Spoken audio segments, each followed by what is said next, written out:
Good evening.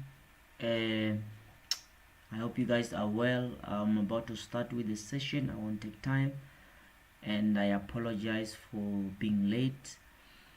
I wish we could start, but can I check if you guys can hear me? I'm gonna be checking on my chat there if everyone are in a good position to can hear me.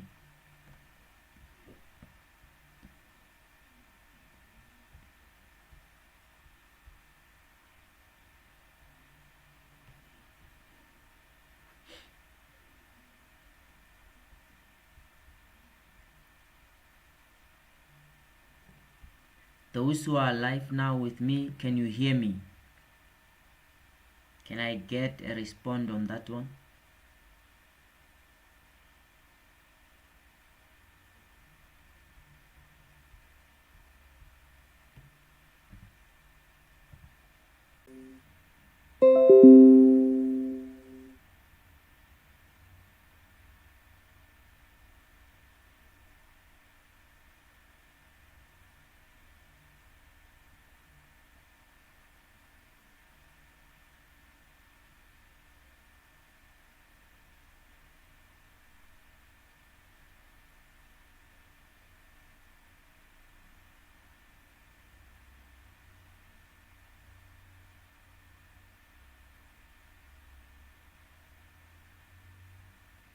Share the link to other groups where I do not have access to. We are going to start in a few.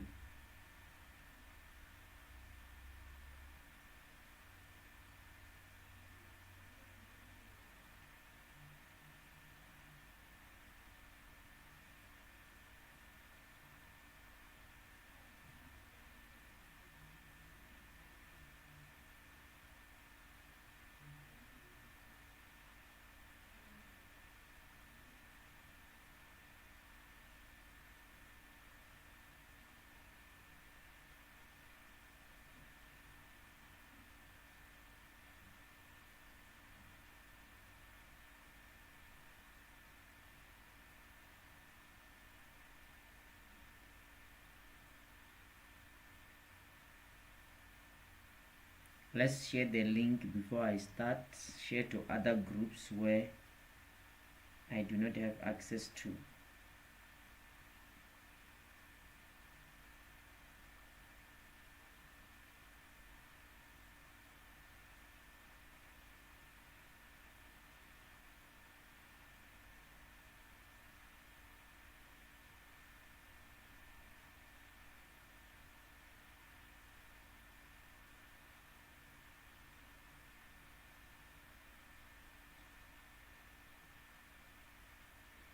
I'm going to start. Can I start? If you can hear me, you can just comment yes, you can start. I want to start now.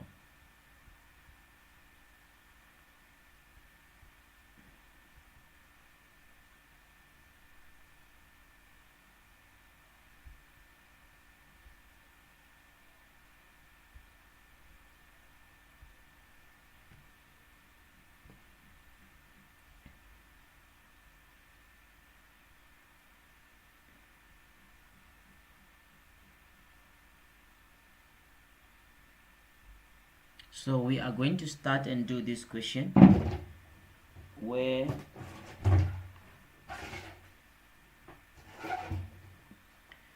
we're going to prepare the manufacturing statement, and I'm going to be clear on this one again, all right?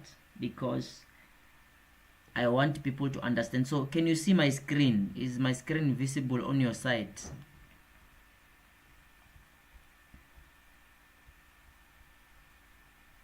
Is my screen visible on your side? Can you see clearly and properly?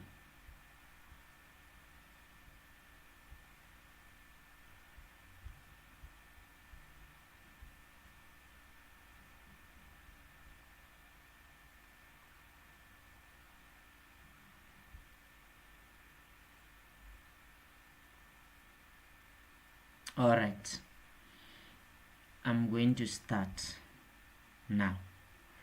Okay, you see the question paper there. Let me check again. Can you see the answer sheet? Is the answer sheet okay? Is it visible? Is it okay? Before I start, the answer sheet, is the answer sheet visible? Can you see the question? Can you see the answer sheet? Today I don't want issues.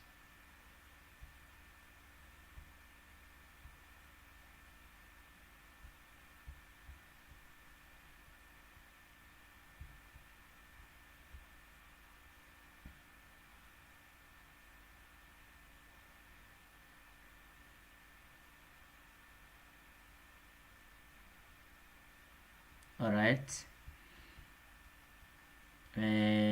we are going to start, and we are going to start with the manufacturing statement, and let's go and check there.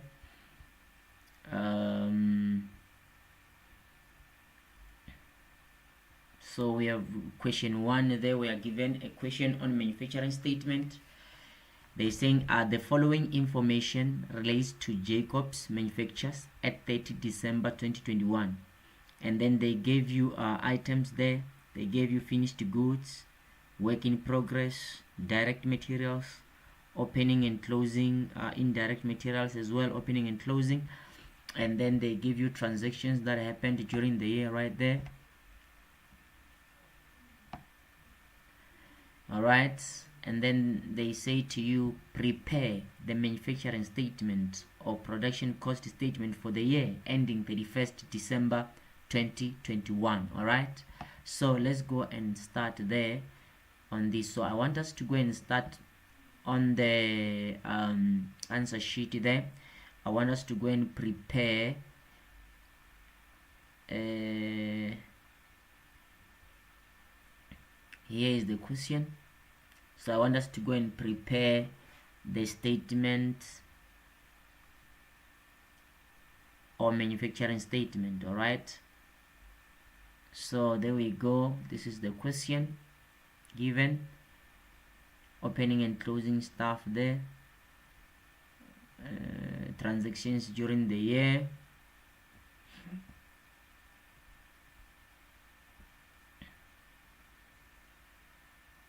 all right, that's what we are going to be looking at. And then based on the information given, we are going to prepare the manufacturing statement. Okay, so let us go there.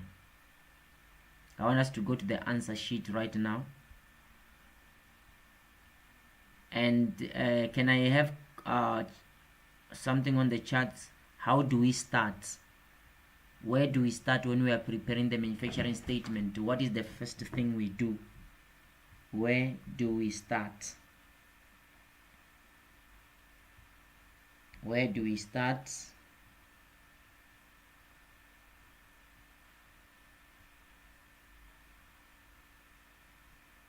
What is the first item there? Quickly.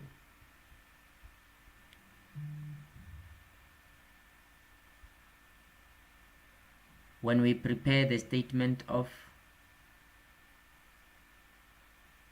the manufacturing statement, I mean to say, where do we start? We start by calculating the direct material used. Okay, so let's go and do that. Number 1, we have to calculate direct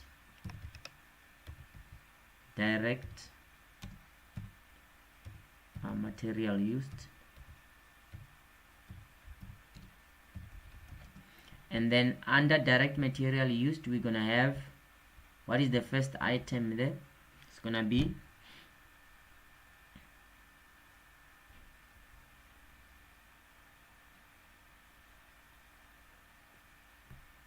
direct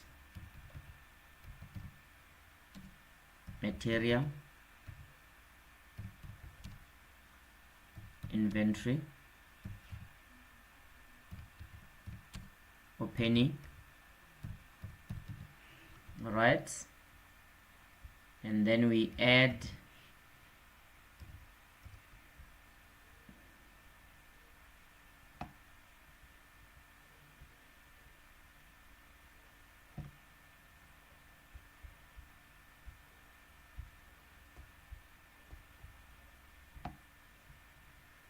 we add, what do we add there? What do we add? We add the purchases of direct material.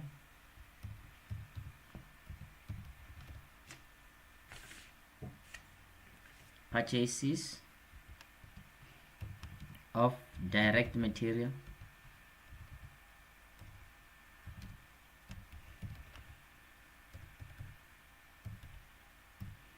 All right, and then we're gonna add again. Now we're gonna add transport costs. Transport cost on direct. We less direct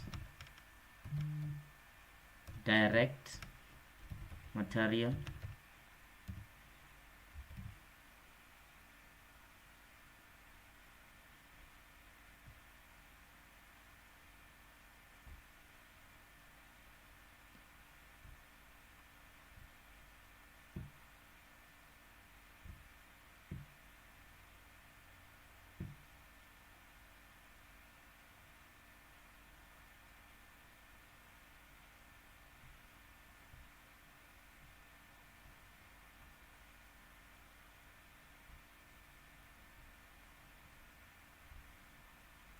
We less direct material returns, right? If you remember,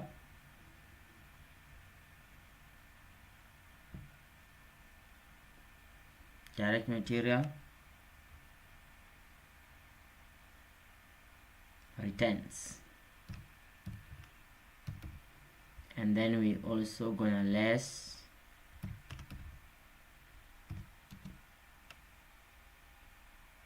direct material inventory closing. Direct material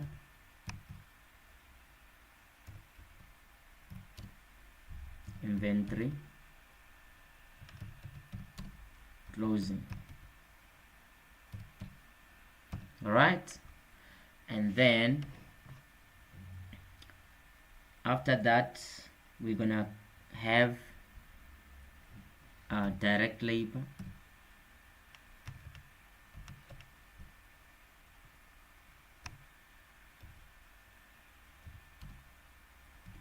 We're gonna have direct labor, right? Direct labor cost, and then remember, direct material used plus direct labor cost, we're gonna get prime cost, ne?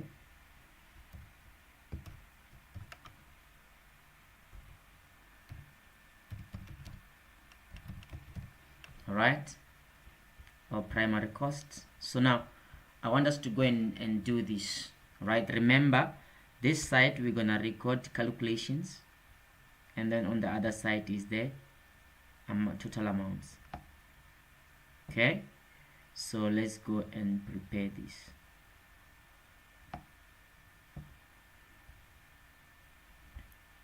So now let's go back to the question there. We're going to identify direct material opening. All right, direct material opening. Our direct material opening there is going to be on the date 1st January 2021. If you see it there is 52,000. If you see it right there, it is 52,000. All right, so we can go back to our answer sheet and put 52,000 opening there. 52,000 is our opening. All right, and then back to the question again. We are going to look for direct material inventory purchases, or purchases of direct material.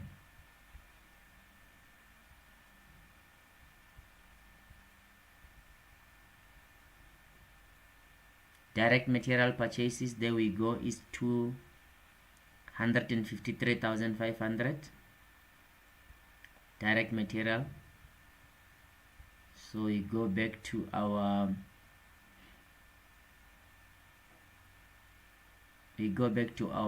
answer sheet. 253,500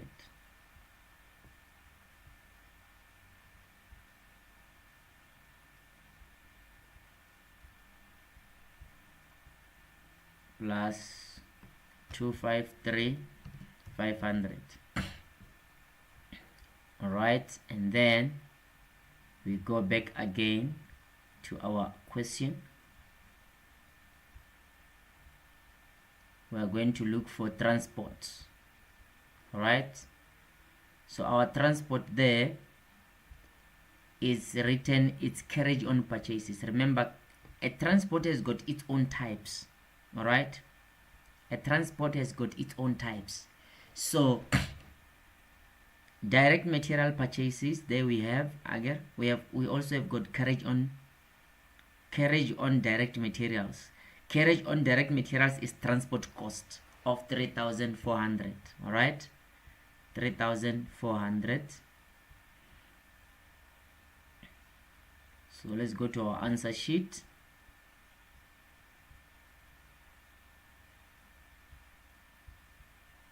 I'm gonna put 3,400. Okay, and then we go back to our question again. We are going to look for direct material returns.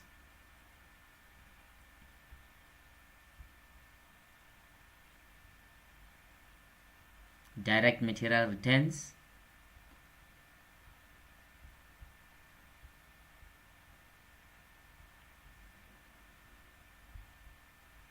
So let's check it then. Where is our, do we have direct material returns? There we go. Right after carriage on purchase, we've got direct material returns of 3,800. all right, even if you put, there's no problem. And then now we are done with direct material returns. Let's go and look for direct material inventory closing. All right, let's just go there on our question.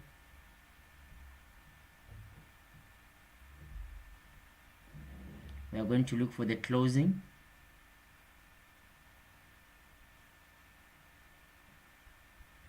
The closing is up there in this, the date for December. The closing, I have 83,000. all right, so we go to our answer sheet again.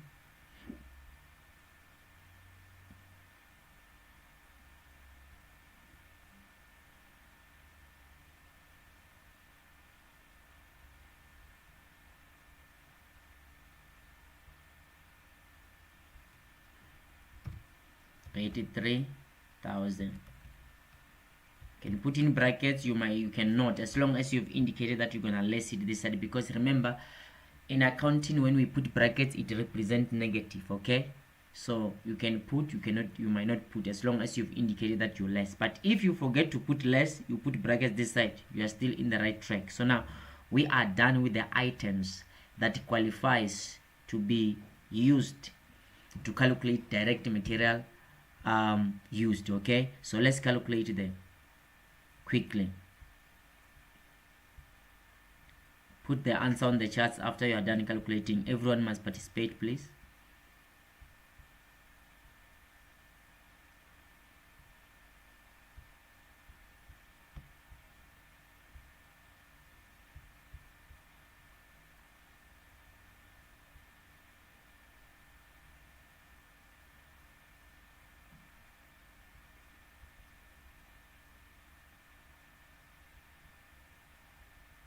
When you are done calculating, put the answer on the chart right there.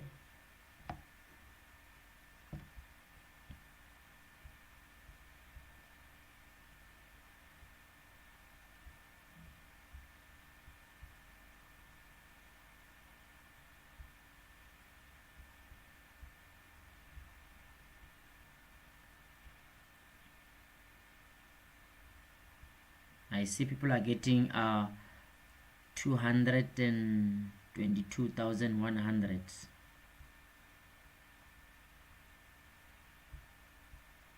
So 222,100. Okay, that is your direct material used. Now I want us to go and calculate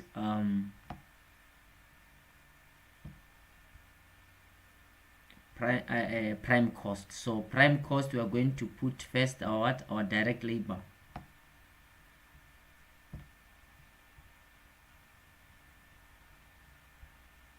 Our direct labor cost there. Our direct labor cost, we go to the question.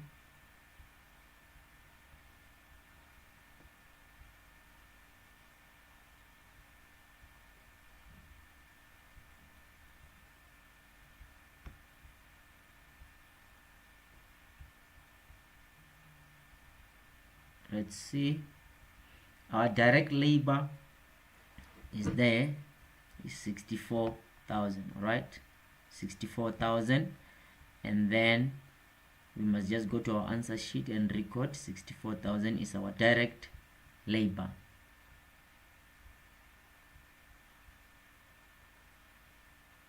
$64,000. all right, and then now we need to calculate our prime costs.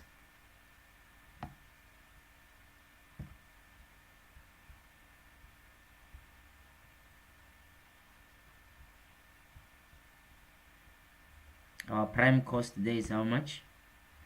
Remember, our prime cost is direct material used plus direct labor costs. So how much is your prime cost? Quickly right there.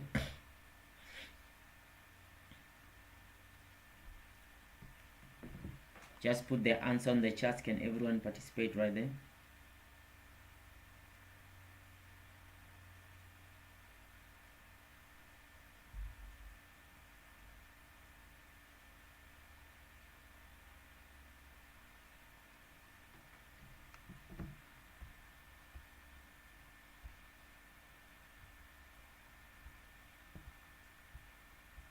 So how much? It's I see 286,100, 286,100, 286,100,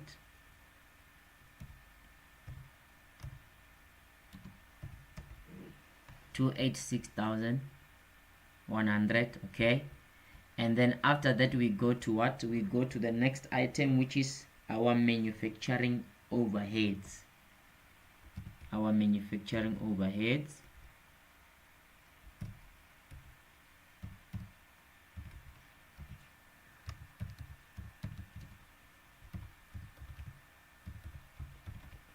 Manufacturing overheads. So our manufacturing overheads,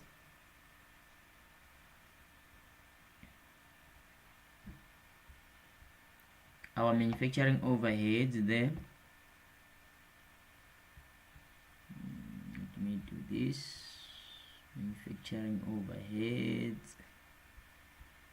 Okay, so we're going to start by the indirect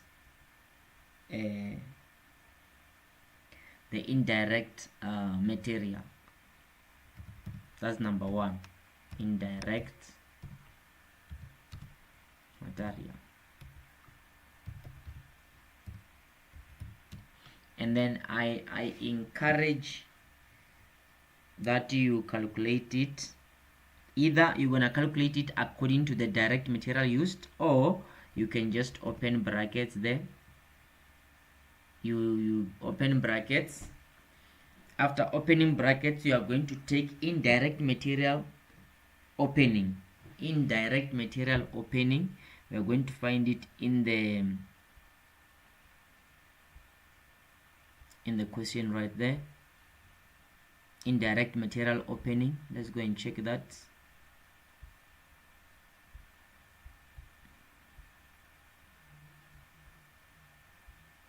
Indirect material opening. All right, indirect material opening, it's 7,200, indirect material closing as well is there, but let's start from the opening. And then we are going to do it the same way we did direct material used, but I want us to put the calculations in brackets only, not a lot of things. Let's just do the calculations first. All right, so let's go to the answer sheet there.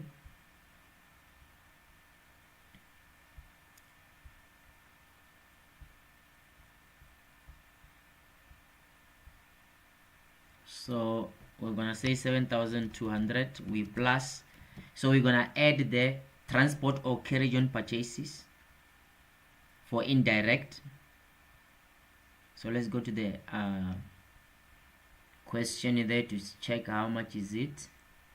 The carriage on indirect materials. The carriage on indirect material is right there, is 700. You're gonna add that 700. Carriage on indirect material is 700. Back to the answer sheet. 7 plus 700.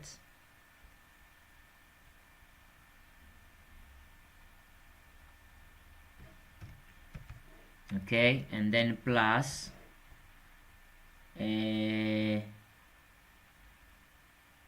plus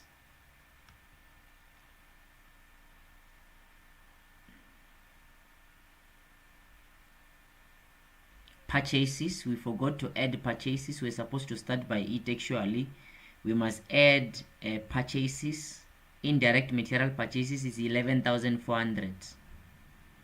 We were supposed to start with that before we go to the carriage. All right, so let's proceed. Though it doesn't make any difference, we can just come here. We plus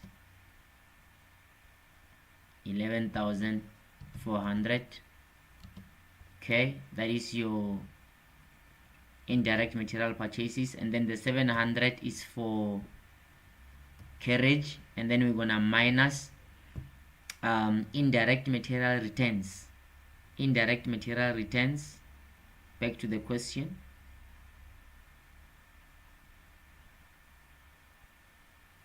Indirect material returns there. It's how much? Indirect material returns is 2,200. We less 2,200.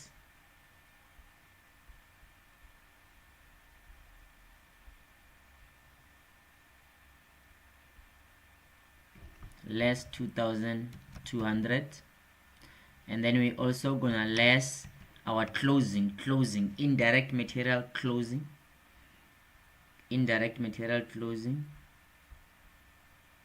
So the indirect material closing is there on the 31st of December. Let's see how much is it. It's 5,800. 5,800 is the closing. We less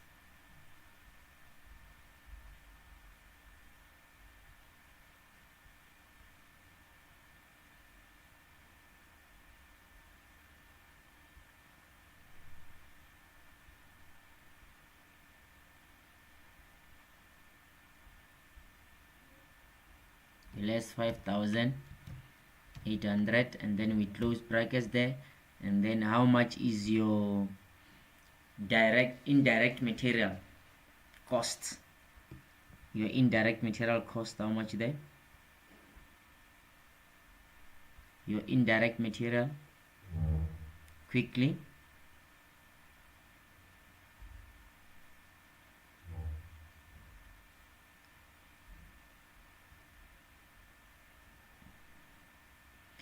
And then I see a question. They say for direct labor cost, aren't we supposed to add the salary for 4 men? No, salary for 4 men is one of the manufacturing overheads. Salary for 4 men is one of the manufacturing overheads. Okay, all right. So I see people are getting 11,300. 11,300. We put it there. And then what is the next item? Let's go back to the question. What is the next item? So now we are going to look for items to qualify to be factory overheads. Okay, so let's see. Factory overheads or manufacturing overheads. So manufacturing overheads, we started with the indirect material, then we have got indirect labor. Indirect labor, okay, let me just scroll down a bit. Indirect labor there.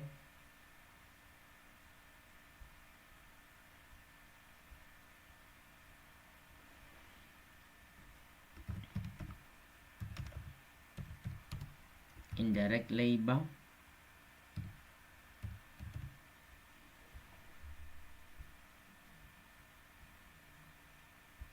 Indirect labor. So our indirect labor there, according to the question there, is how much? Indirect labor is 33,000. Indirect labor is 33,000. 33,000.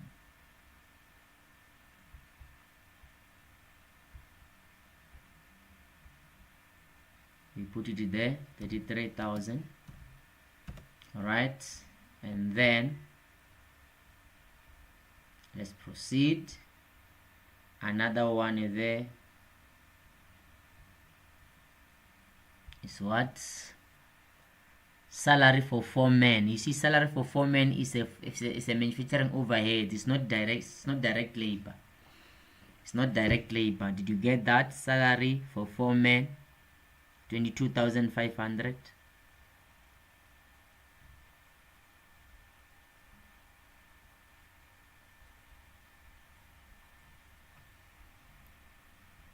Salary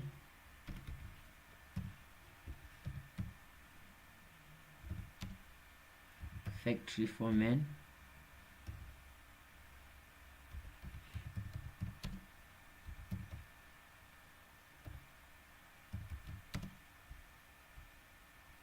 $22,500. All right, and then let's go and look for another one. Another one is, they say maintenance factory admin, 25% for 25% for admin, meaning that when they say maintenance factory and then in brackets they say 25% for admin, meaning 75% of the maintenance are for factory, meaning they qualified. 75% of the maintenance are for manufacturing overheads. So we are going to go there in our answer sheet. Okay, and say maintenance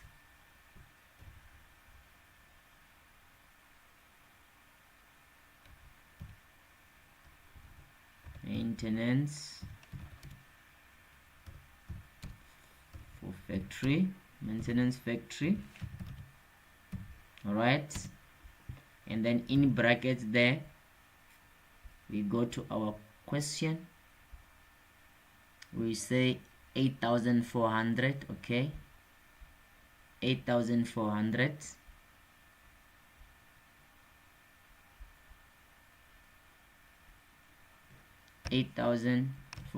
We multiply by 75. We divide by 100. Remember, the question says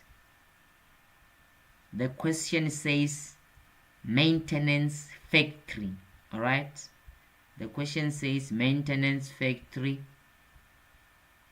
Maintenance factory, 25% is for admin, meaning 75% of the 100% of maintenance goes to manufacturing overheads. That's where I got that 75. So how much is the answer right there? How much is the answer for the maintenance?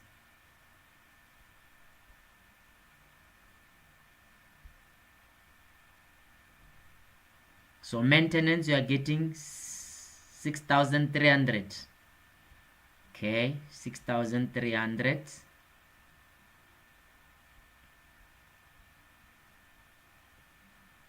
6,300. Okay, and then let's go and check the next one. The next one, there we have electricity. So electricity, they are saying 30% relates to the factory. So meaning electricity for factory is 30%. Then 70% goes to admin.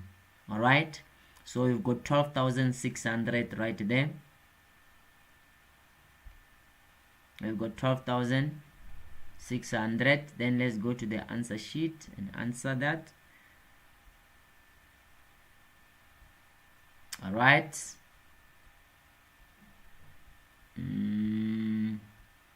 So we're gonna say electricity for factory.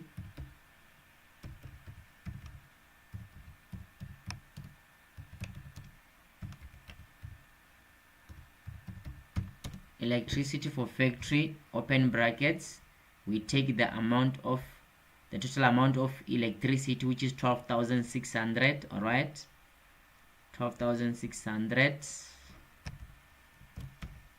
multiply by 30 out of 100, because they said 30% relates to factory. So anything that is an expense for factory goes to manufacturing overheads. Remember, any expenditure for the factory goes to manufacturing overhead. So how much is our electricity for the factory there? 12,600 multiplied by 30 divided by 100. How much there?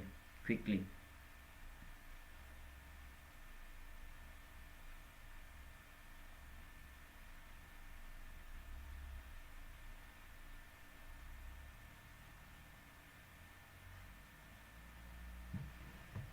How much are you getting there? Just put your answer on the charts.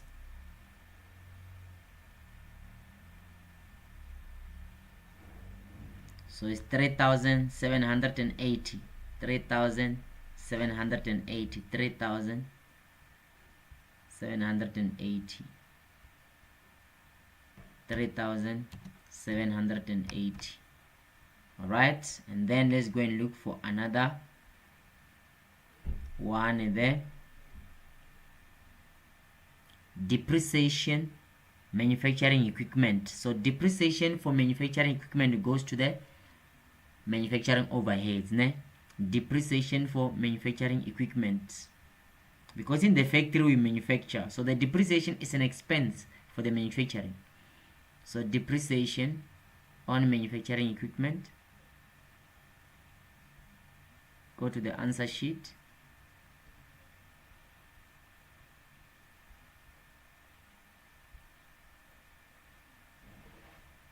We say depreciation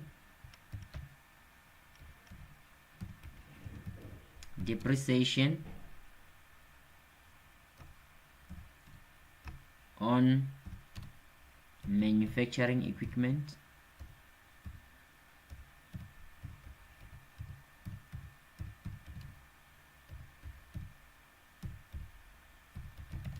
Manufacturing equipment, you're just gonna copy and paste. Let's see how much is it there on the question. It's 31,500.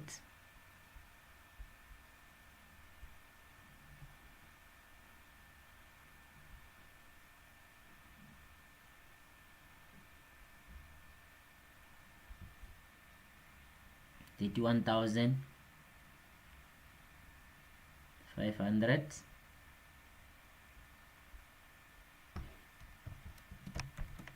Okay, and then what else? Let's check on the question again.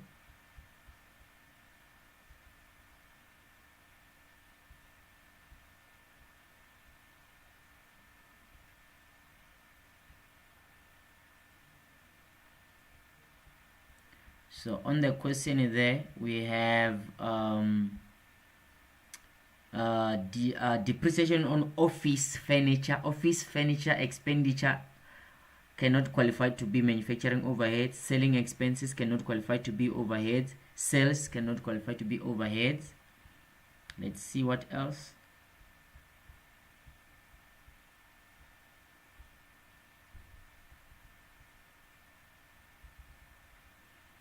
And then they say rent. You see now, rent 20% relates to admin. Rent 20% relates to admin, meaning 80% of the rent relates to factory. So 80% of the rent must go to 80% of the rent must go to factory overheads or manufacturing overheads. Okay, so let's go there. We're going to say rent for factory.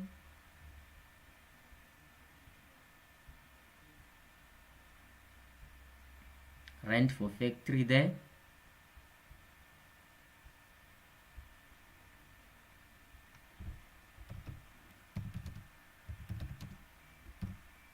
Rent for factory. So rent for factory in brackets, we take the amount for the rent there, which is how much?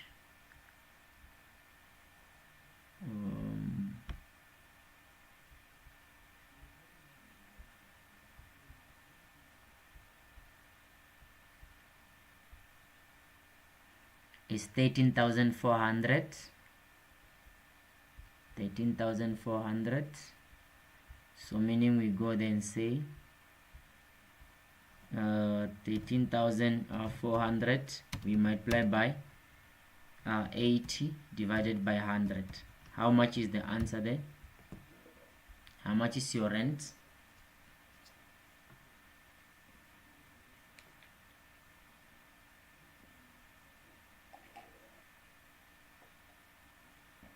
How much is your rent there? Quickly put the answer on the chat. I wish everyone can just participate.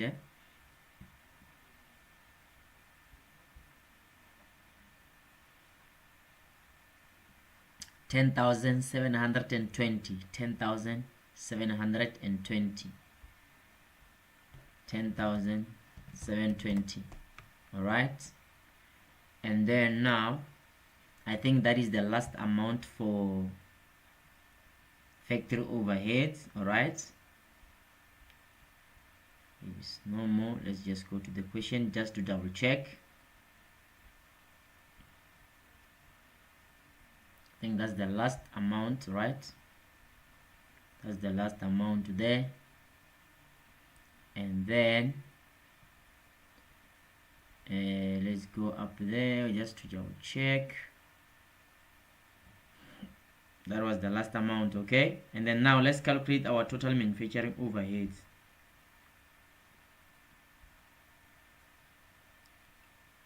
Our total overheads there, you add everything there and give me the answer quickly.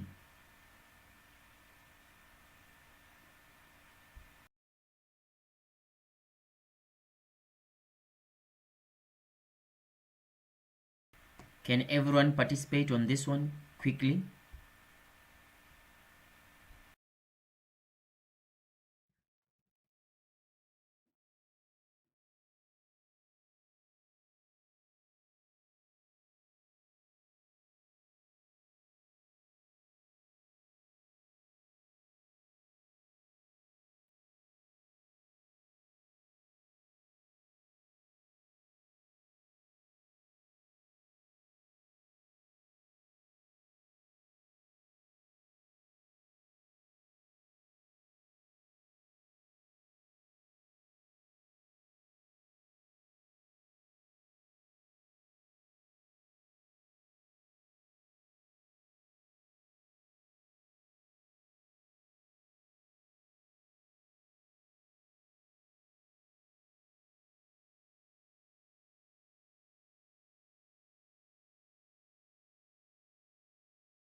Give us the answer on the charts there. I see it's 119,100. 119,000.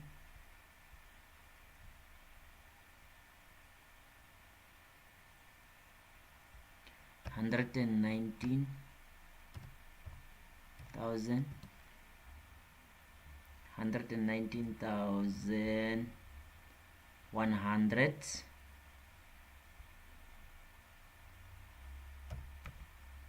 All right, and then now from there we proceed to what? We proceed to the next item. The next item on the statement, on the manufacturing statement, is total manufacturing cost. Total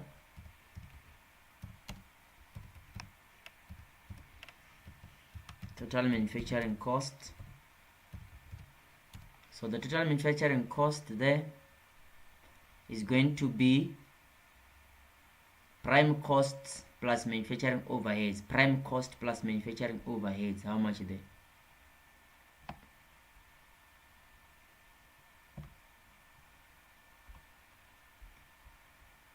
How much there?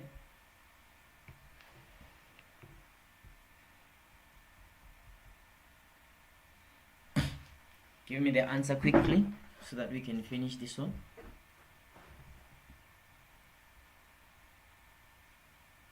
So it's gonna be 286,100 plus 119,100. So how much is the answer quickly right there? Can everyone give me their answers?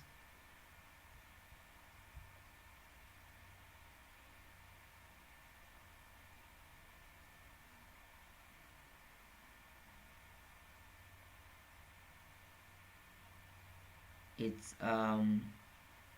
405,200. 405.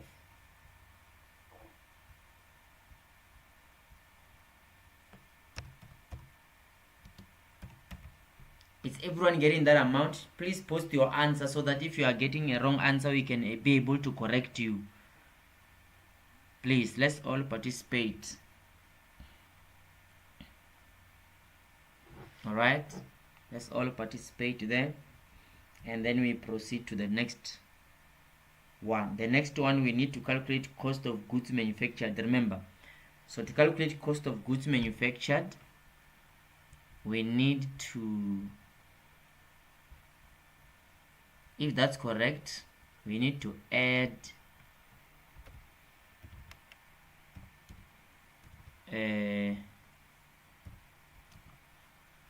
work in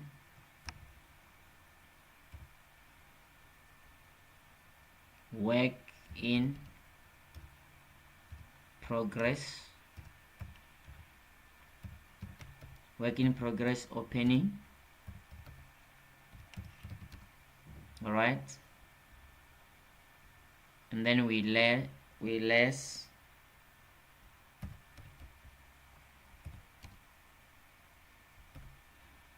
work in progress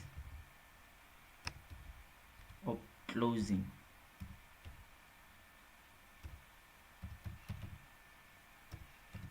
And then after doing that, we are going to get what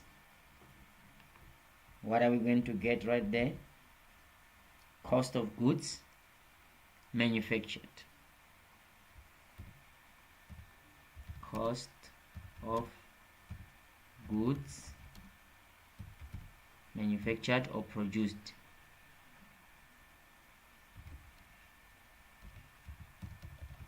Cost of goods manufactured, which is going to be what we are going to look for now. All right, so now we are going to check our work in progress opening and closing. All right, so let's go back to the question right there. So work in progress opening is 42,000. Work in progress opening is 42,000.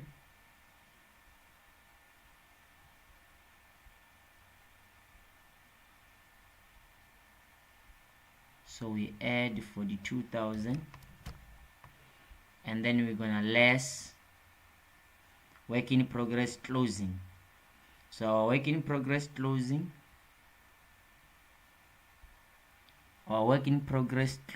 right there is 76,400.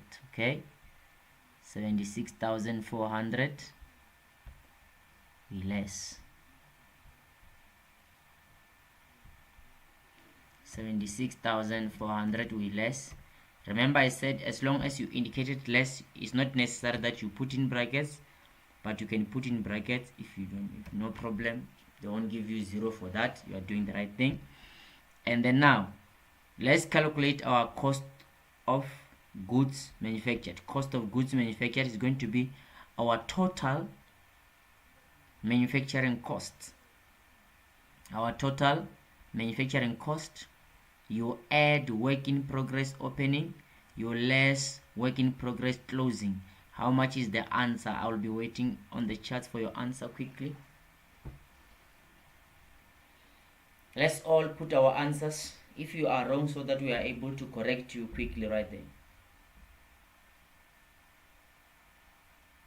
Let's all put our answers.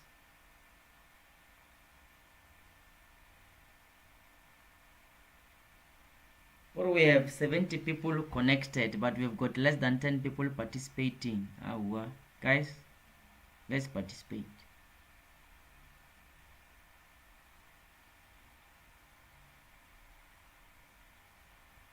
$370,800.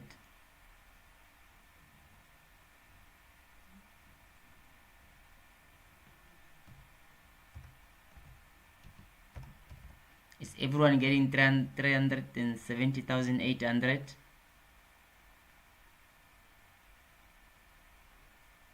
And those who are struggling with network, I think on my side network is clean, it's good. So please make sure you are in the right place where you are. Make sure you're in the right place where you are. And then we are done with this statement. And then listen. So now people must know there is a difference between, again, now we are preparing. Remember, we are done there, right? So now we were preparing the statement of the production statement, right? Or manufacturing statement. So there is also a statement of cost of goods sold. When they say prepare, if they say to you prepare, are you with me? Because I want you to follow. Here they said to you prepare the manufacturing statement. Then they can say to you prepare the statement for the cost of goods sold, right? If they say prepare the statement, the statement for the cost of goods sold, meaning they say prepare this statement up to cost of sales. That's what they mean. Please make note there.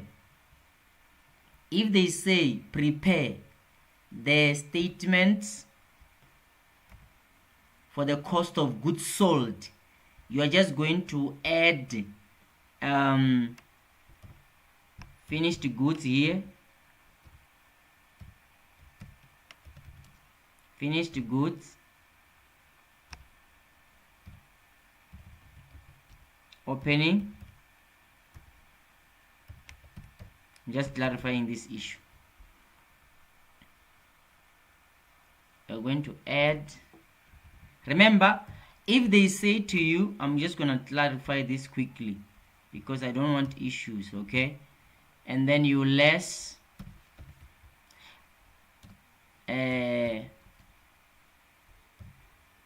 finished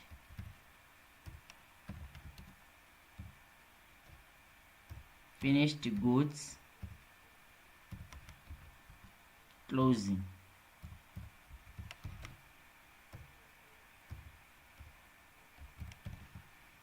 All right, and then you're gonna get cost of goods sold.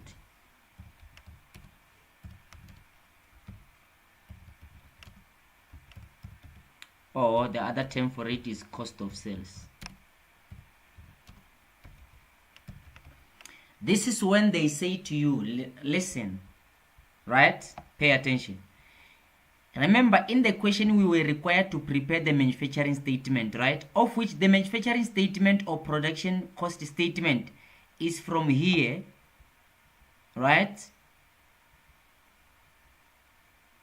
Up to here, up to cost of goods manufactured. That is manufacturing statement. But when they say to you, prepare the statement of cost of goods sold, you're gonna prepare the whole manufacturing statement until the cost of goods sold or cost of sales. I hope you get my point. So this is when they say prepare the cost of goods sold, the statement for the cost of goods sold. I don't know if you get my point. Do you get my point? Please comment there before I proceed. Do you guys understand what I'm trying to say to you, or what I am saying to you? Can I get a response? The answer should be yes, we understand, or yes, or no, I don't understand. Simple. Because I need to make sure that when you go to the exam, you'll find something like this, you know what to do. Can I get a response?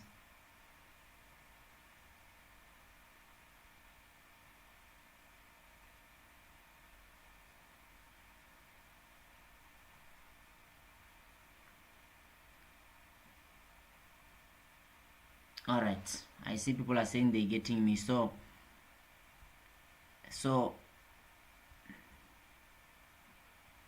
if you get me, I'm not going to prepare that, but at least I showed you how to go forward. If they say prepare the statement of cost of goods sold, that's when you extend the statement up to here. But when they say prepare the manufacturer statement like they requested us, we're gonna prepare up to here. So I hope you guys are fine. And then now let's go to the next question. Let's go to the next question. This was question 1. Now we go to the next question.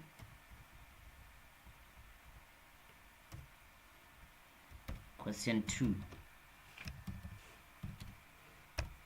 All right.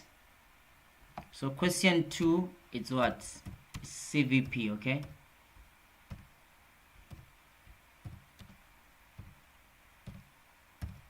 Question 2 is CVP. And then let's go to the question.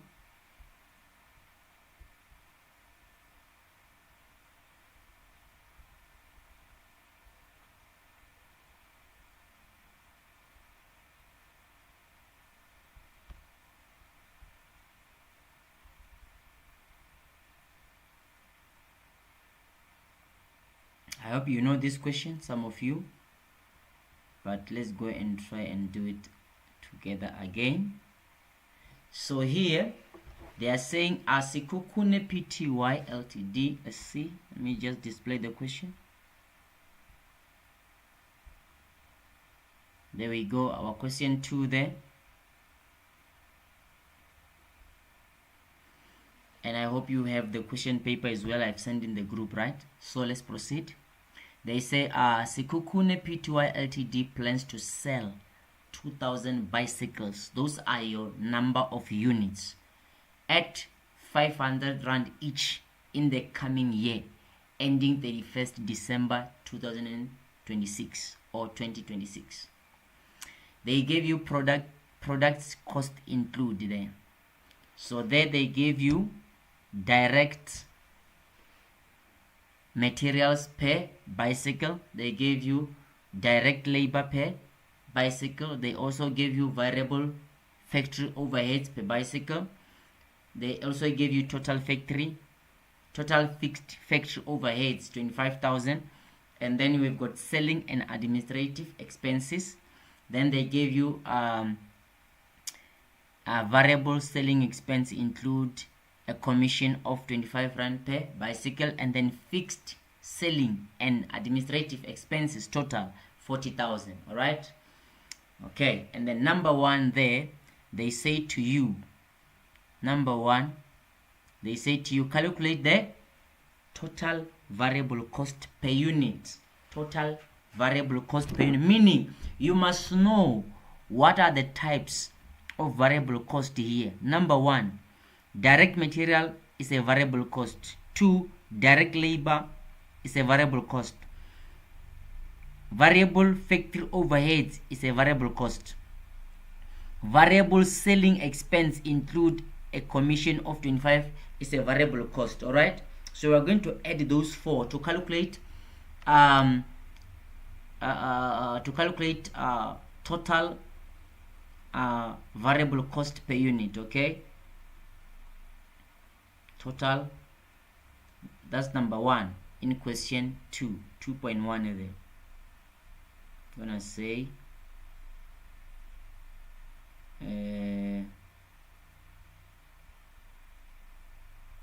question 2 number 1, you are required to calculate total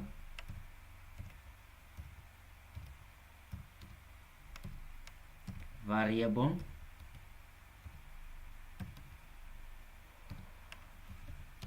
cost, total variable cost, which is equal to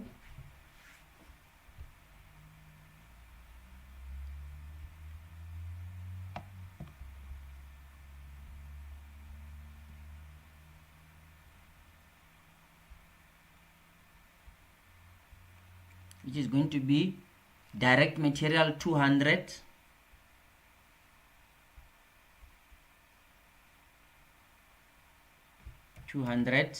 plus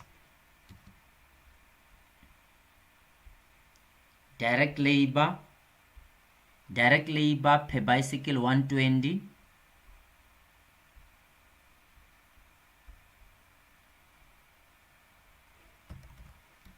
plus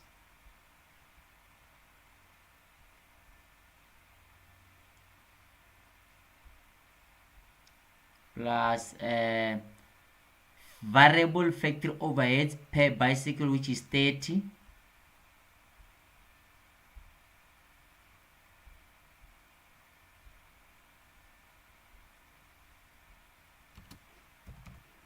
plus variable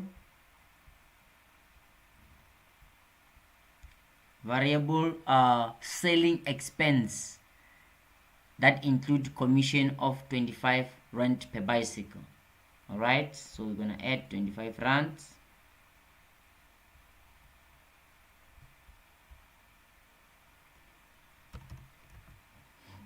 and then how much is your total variable cost per unit? Variable cost, this is variable cost per unit. Remember our units are bicycles. Okay, so variable cost per unit is 2 rand, 200 plus 120 plus 30 plus 25. How much is the answer right there quickly, as I'm waiting for the answer on the charts?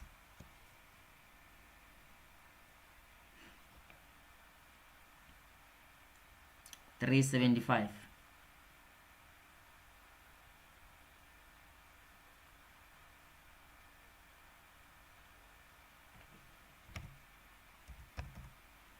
All right, and then number 2,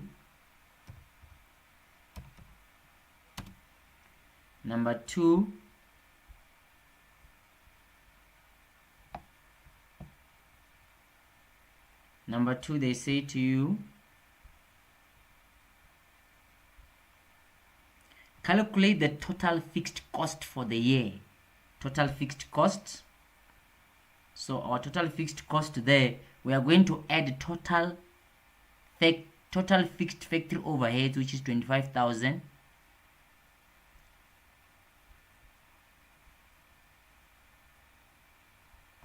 they say calculate total fixed cost for the year.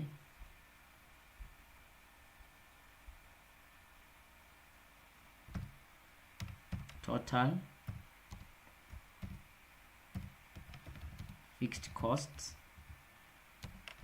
for the year is equal to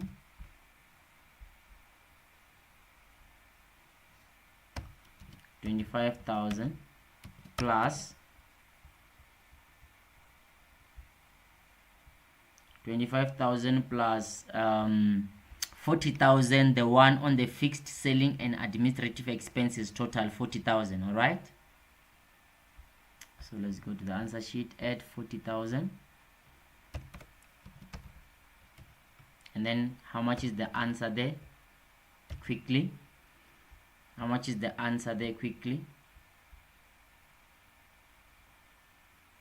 65,000. Okay,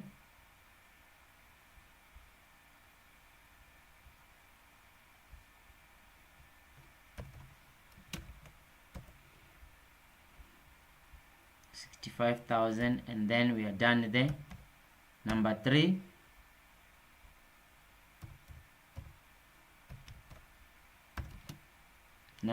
they say calculate what? Let's see.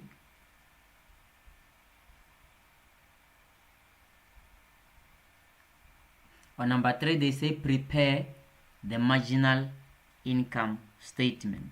The marginal income statement. Okay, that's number 3. Number 3, they say prepare the marginal income statement. So let's go and prepare the marginal income statement. Can you give me the formula there on the chart quickly? Give me the formula there on the charts. Give me the formula on the chart there. Give me the formula on the charts. Comment with the formula there.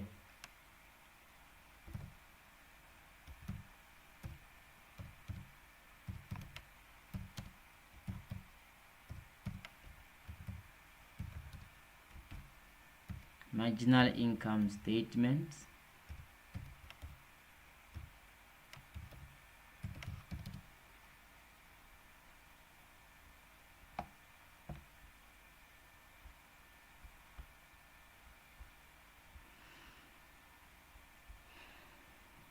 I remember it's just 5 items, ne? So 1, 2, 3, 4, 5. Okay.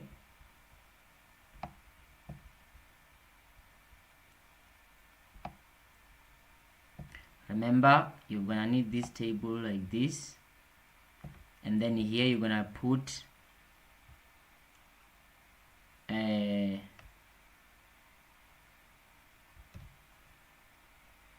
amount. This side is gonna be total amounts,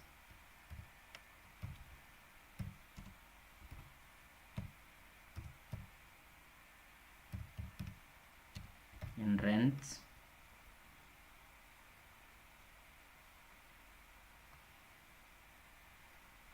This side is gonna be rent value per unit.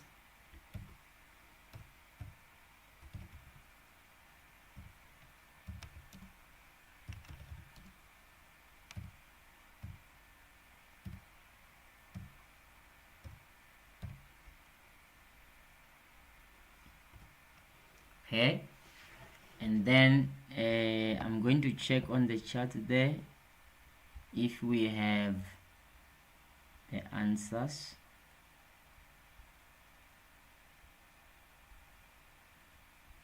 Just 5 items. I don't think everyone must just know this thing. Let's see. Sales. Others, those who are not typing, they don't know or what. So sales less cost of, or less variable cost. So it's gonna be sales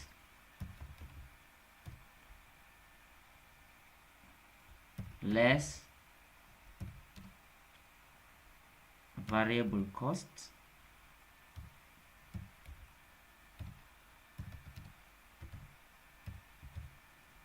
then you get marginal income,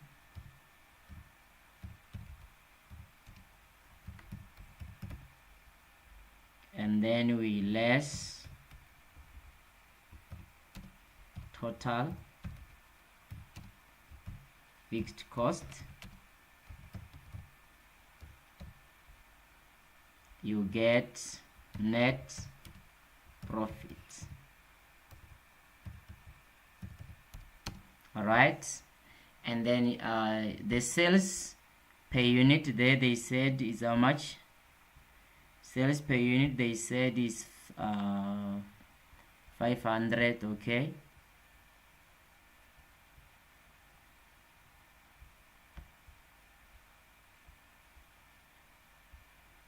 sales per unit, if you check up there, they said they sell at 500 each, so 500 per unit for sales, 500. So we go there, each unit is sold for 500.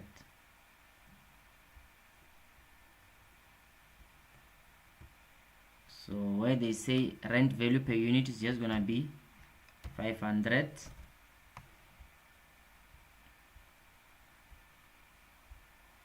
Alright, and then variable cost per unit we calculated there, up there, right? We calculated up there, variable cost per unit is 375. Now we need to calculate marginal income per unit. Marginal income per unit is how much there? 500 minus 375. How much are you getting there? Marginal income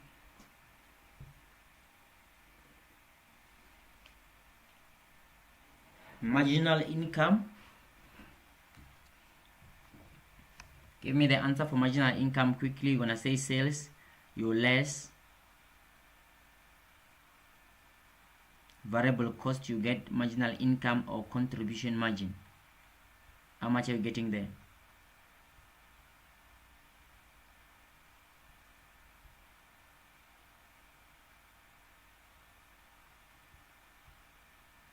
Let's calculate per unit. 125.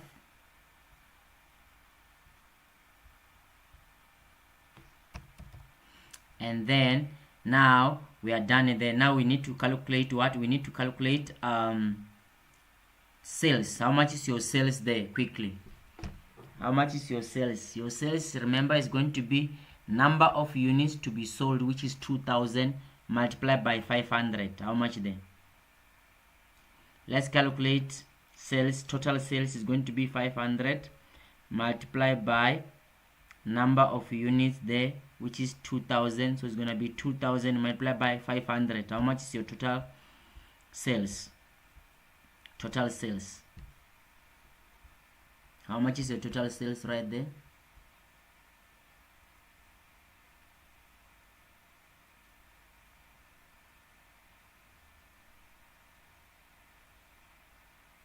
How much is your total sales?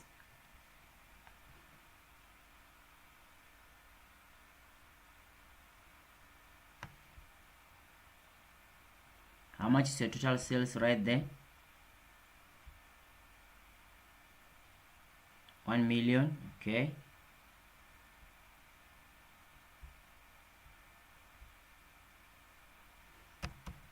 $1,000,000. All right. And then how much is your variable cost? Your variable cost as well, you're gonna say variable cost per unit of 375, you multiply by 2000. How much there is your variable cost? Quickly, how much is your variable cost?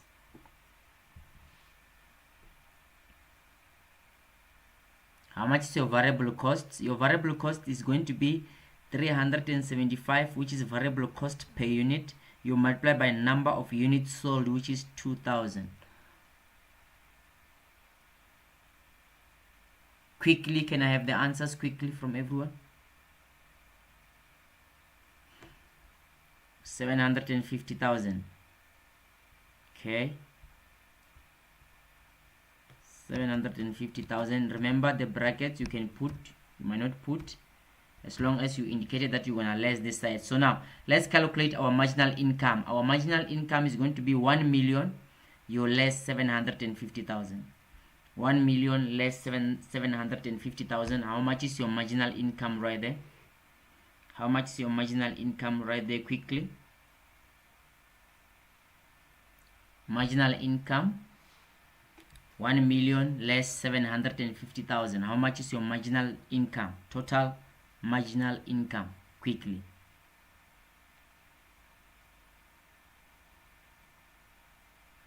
How much is your total marginal income, quickly?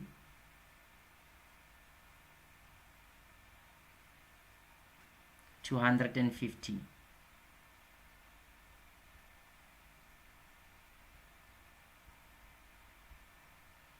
Okay.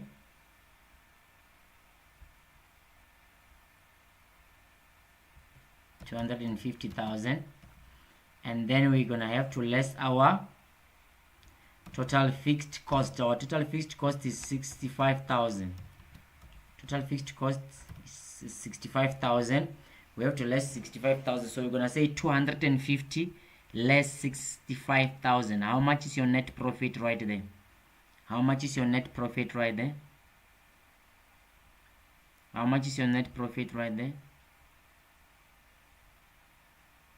How much is your net profit, quickly, right there? 250,000 minus 65,000.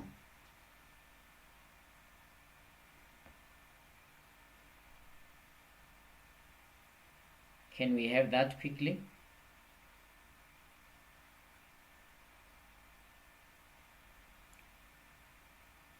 How much is your net profit?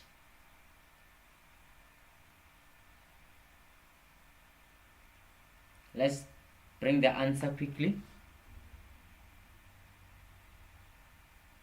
185,000. Okay, 185,000. That is your net profit. Done. All right, that is your marginal. Please make sure the structure looks like this. Okay, make sure the structure looks like this. Number 4.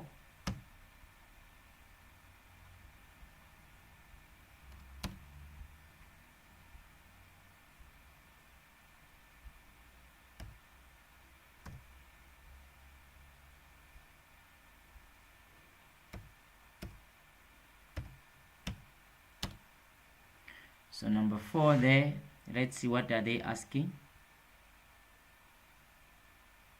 Are you guys still here? Do you guys still understand? Are you still there?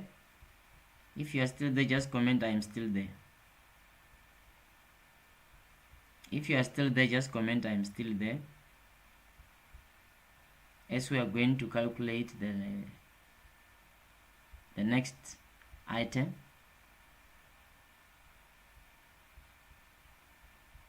If you are still there, just comment I am still there. And is your network fine? Because network cannot be a problem during exam time. We refuse.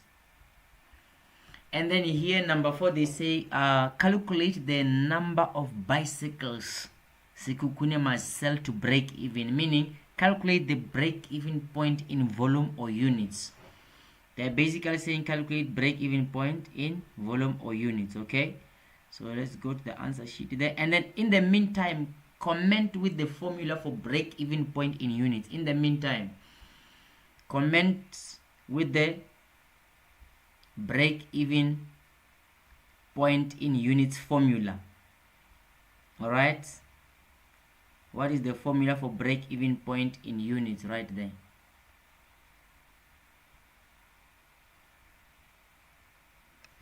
Break even point in units or volume. And those that are watching us for the first time, don't forget to subscribe. Okay, don't forget to subscribe.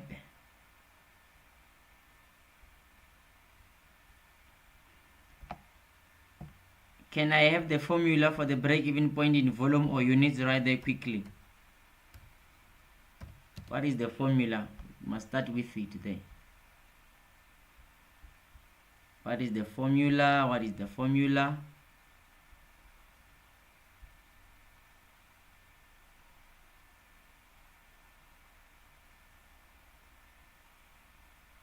What is the formula? Can you put the formula down quickly right there?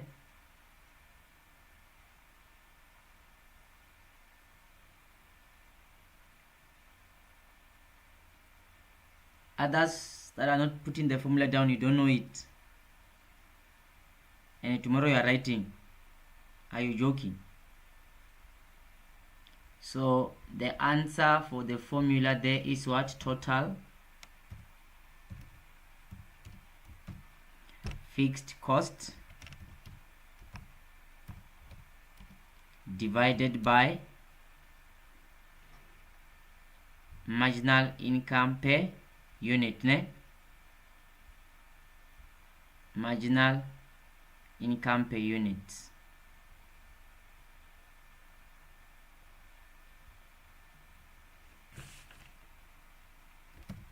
Marginal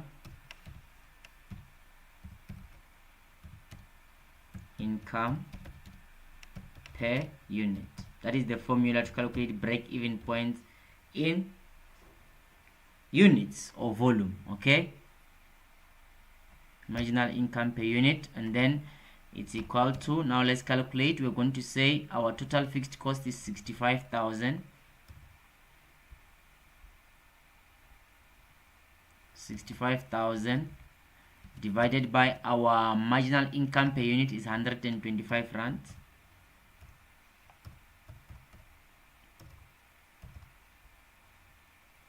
Our total fixed cost is 65,000 rand, and then how much there? How many units are to break even? How many units to break even quickly? How many units to break even? How many units to break even? How many units to break even?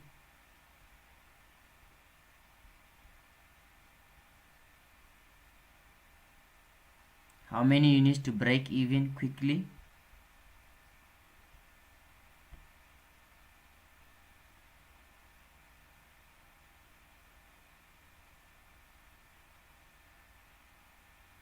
$520 units. That's correct. 520 units. Units to break even. Okay, now let's go to number 5.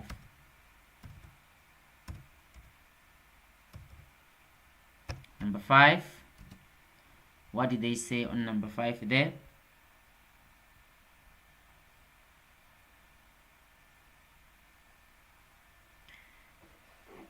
Number 5. Okay, let's go there.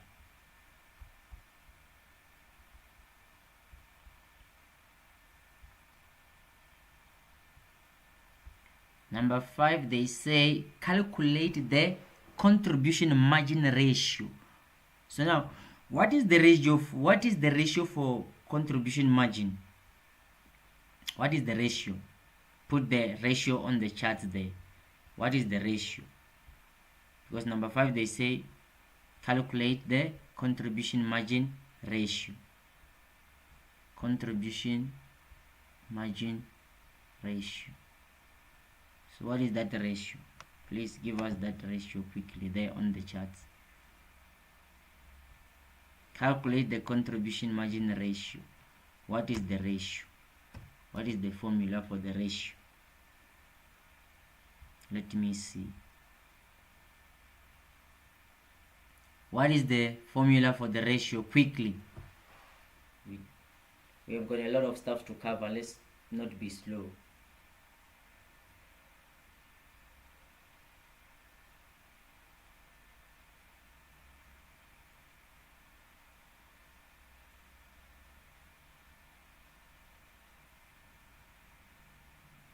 I see, I'm gonna check now. I'm checking. I see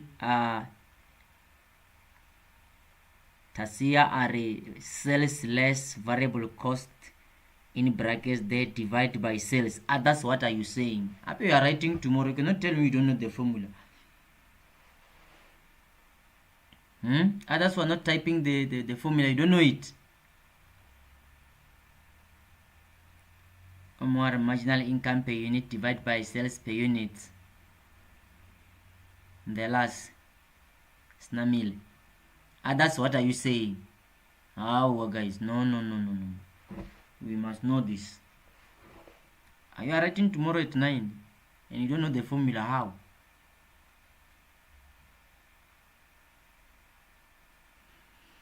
So the formula I'm gonna give you because I see, but the ones that I've typed, they are correct, regardless of whether you're gonna use the per unit or the total amount is fine.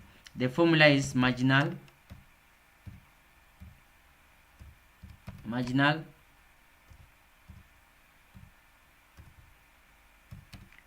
income, whether you are using marginal income per unit or you are using the total amount, no problem, you're still going to get the same percentage, because here they just need the percentage. You divide by sales. So someone said sales less variable cost. So sales less variable cost, we get marginal income, right? So the formula is marginal income divided by sales. Whether you're going to use sales per unit or total amount, you multiply by 100. Okay, so now let's calculate that. So our margin, we can use the total, we can use the any. So the marginal income, let's use the total. 750 is your margin, 250 actually. 250 is your marginal income. You divide by your sales, which is 1 million. You multiply by 100. How much are you getting there? You can still say 125, you divide by 500, you multiply by 100. We're gonna get the same percentage. Are you with me? Regardless of whether you're using per unit or total, you are still going to get the same percentage. How much is the percent there? Or how many percentages there? Give me those percentages on the charts quickly.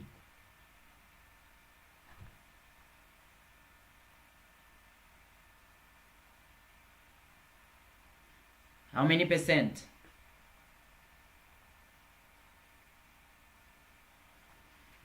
Don't see my answer.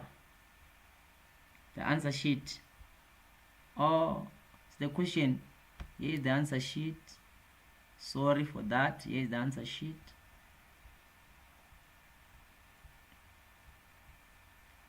So it's marginal income divided by sales multiplied by 100. So marginal income is 250,000 divided by 1 million multiplied by 100. How many percent there? Quickly.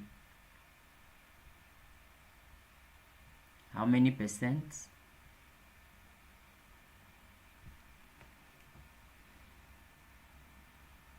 How many percent?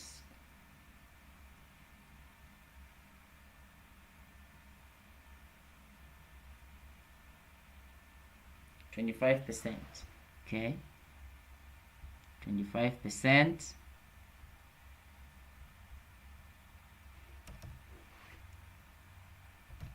Simple, just as simple as that. This was marginal contribution ratio. All right, number 6.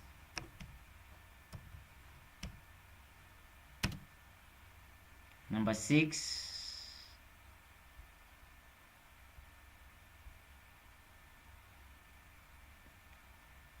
They say what? Let's see. Number 6, they say calculate the number of bicycles Sekukune must sell to make a profit of 60,000 rand. So there you are calculating expected units if expected profit is 60,000.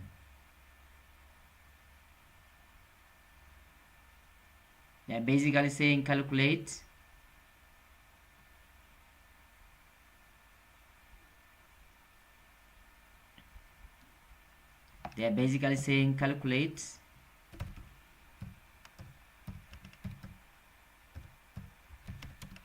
number of units to be sold for an expected profit of 60,000. All right, that's what I'm saying we must do right there. So now put the formula on the chart quickly before you calculate, because everything, remember, it needs a formula here. That's the only way we can do this thing. You must have the formula.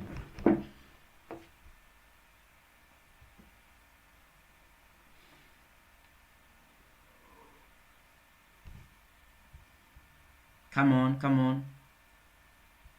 What is the formula?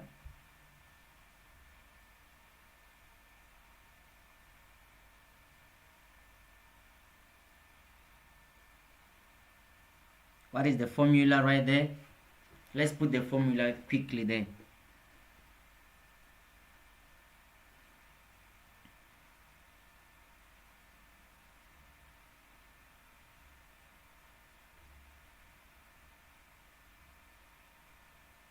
What is the formula, guys? Total fixed cost plus expected profit divided by marginal income per unit. That is correct. Those who have typed that one, I agree.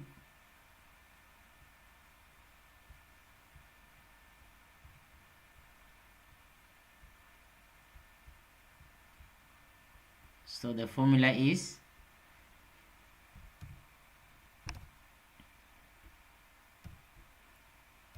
pen brackets there, total fixed cost plus expected profit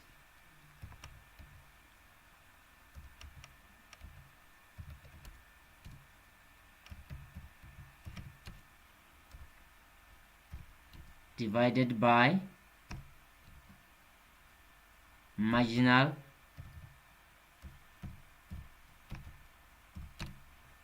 income per unit.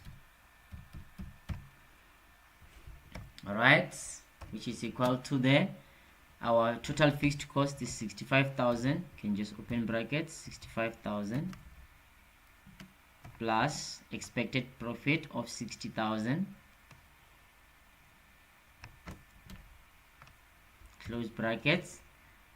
You divide by marginal income per unit, which is 125, and then now you're gonna start by the ones in the brackets. You say 65,000 plus 60,000. How much are you getting there? 65. Start with the ones in the brackets. We're just removing the brackets from this. It's gonna be 65,000 plus 60,000. How much are you getting there?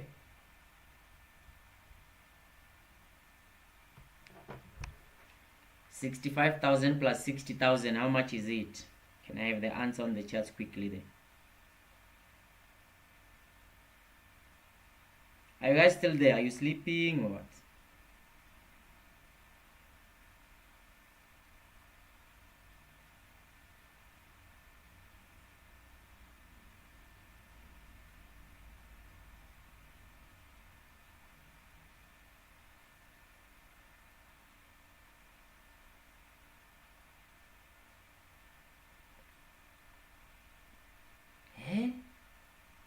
I don't understand. 120, 125, 1000. What is happening? I need the answer for the first one, for the one in brackets. So the one in brackets is what? How much is the one in brackets? Quickly, please, let's clarify, because we don't want.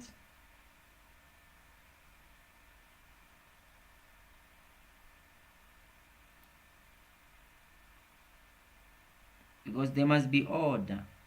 If we're going to do things in a rush and then there's no order, it's going to be a problem.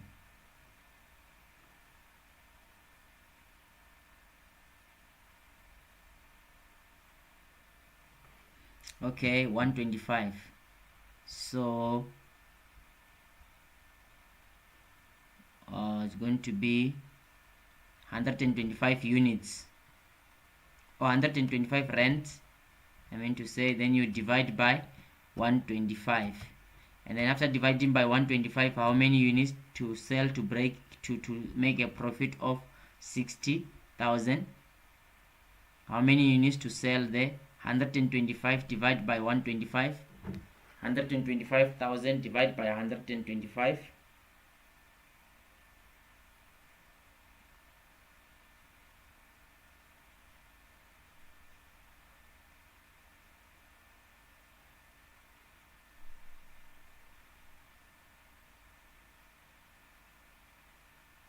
How many units to sell to make a profit of 60,000?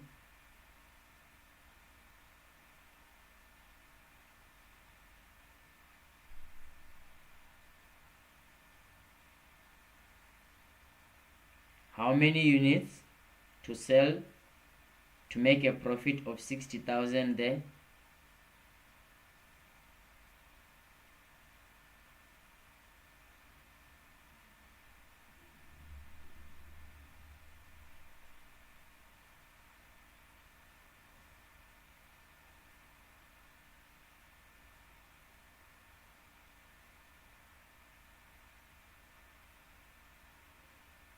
Let's see. 1,000. Okay, 1,000 units. I see.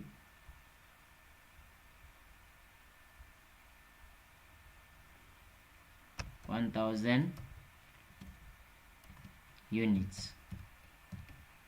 And then before we leave, because we are done with this question, I want us to check the formula for marginal of safety in units. What is the formula?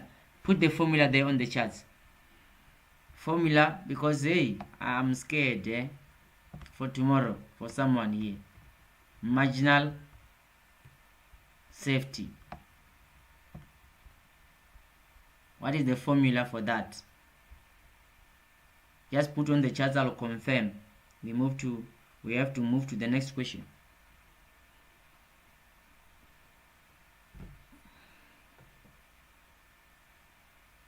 Just comment there, I'll confirm. And then the next question that we are going to do is what? Let's see. In the meantime, type the formula for marginal of safety in units. Marginal of safety in units. If you can confirm that for me.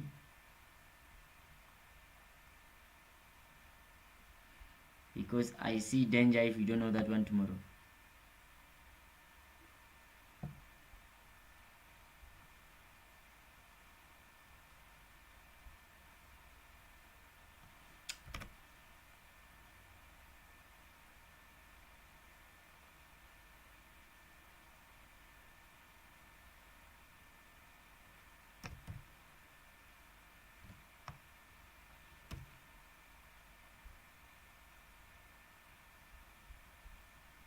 We are going to the cash budget here.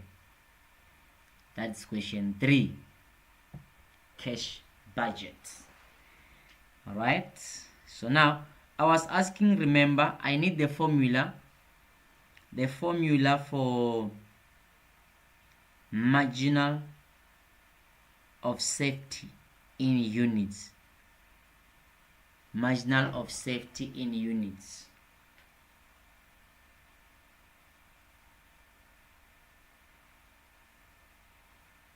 Can everyone just do that participation quickly before we move to the cash budget? Ne? Can I see that formula? Quickly. The formula for them. I need the formula. Let me just maybe type it to people.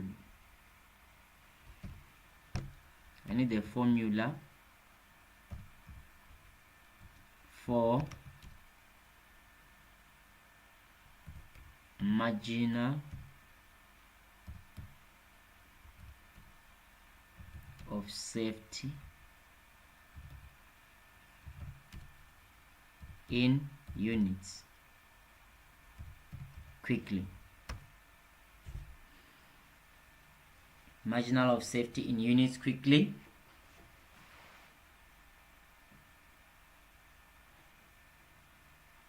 marginal of safety in units formula quickly. Can I have everyone participate?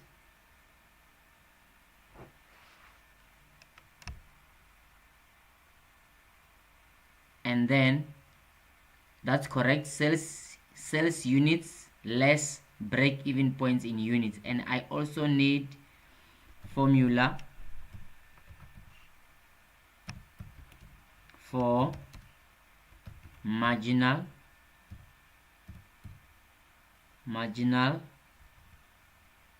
safety or marginal of safety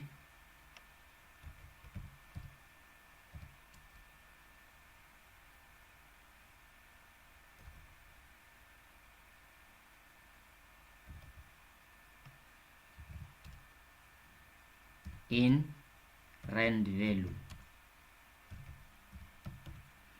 Formula for marginal of safety in rent value. What is the formula for marginal of safety in rent value? Quickly.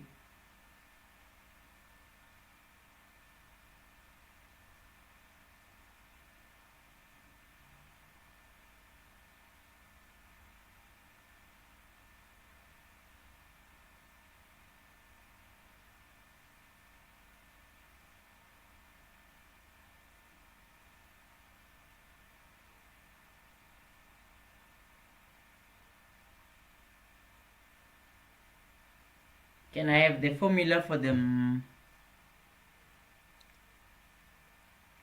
So the formula, yeah, that's correct. The sales in rent value less break-even point in rent value. That's correct. Let's proceed to what? I also need the formula. Let me see. Formula. I'm just preparing you for tomorrow, okay? I also need the formula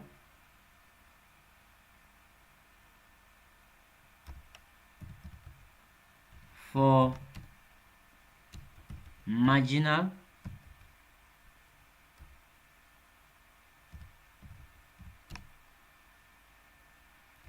safety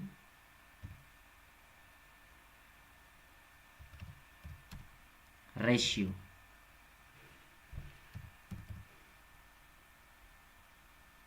I need the formula for marginal of safety ratio. Give me that formula as well. What is the formula there? What is the formula for marginal of safety ratio? What is the formula? I'm preparing you for tomorrow, people. What is the formula for marginal of safety ratio? Quickly.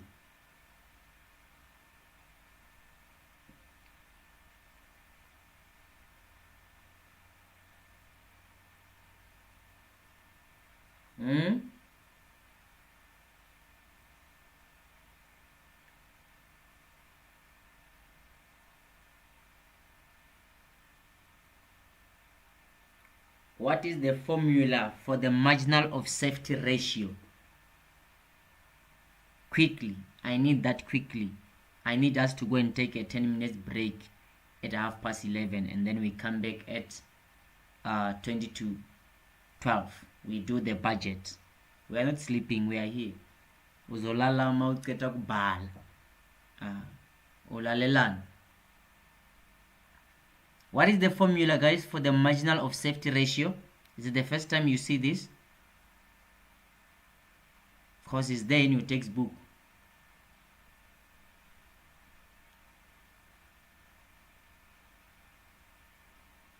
What is the formula for formula quickly?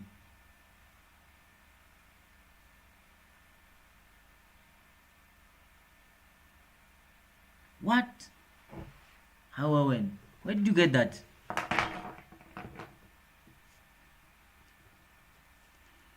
We are preparing here for exam.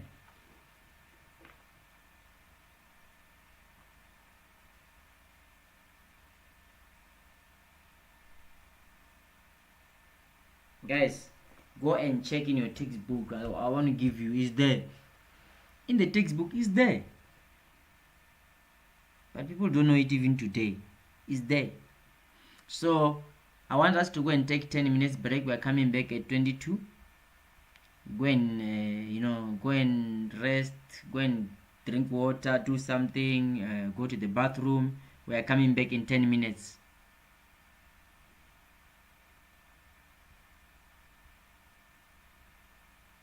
Which exam? Serious? Which exam? Tomorrow. Those who are writing tomorrow, they know which exam. If you're not writing tomorrow, no problem.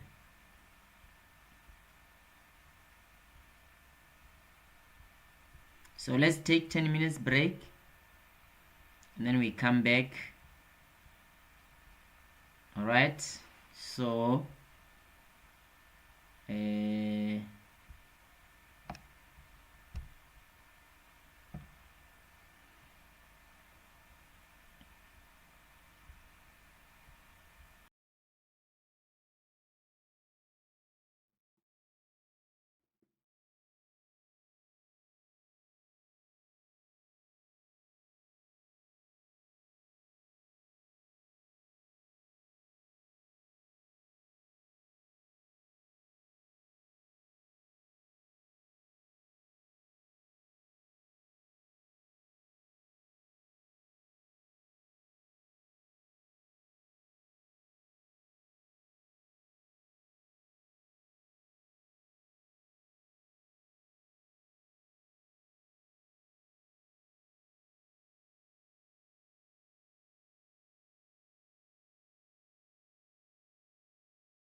We are back. We are back. Come back. Come back. Come back.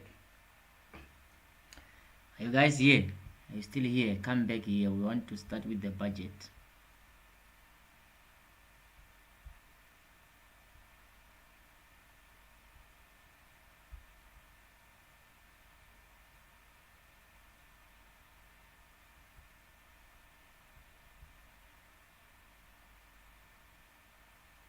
Are you guys back? Are you still around? Are you still here? We want to push the budget now. Cash budgets.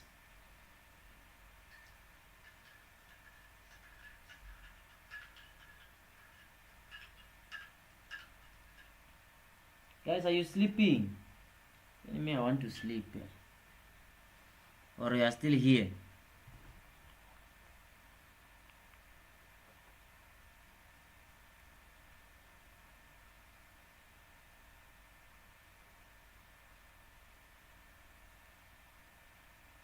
Hello?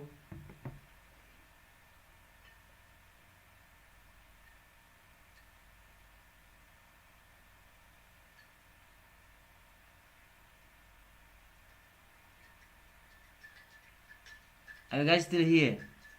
Can we proceed?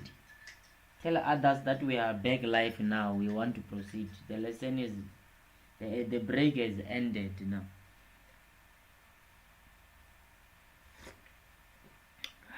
Drinking coffee so that we are active.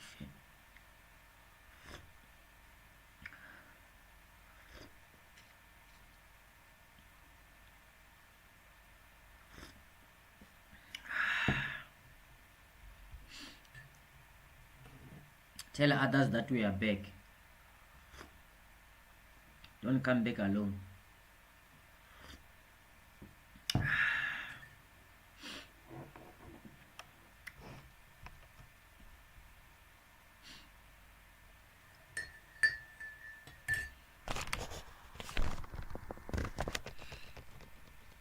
Tell others that we are back. We are back.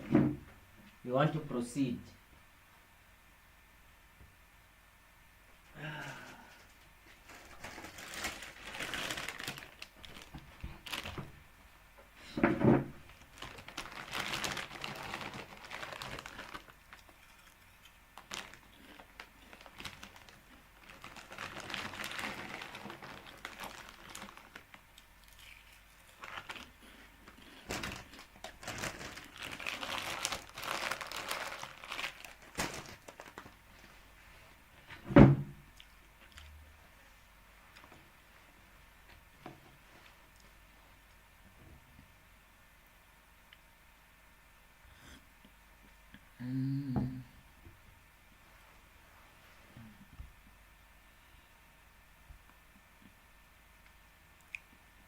Yeah, welcome back. Let's proceed with the lesson.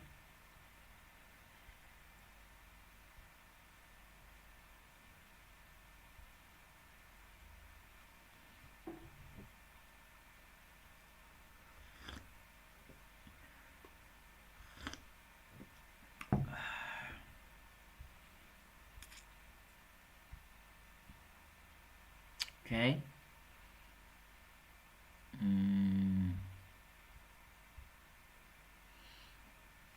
Right.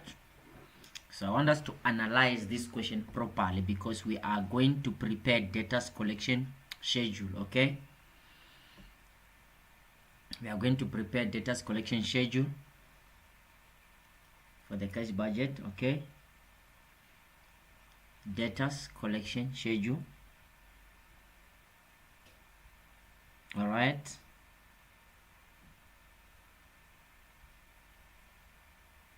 Data's collection schedule there.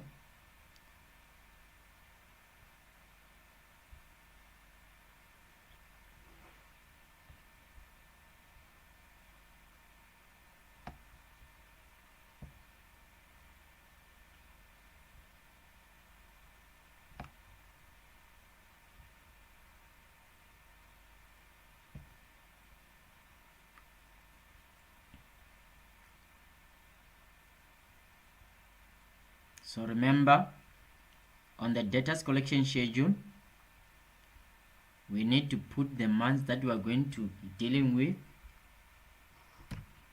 months there.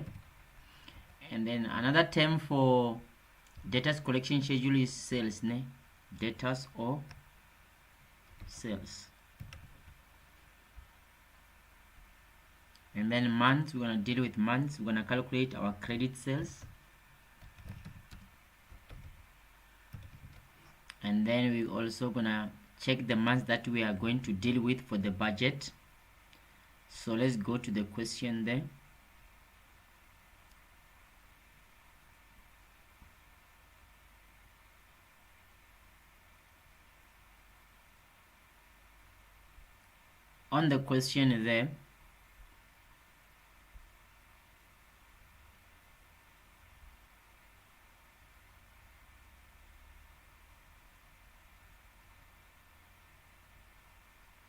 On the question there, they are saying business G supplies the following information for 2019 to you. Then months they gave you January, February, March and April, right? And then they say to you, it is expected that the current trend of sales increases will continue during the rest of the 2019. If you check, there was an increase of sales from January to February of 10,000, from 150,000 to 160,000, right? And then from February to March, from March to April, all right? So that means they're going to increase like that. And then 50,000 of sales are for cash, and then credit sales are collected evenly in the following 3 months. Cash customers receive a 5% discount, all right?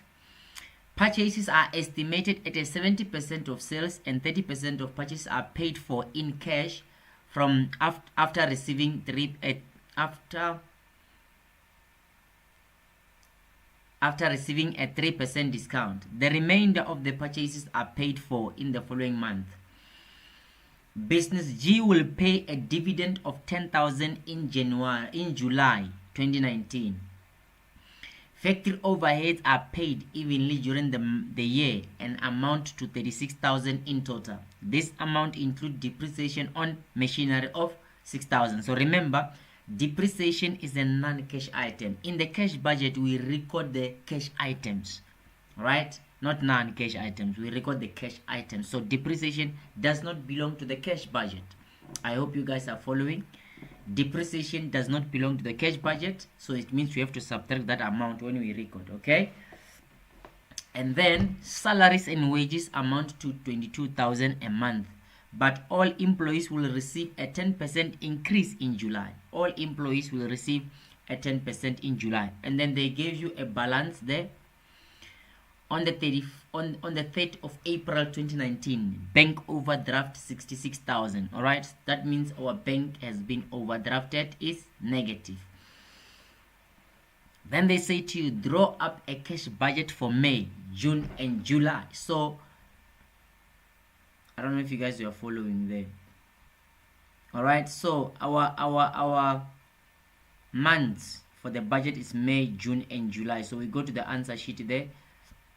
On these 3 columns there, we are going to say May, June, and July. All right. And then after that, we are going to determine the months that are given for this budget on the other side. All right. So on the other side, remember we've got January,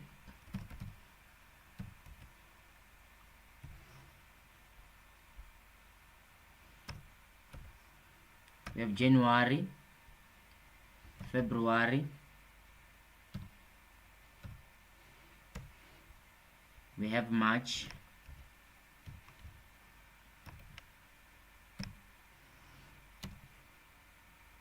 we have April,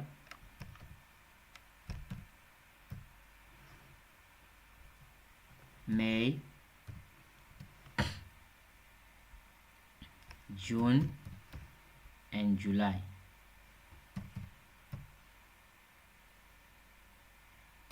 All right.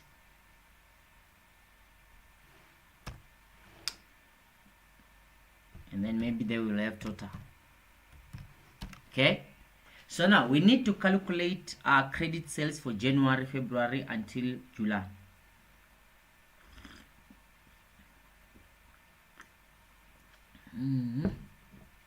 Right. So now, remember, for us to calculate credit sales, we're gonna say total sales. Let's see what does the information say first on the question. Now it's time to analyze and understand what is really happening right there. So they are saying it is expected. Let's go to the paragraph number 1 in there. Ne? They say it is expected that the current trend of sales increases will continue during the rest of 2019. 50% of sales are for cash, meaning 50% of sales are on credit. Are you with me there? And then now we need to go and calculate our credit sales, which is 50% of the total sales. So for January, we've got 150. So we're going to say 150 of January. All right. Back to our answer sheet. For January, we are going to say 150,000. We multiply by 50 divided by 100. So how much is our, let me do this so that these things can be a bit of order here. Okay, do you guys understand why we are multiplying by 50 there? Do you guys understand? Do you guys follow?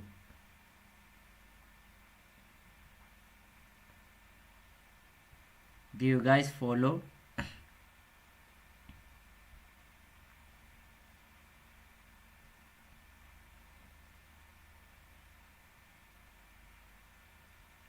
Do you guys follow?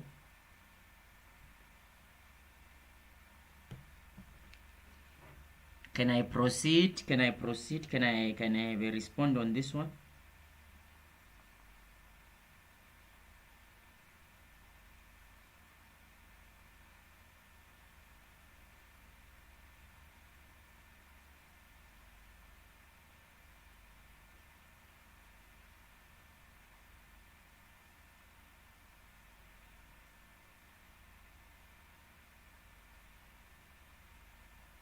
Are you still there? Do you guys understand what I'm saying? Do you understand the calculation that I did there? I don't know.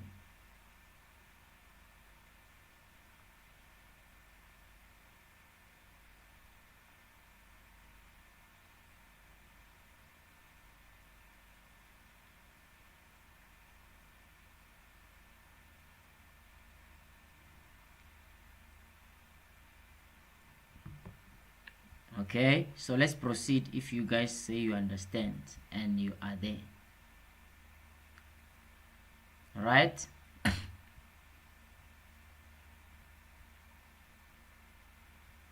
So now we are going to follow that trend of increasing the sales. Okay, so let's go back to the okay, we are on the answer sheet. How much is the amount there? How much is the credit sales for January? Quickly, if you are there.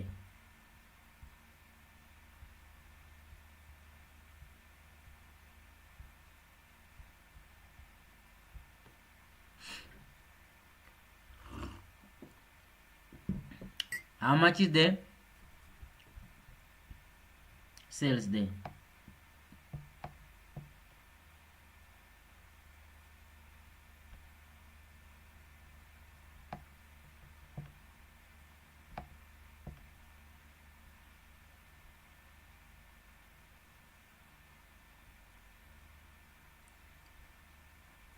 The credit sales for January is 75,000. Okay. And then for February, we are still going to go back to the February and check the total sales. The total sales for February is 160. So 160 multiplied by, so it's gonna be 160,000 multiplied by 50 divided by 100. How much then?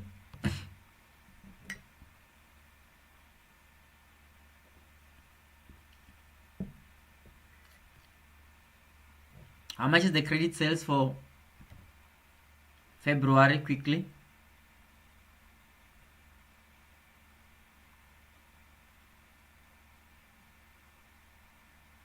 How much is the credit sales for February? Quickly.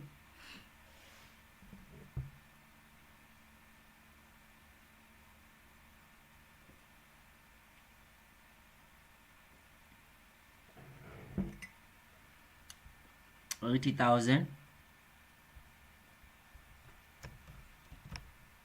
And then remember, sales for March is 170.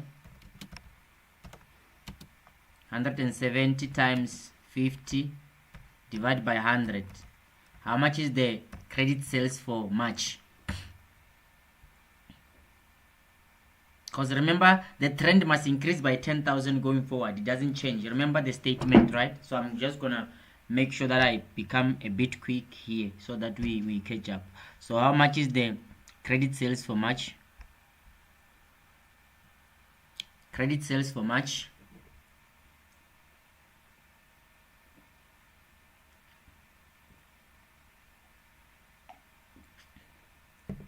Credit sales for March is 85,000.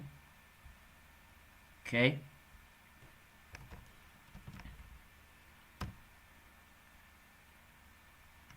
$85,000. And then for April, remember, it's gonna increase again by 10,000. That means the sales for April is 180,000. And then we multiply by 50 divided by 100. How much is the credit sales for April? Credit sales for April, quickly. Credit sales for April. Credit sales for April.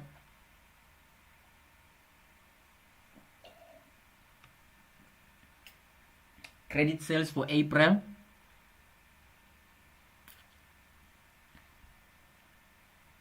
Credit sales for April.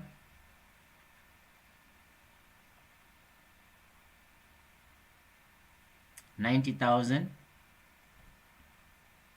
We are moving a bit fast, okay? Because I hope you understand this one. And then meaning the total sales, because remember, right? Remember that the statement says it is expected that the current trend of sales increases will continue during the rest of 2019. Meaning they're gonna every month there will be a 10,000 increase of sales. Meaning when we go to the sales for May, the sales for May will be 190 because the sales for April is 180. So let's go there. I just wanted you to understand that part. So 190,000 we multiply by 50, we divide by 100, and then how much there is the credit sales for May? Credit sales for May. And then for June as well, I'm just gonna do it quick so that we finish, okay? Multiply by 50 divided by 100. We got it, ne? And then for July, 210,000 multiply by 50 divided by 100. So now let's start with May. How much is the credit sales for May? Credit sales for May. Credit sales for May. Show calculations because we don't know if they're gonna mark them or not. So it's good to show them. Just make sure you show them. So you say sales for for May is how much there? 95,000. 95,000. All right, and then sales for June, credit sales for June, credit sales for June. Let's make it quick. Credit sales for June. We don't have the whole night there. Credit sales for June. Credit sales for June.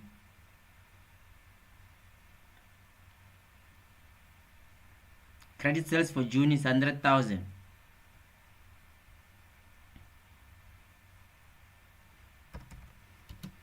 And then credit sales for July. Credit sales for July. Credit sales for July.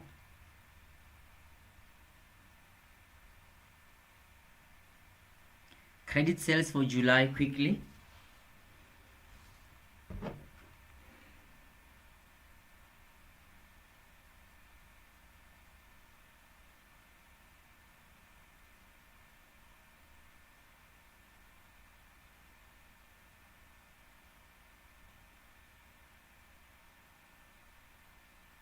Can I have credit sales for July quickly?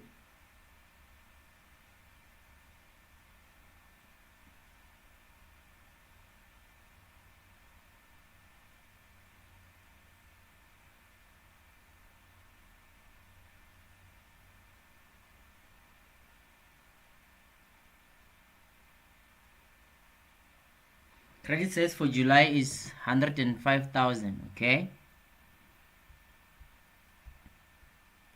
105,000.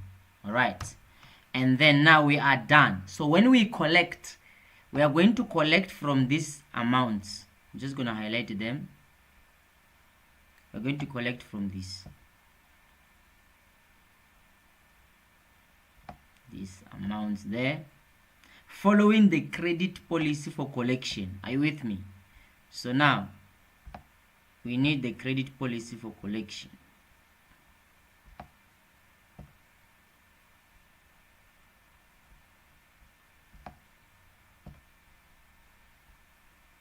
So we are going to analyze the credit policy.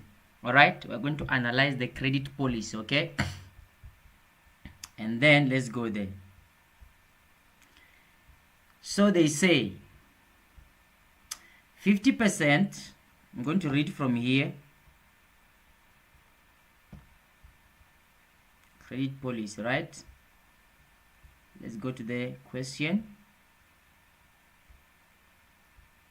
I'm going to read from where it says 50% of sales. I'm going to start there, okay? So let's start there. They say 50% of sales are for cash, and credit sales are collected evenly in the following 3 months. Right? What does it mean, evenly? Meaning they are going to collect in which way? They are saying collections of the sales are going to be the same for every month until they complete. All right? Until they complete collections. Okay? So now, we need to collect evenly, means they're going to collect the same, continuously, the same amount. Nothing will change. If they collect 20,000 this month, next month they're going to collect another 20,000. The other month, but they're going to collect in the following 3 months. Meaning, listen to me, meaning, this one you need to get it right. Meaning that if you bought, right, or if they sold to you on credit in January, they are going to collect another money, the first money in February, the second money in March, the third money in April. I don't know if you get my point. If you bought in February, they're going to collect the next money, the first money in March for the second money in April, and the third money in May. That's what the question says. That is the credit policy of collecting. All right? So now, meaning in May they are going to collect for something, right? But if you check, if they sold to you in January, the first collection will be made in February, the second one in March, the third one in April, meaning the last collection for January is April. Therefore, we're not going to collect anything for the month of January in May. We're not going to collect anything for January in June, and we're not going to collect anything for January in July, right? Because the last collection for January will be April. Because remember, the credit policy says, the credit policy to collect says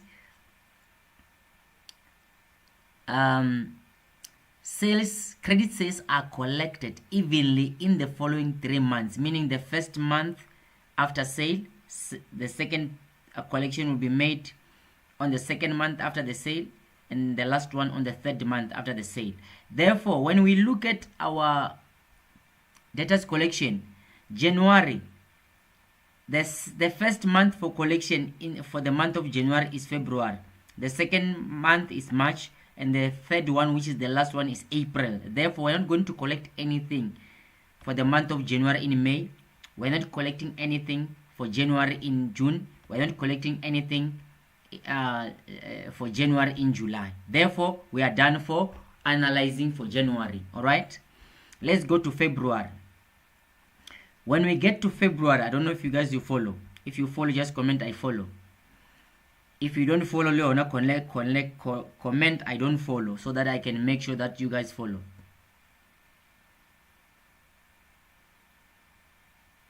If you don't follow, comment. If you follow, comment as well, so that I can be alert of what to do. Can I proceed? Do you guys follow or you don't follow?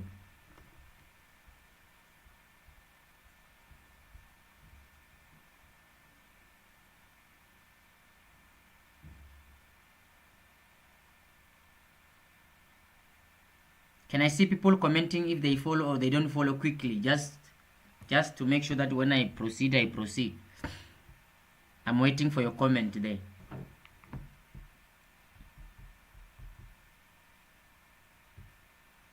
I'm waiting for your comment right there.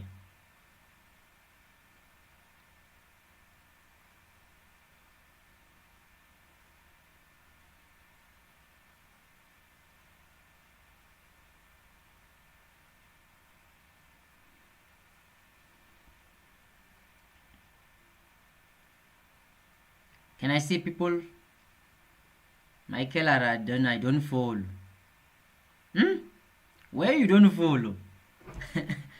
Hey, budget. I'm gonna start and explain again. I'm gonna start and explain, at least for those that are not following, okay? Because most that are following are my students that I teach every now and then, like every week, that I used to teach every week. Those that I used to teach every week, I am sure you are the ones who are following. Most of you. So I'm going to repeat this explanation again. Let's go back to the question. Better understanding. All right? Listen. We are selling goods, right? On cash and on credit. So when we sell on credit, meaning we're going to collect the money later. We give the person the goods, we're going to collect later. All right. So now, here, we have the first thing that we did, if you look at our answer sheet, we calculated how much people are owing us every month. In January, they are owing us 75,000. In February, they are owing us 80,000. In March, 85,000. In April, 90,000. In May, 95,000. In June, 100,000. In July, 105,000. Those are the monies that people are owing us. How did we calculate this, and why did we multiply by 51? Right? That is what I'm gonna give. They say, because they say to you 50%.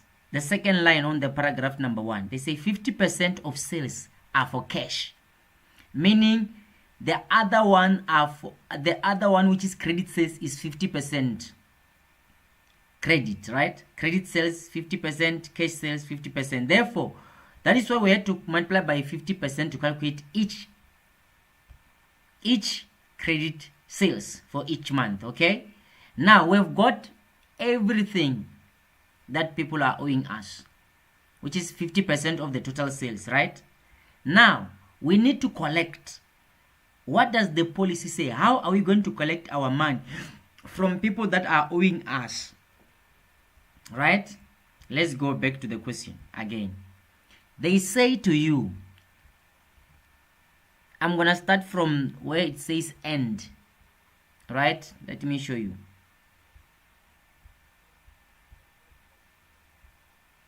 I'm gonna start from here. They say end credit sales are collected evenly in the following 3 months.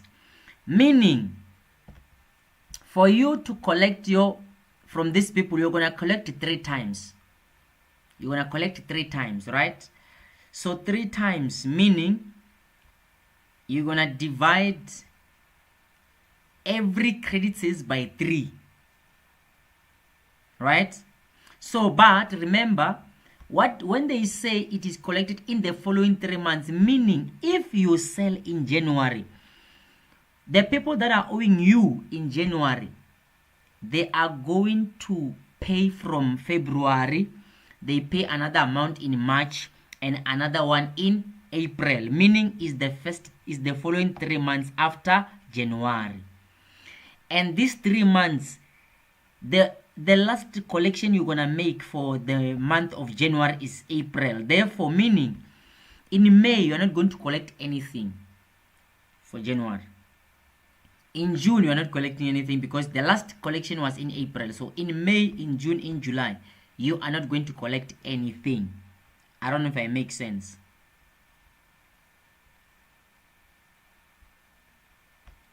Right? So now let's try to continue to February. Ne? If you check in February, all right, in February, according to the credit policy, they're saying you're gonna pay in the next 3 months evenly, meaning you're gonna pay the same amount for 3 months to complete every debt that you are owing. Okay, so now so if you sell in February on credit, you are going to collect the first payment in March. That is your first month for the 3 months that you need to collect for.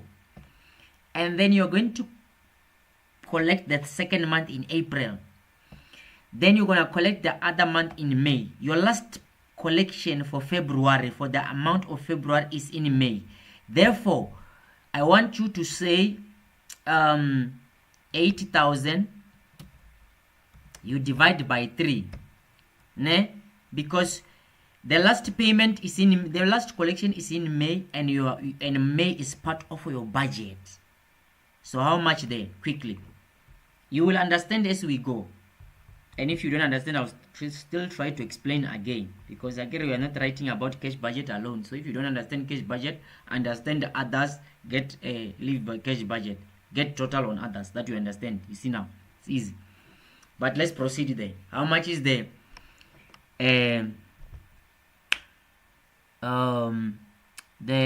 money you are going to collect in May?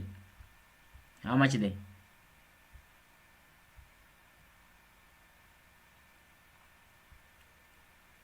Hello?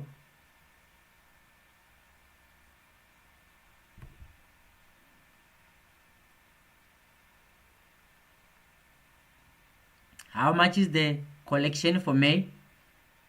2,667. Okay.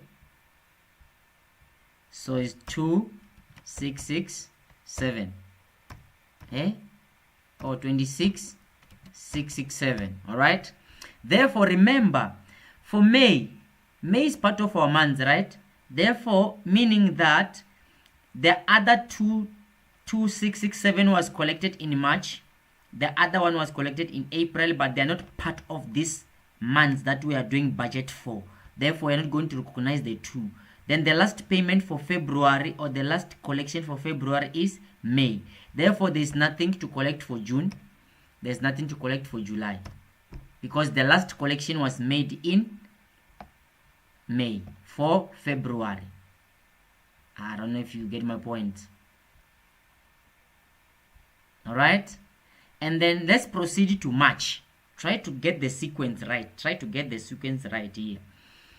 For March, that means, remember, you have to collect from the following 3 months. Therefore, the first collection that you are going to make for March is April.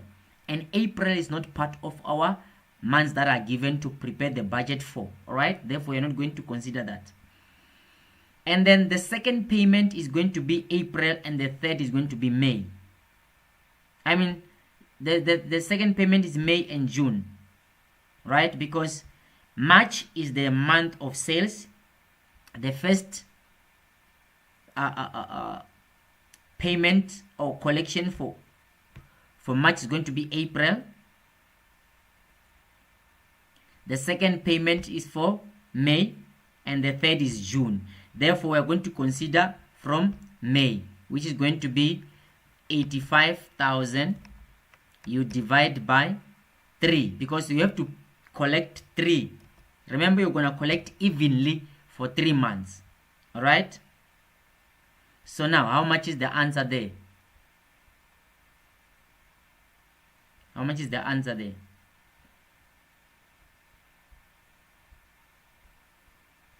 How much is the answer there for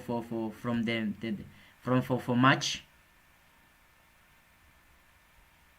For March, 85,000 divided by 3. How much there? Quickly.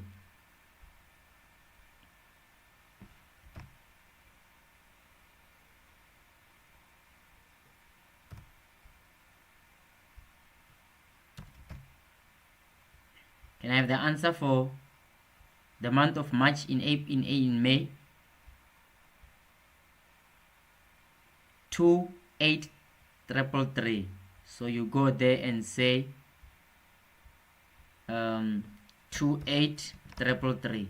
And then, meaning, since they said you're gonna pay evenly, you're gonna collect, sales are collected evenly in the next 3 months. Meaning, even in June, which is the second month, which is the last month of collection, you're gonna collect how much? We can't calculate that one because it's the same amount. You're gonna collect 28,333. And then remember, the first collection was made in April, one month, the first month. The second month, May, is in our budget, we calculated. And the third one is June. There we go. And then that means we're not going to collect anything in July, because the last payment for March is made in July, or collection was made in July. All right, then we are done for the month of July. I don't know if you guys are following. I don't know if you get this. I don't know. I don't know if you get this. I proceed again. Let's go to April. If you don't get it up to April, hey, we'll have to do something about it, but let's see. I don't know if you guys are following. Are you guys following? Are you guys following?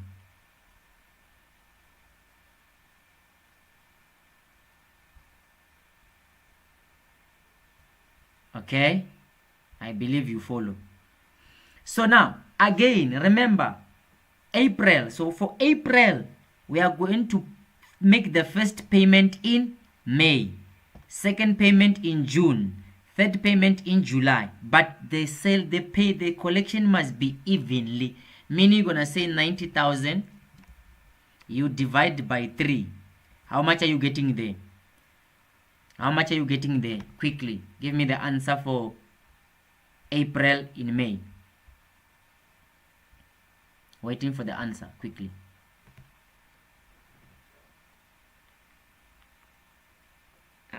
Umpile, is that umpimates? Do you understand now? I see you are saying, yeah, hey, accounting is nice, eh? You understand?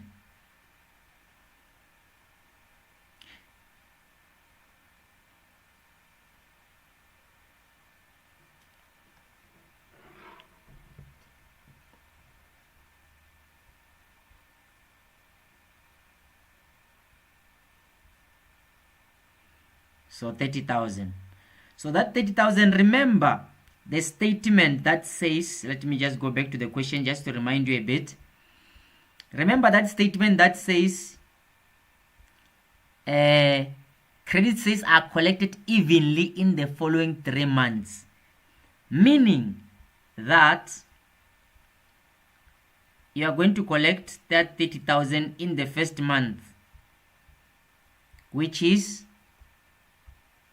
May. The first month of collection for April is May, 30,000. Because they said evenly, you are still going to collect another 30,000 in June.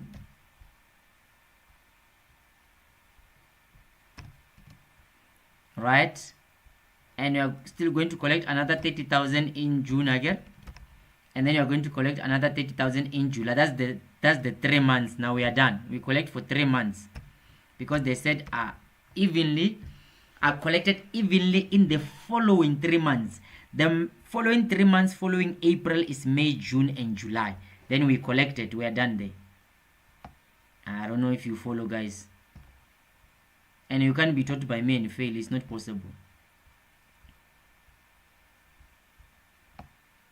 It's not.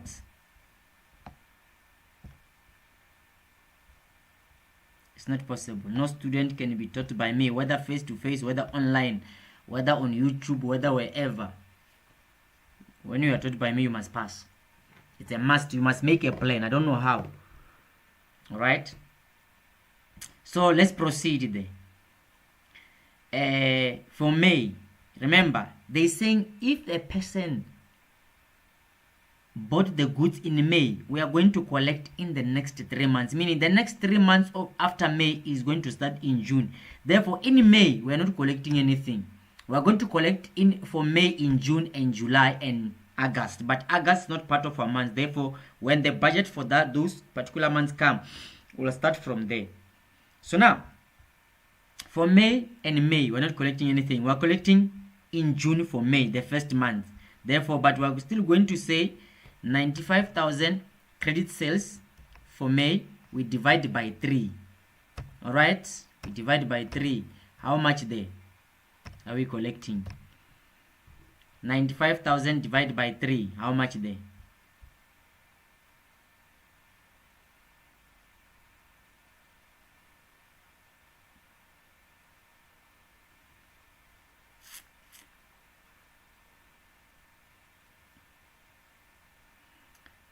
I see. Who's this? Hey, your name is match through. No, the other question is there on YouTube. There, I've recorded the video. Just go and watch. 31,667.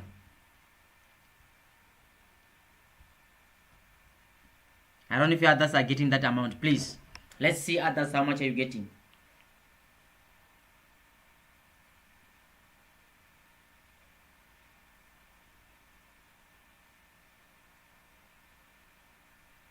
Others, how much are you getting quickly? Can I have the answer?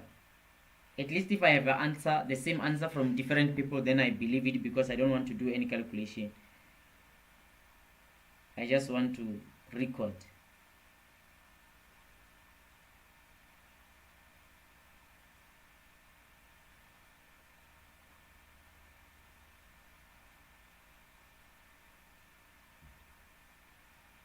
Okay, I guess the answer is correct. It's 31,667.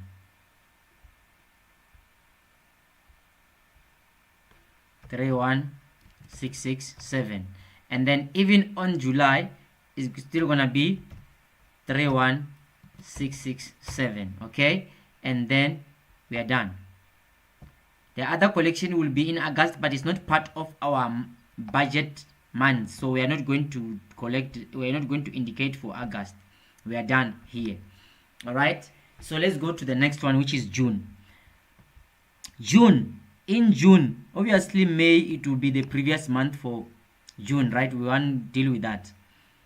All right, and then let's go to June. We're not collecting anything for June. The collection for June will start in July. That is the first month of the following 3 months of July. Therefore, we are going to say 100,000 credit sales. We divide by 3. How much are you getting there? This thing is easy and very, very easy.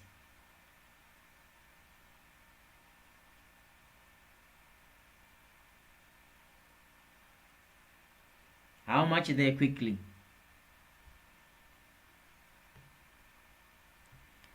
How many threes are there?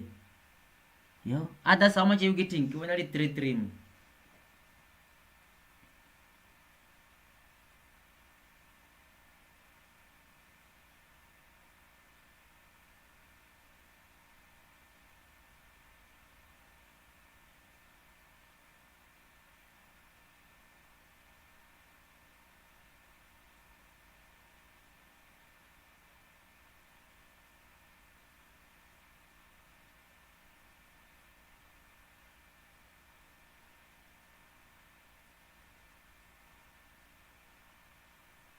Okay, the answer is 33 or 353, so 33,333.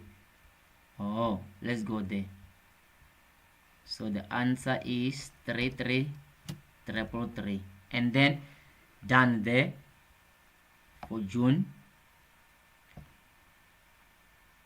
And then for July,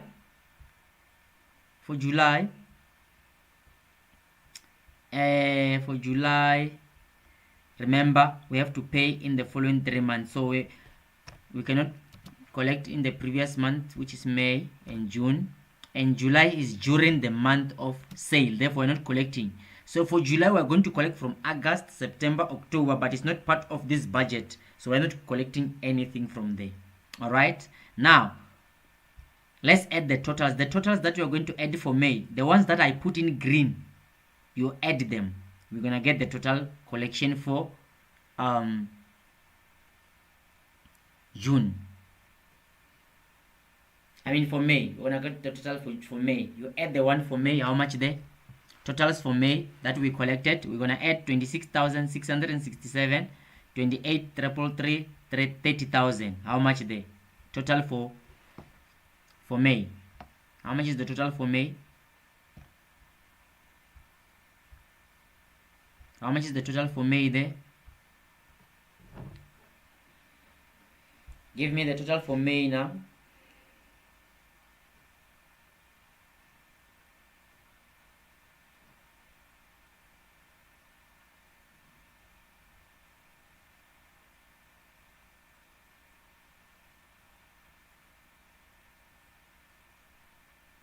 The total for May is 85,000.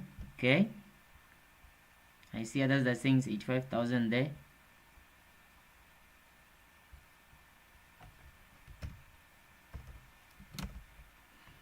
All right, and then give me the total for June.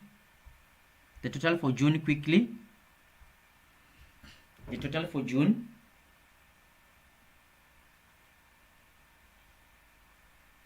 Total for June.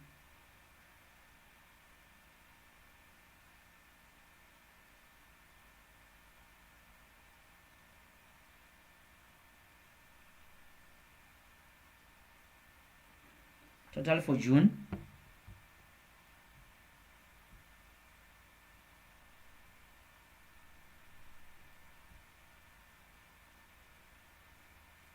How much is the total for June?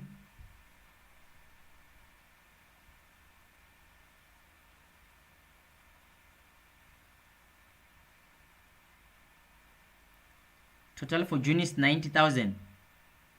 90,000 is the total for June. Okay, let's go to total for July quickly. Total for July. Total for July. Total for July.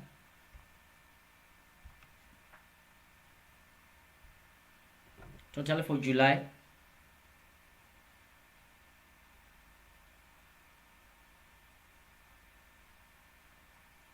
Total for July. Let's put total for July quickly.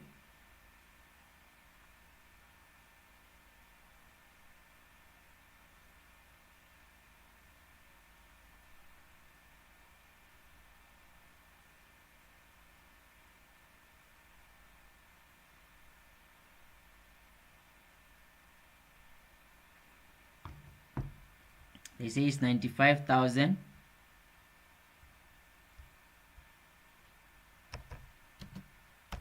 And then we are done. That is your debtors collection schedule. That is your debtors collection schedule. Okay. And then now, as we proceed, we need to calculate or prepare what we call creditors payment schedule. So creditors payment schedule is the same as well as this one, but here you are paying. All right, so I'm going to use the same question. We prepare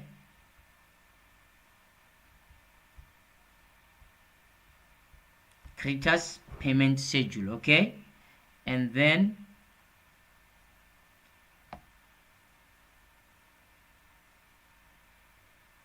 we're still going to have the months. I just want to show you how a complete budget looks like, because if I don't show you, you will say you didn't show us. You would have showed us. You should have showed us. So I'm showing you.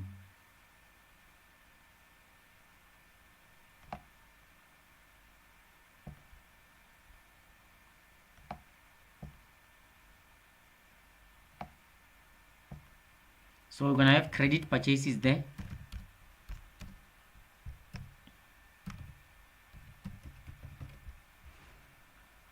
And then the months don't change, it's still May, June, and July.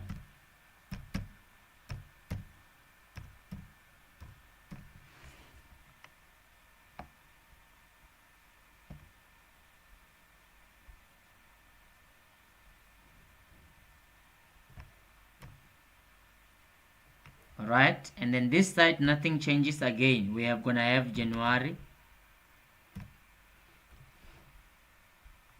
February,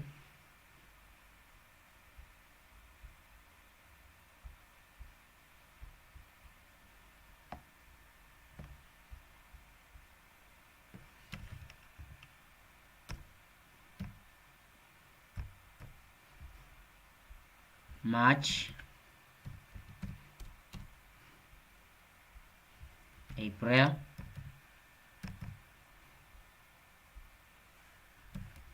May,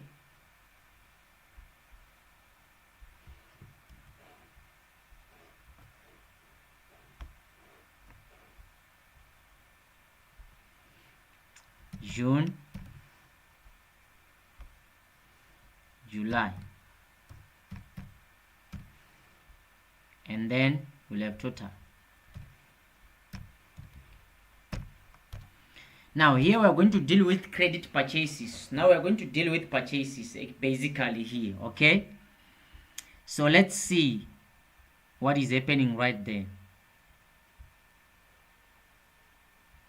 Ne?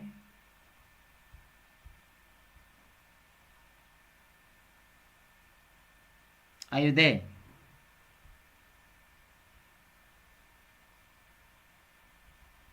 Do you guys follow? Do you guys understand?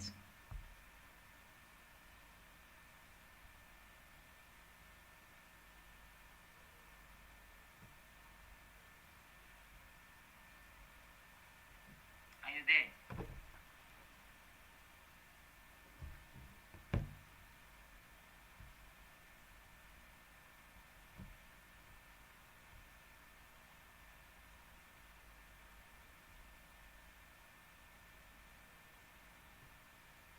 Okay, now let's proceed, and then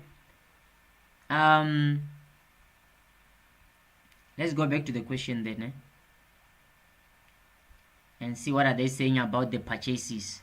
So they're saying to you on the second paragraph, purchases are estimated as 70% of sales. 70% of sales. and 30% of purchases are paid for in cash after receiving a 3% discount. The remainder of the sales are paid for in the following month. So listen, they are saying to you, I'm going to explain to this one. Let me just try to put on the charts there. People maybe will understand from there properly on this question. Ne? On that question like that, they are basically saying to you 70% of sales is 100% purchases. 70% of sales, 70% of sales is 100% purchases. 100% purchases is equal to cash sales, cash purchases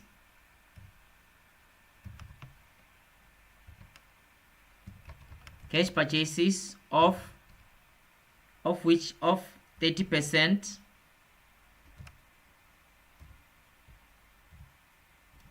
plus 70% of credit purchases. I don't know if you get my point. I'm trying to just explain there. If you miss this one, it's gonna be a problem.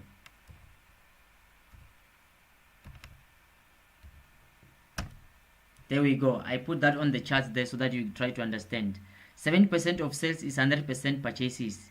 And then 100% purchases is equals to cash purchases of 30% plus 70% of credit sales. Of credit purchase. Meaning, we need to go and calculate credit purchases. So, let's go there. So, when we calculate credit purchases, we are going to say for January, our January sales is how much then? Our January sales is 150,000, right? So when we go to our answer sheet, we calculate credit sales. We are going to say 150,000 multiplied by 70 divided by 100. The first 70 is to calculate 100% of purchases. Then we're also going to multiply by another 70 to calculate credit purchases, divide by 100. I don't know if you get my point. Then how much is your credit purchases there? And comment if you understand what I'm saying there, or you don't understand, so that I can further explain if I have to continue otherwise.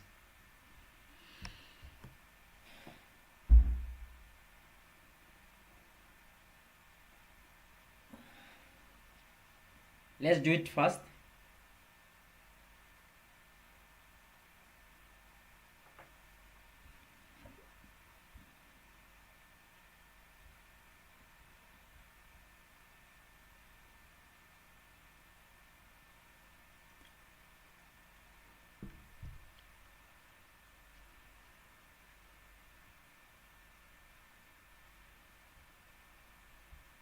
How much is your credit sales?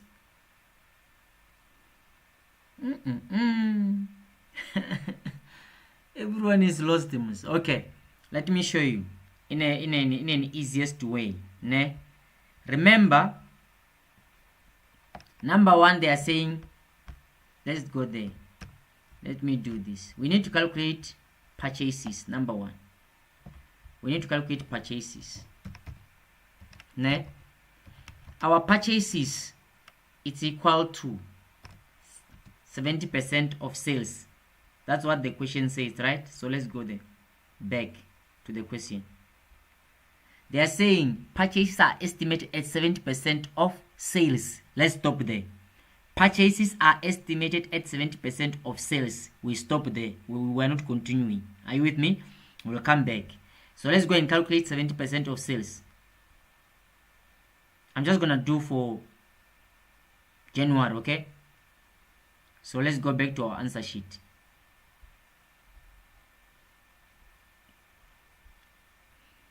When we go back to our answer sheet, meaning for January, purchases for January is going to be 150,000 multiplied by 70 out of 100.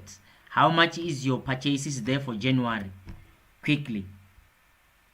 How much is your purchases for January? How much is your purchases for January?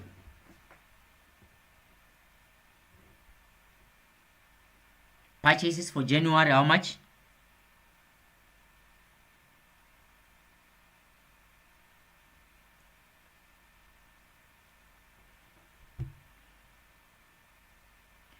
Are you following up to so far? Dineo, are you there? Michael, Smash, Tiani. Are you guys still, are you there now? So, that is the total purchases for January. Ne? That is the total purchase for January. Remember, now we have got 105,000. Ne? Sharp. Now, these purchases is total purchases. Remember, total purchases include credit and cash, right? So, now this one, it cannot qualify to be credit purchases because it is also including cash, and we need credit as. So when we proceed, remember now this is total purchases. Let me put it there. Total purchases. These total purchases, inside of it there is cash. Say purchases. Right, and there is also credit purchases.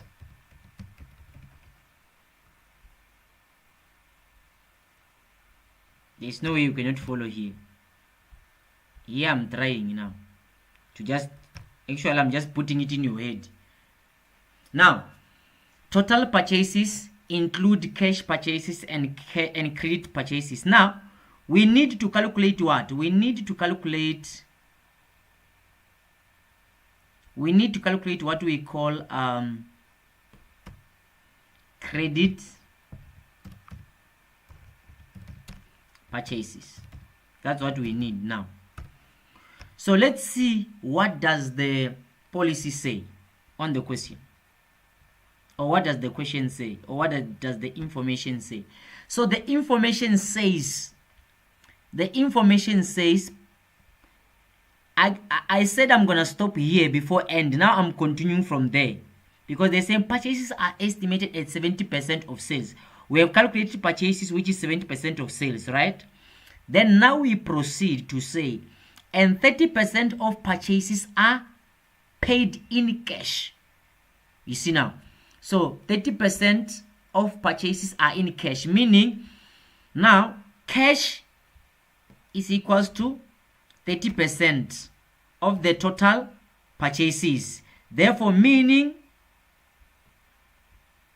that credit purchases is 70% of the purchases they make out of the total, which is 100.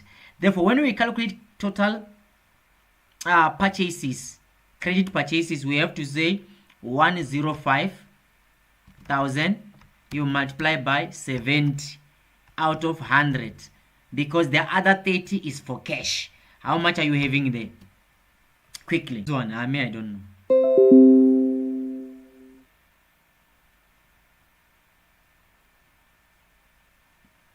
I tried. So how much there is your credit purchases? Quickly, give me the amount for credit purchases. So did you hear me now? Do you understand? If you understand, I don't know, just comment yes, I understand.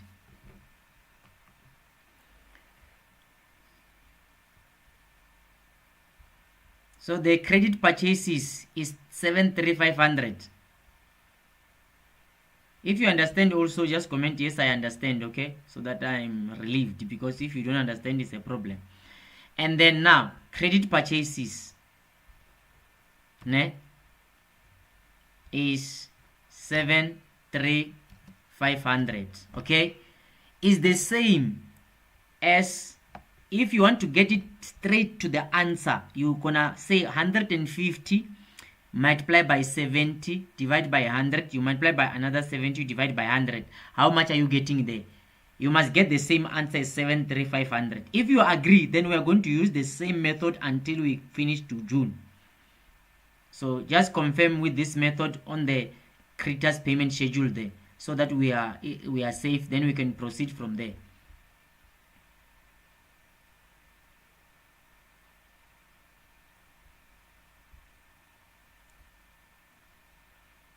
So are we getting the same 73500? Are we getting the same 73500 when we use the one in the table?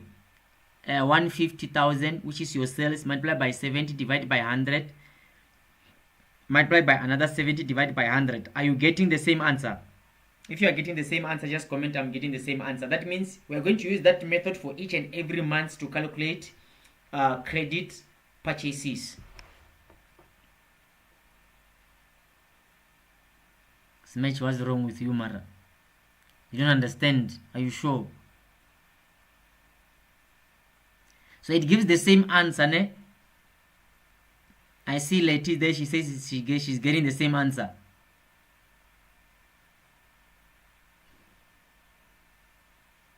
So if it's giving the same answer, that means we're gonna use that same method to calculate for everything. We're gonna use that Smash. Even now you don't understand me, I don't know now. I think I've exhausted my explaining. So that means we're gonna use, do you agree that now we have to use that method of calculating the same way we did? So that means the credit sales for January is 73500.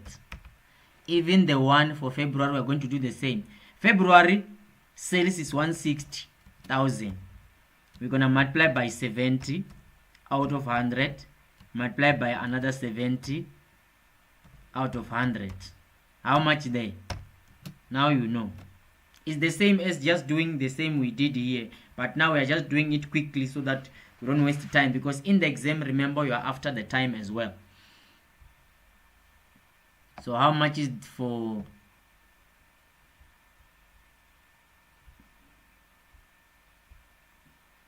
how much is the amount, how much is the credit purchases for February? Quickly.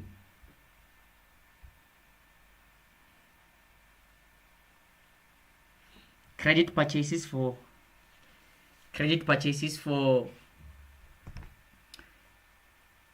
February, 78400. 78400.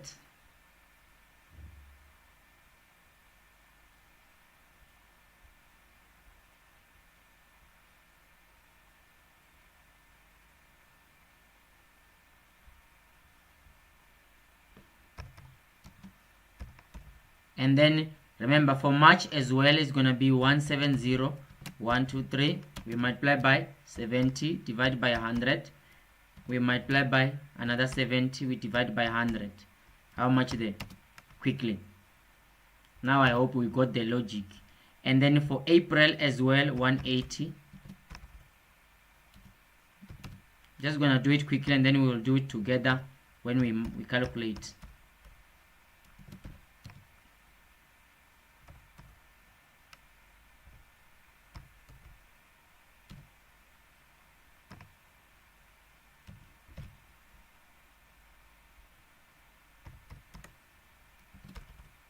Because we have other two questions to do after here, and I'm here, I'm not going anywhere. It will depend on you, but me, I'm here, I'm not going anywhere.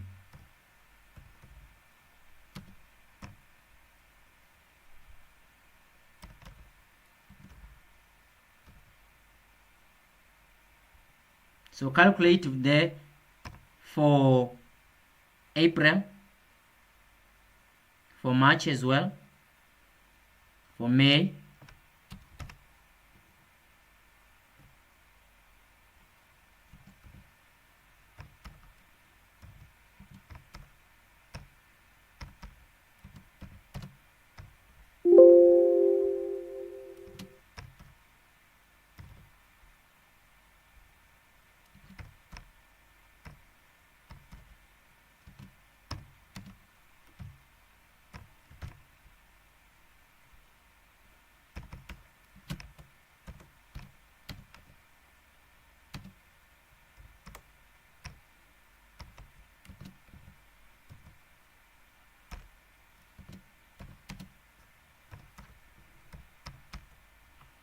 then let's start to calculate now. How much is the answer? How much is the credit purchases for March? Quickly, give me for March quickly.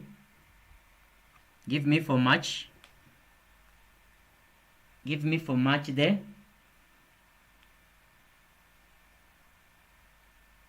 For March is how much? So for March is 833. Just confirm with me. For March is 833. For March. Just confirm with me for March quickly. 833 is for March.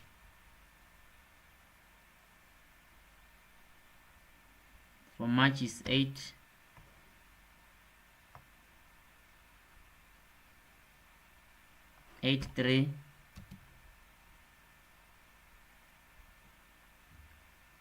Eight three 300.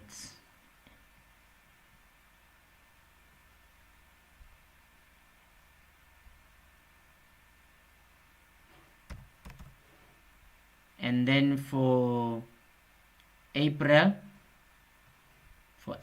is how much there? Let's see.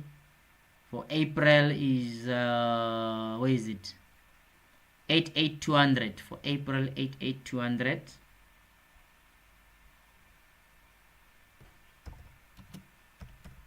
And then for May,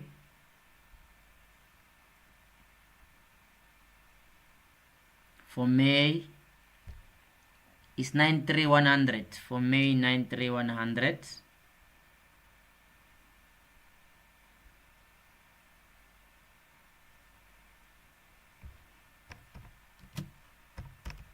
And then for June,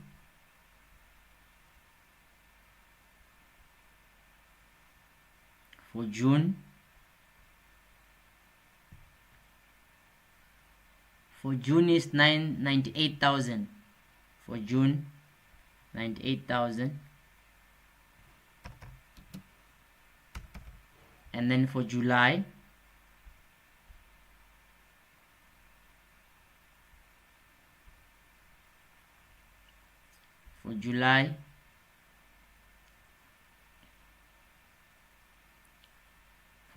is 102,900.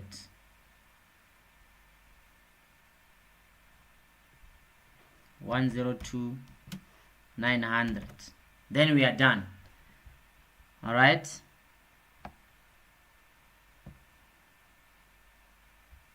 So we are going to collect there.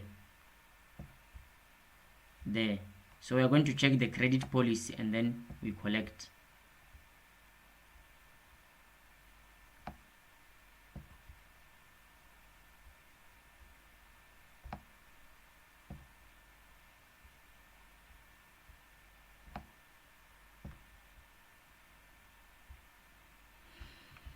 Right, now we are done calculating the credit purchases. Okay, so now let's go to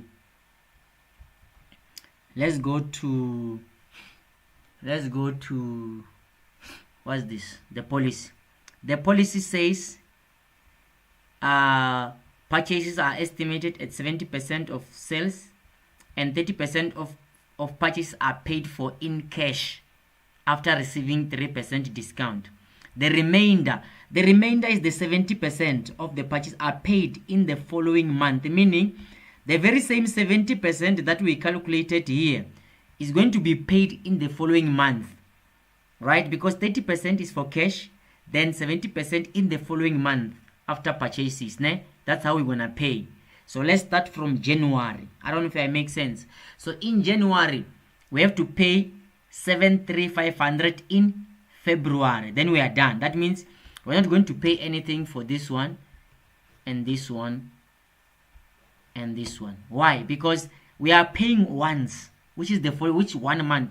If you are owing 73,500, you are going to pay it in January, then you are done. Right? And then we go to February. February, if you are owing in February, you are going to pay in March, then you are done. Then even for February, you're not going to pay anything for May. You're not going to pay anything for June. You're not going to pay anything for July. Why? You only paid once. And how much are you going to pay? 7,400 in March. You're done. Right? And then we go to March. When we go to March, you are going to pay 8,300 in April. Then you are done. Therefore, since the payment is just going to be in April only, then you're not going to pay anything for May. You're not going to pay anything for June. You're not going to pay anything for July. I don't know if you follow. Alright? And then, for April, you are going to pay your payment in May. Therefore, May is part of our month. How much are you paying? The whole amount that you are owing, which is 8,200. That's what you are paying. You only pay once. That's 70%. You pay it once. Then you're done paying in May. You're not gonna pay anything in June, and you're not going to pay anything in July. I don't know if you get my point right there. And then when we go to May, in May, you're not going to pay anything for May. You're going to pay for May in June, which is 9,300. Just trying to be fast, but I'm also trying to make you understand.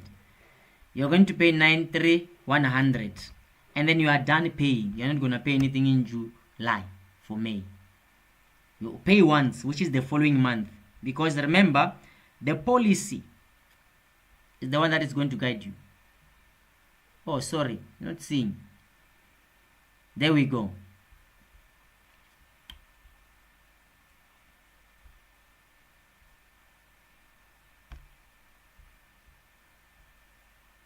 I thought you can see my answer sheet.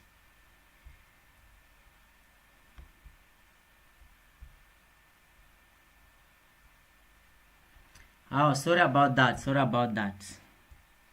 I was saying, remember, the policy says, let's go back again to the policy.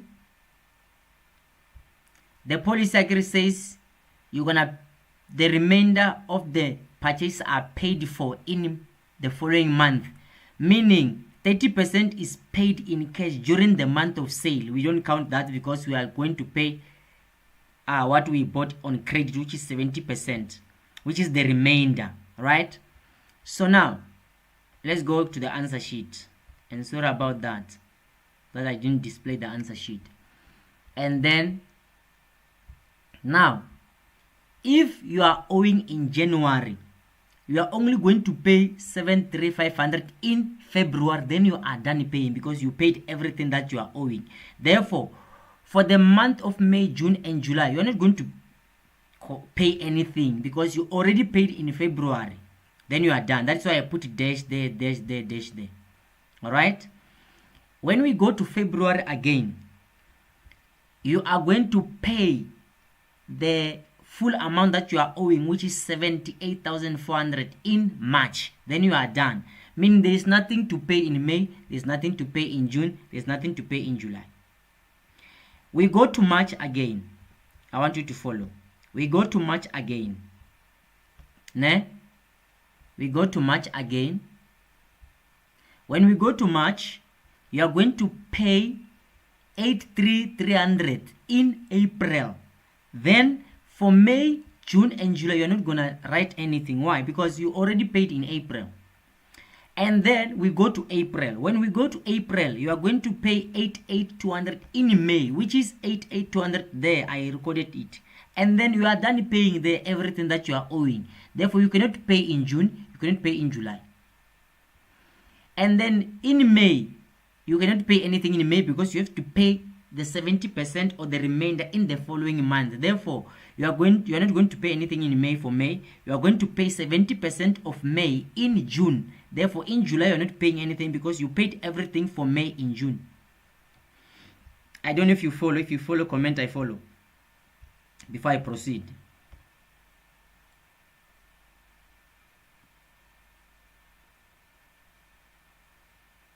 Do you understand? Do you follow?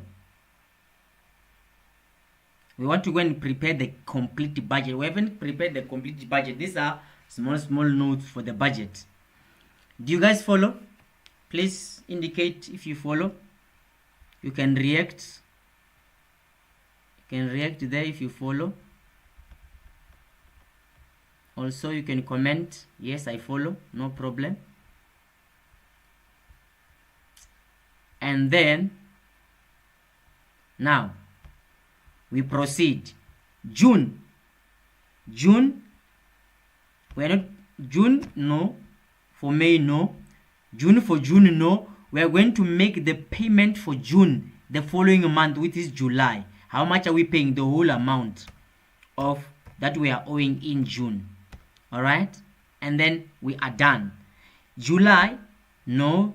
May, July for June, no. July for July, no. We have to pay the amount that we are owing for July in August. And August is not part of our months. Therefore, we are not paying anything. Therefore, the total for May is going to be 988,200. Okay? And then the total for June, 93,100. The total for July, 98,000. Done. All right, we are done there. And then now we are done again. We are done there. So I'm just gonna take this one out because this was for me trying to explain to you so that you understand the budget. Okay, now we are going to prepare the serious cash budget that they said you must prepare. After preparing those things, cash budget, remember, cash budget for May, June, and July. Okay.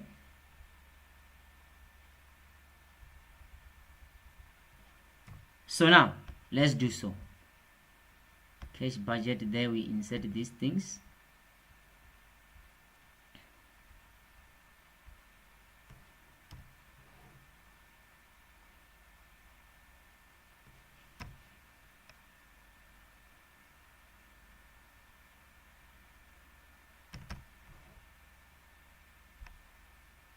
Alright, there we go.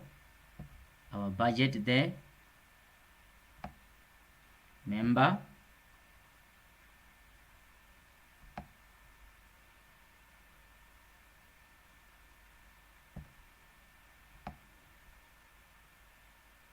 okay, and then remember it's budget for May,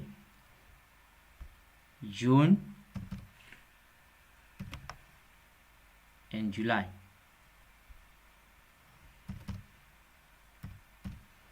All right, and then now we are going to do what? To calculate. So that the budget now, number one item there is receipts. We are going to calculate our receipts. Okay, our receipt is number one in our receipts column there.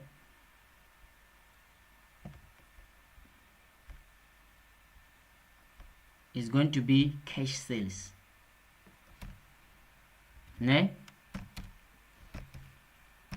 Cash sales. And then number two is going to be credit sales collections.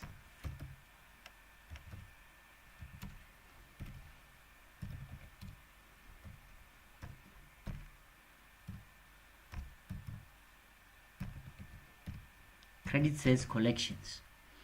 And then credit sales collections there, and cash sales. Let's start with cash sales before we proceed on the question.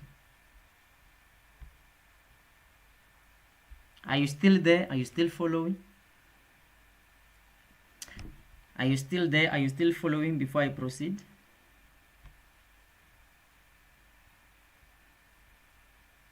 Are you still there? Are you still following before I proceed?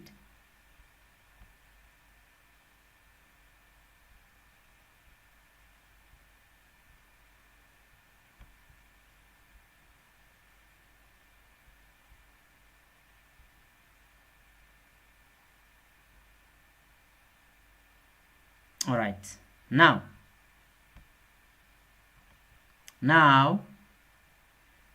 they are saying on the question, they are saying it is expected that a current trend of sales increase will continue during the rest of 2019. 50% of sales are for cash. 50% of sales are for cash. And then they say credit sales are collected evenly in the following 3 months. Cash customers receive 5% discount. I want you to analyze that statement. I want you to analyze that statement and tell me, how are we going to do this one? Just comment there quickly. How are we going to do this one? How are we going to calculate cash sales? Quickly. Just comment there. I want to see if you have got some little understanding.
How much there?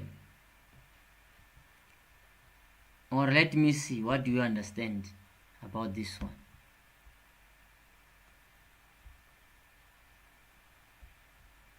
Is there anyone who understands something there?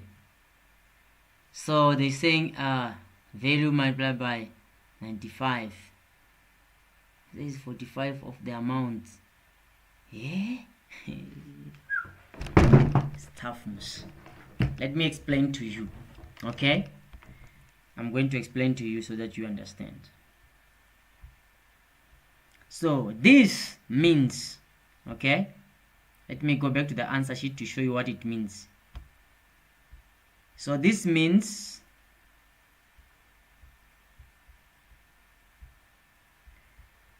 let me go down there to indicate calculations. Okay, this means, let's say for example we are dealing with the May, June and July, right? So now we are going to start with May sales. May sales, I'm just going to give example with May so that you understand. Cash sales for May. Cash sales for May, it's how much? 190, isn't it? Total sales, I mean to say.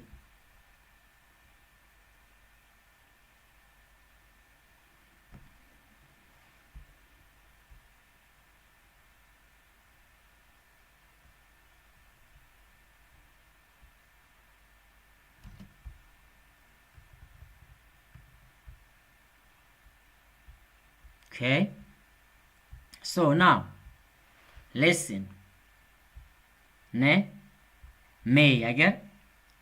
So May sales is how much? Let's check up there. May sales is 190 ne. So we are starting with May because that's what we are dealing with. The other ones, it was cash sales for the previous month. We don't deal with that. So meaning we're gonna say 190,000 multiplied by 50 out of 100. How much are you getting there? How much are you getting there? Quickly, just give me the answer as I continue to explain to you.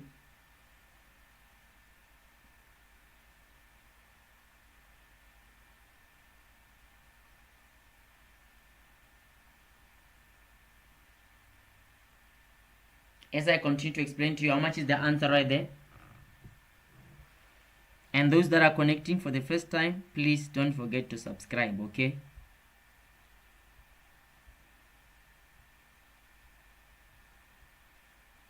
$90. Which one is which? Give me the answer for the one I gave you, the calculation I gave you. How much is it? Is it the one of, is it 85,000? Please don't contradict because I'm trying to explain for everyone.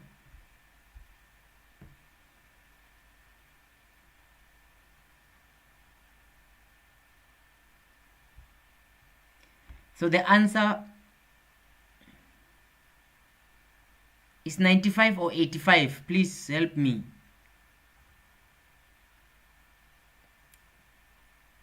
It's 95. Okay, 95. Okay, sharp. And then we're gonna say 95,000. And then from there, this 95,000 is for cash, but we have to minus discount. To minus discount, sales after discount, cash sales after discount.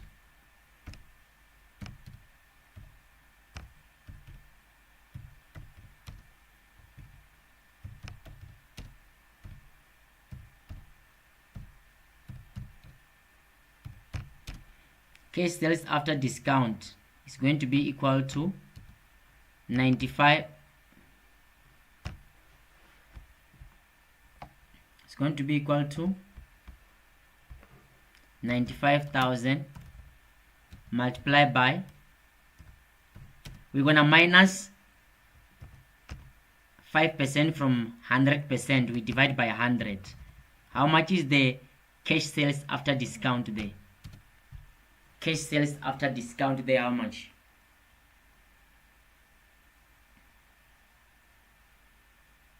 Cash sales after discount, how much there? Quickly.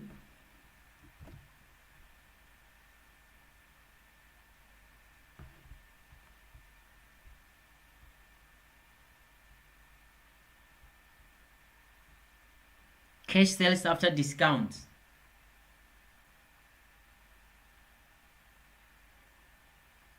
It's 100 max, 100. Going to be out of 100, exam out of 100. And then you are getting a 90, 250. So this is going to be your cash sales for May, 250.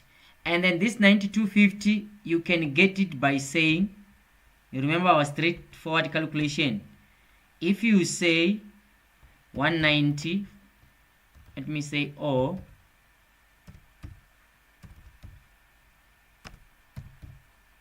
you can say 190,000 multiplied by 50 divided by 100, and then you multiply by 95 divided by 100. How much there? You must still get 250. All right, so let's do so for June. Let's do so for June. Okay, So this is the same.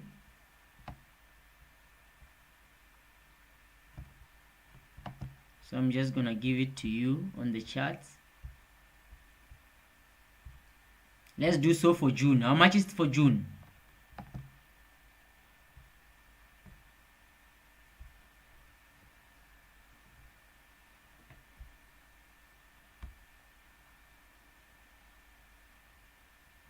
So how much is for June?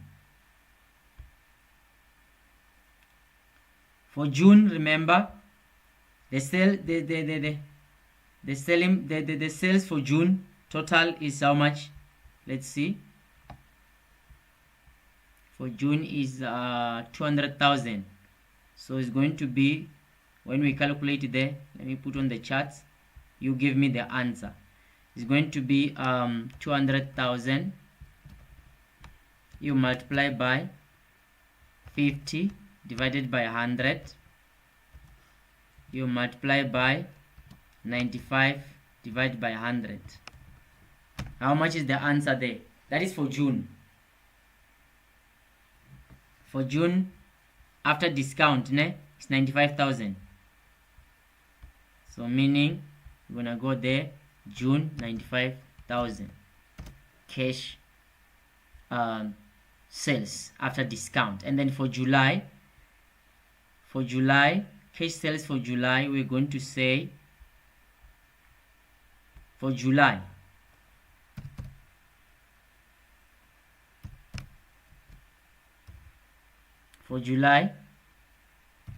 we are going to say 210,000. We multiply by 50 divided by 100. We multiply by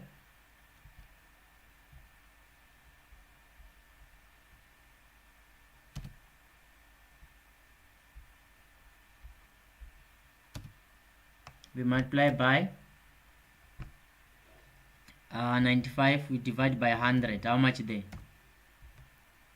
Already I see others, they're giving me the answer. For July there, you are getting 99,750. Are you all getting 99,750? So 99,750. Okay, and then collections, we are going to look at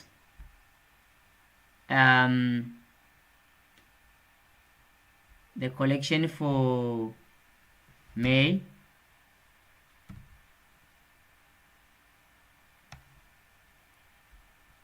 The collection for May,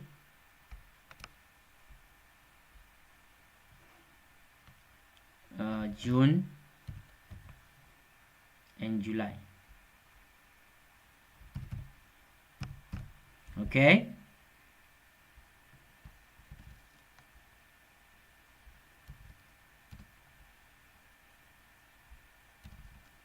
all right. So now in May,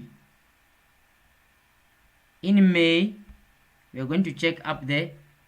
In May, if you check there, in May, we are going to May there. In May, you collected 266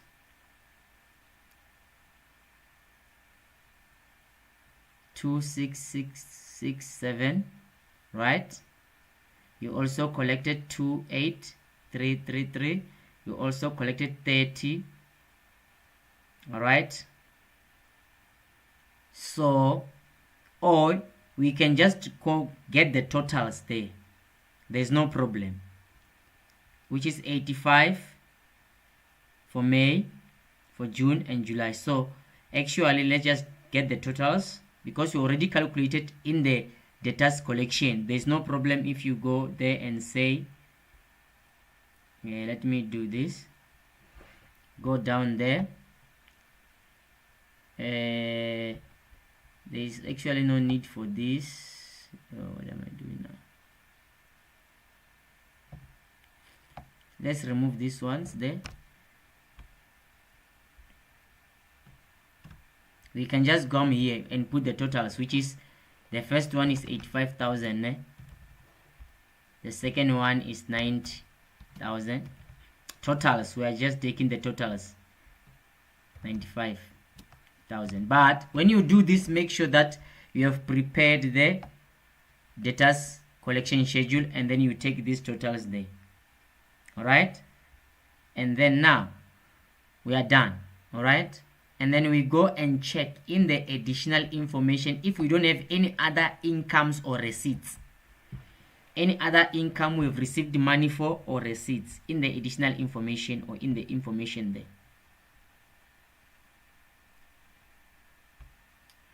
So let's see. In the information there, I don't see any income or any receipts. Therefore, we are done with receipts. We are done with receipts there. So what we are going to do now is to calculate the total receipts. Total receipts. So we're just gonna go there and say total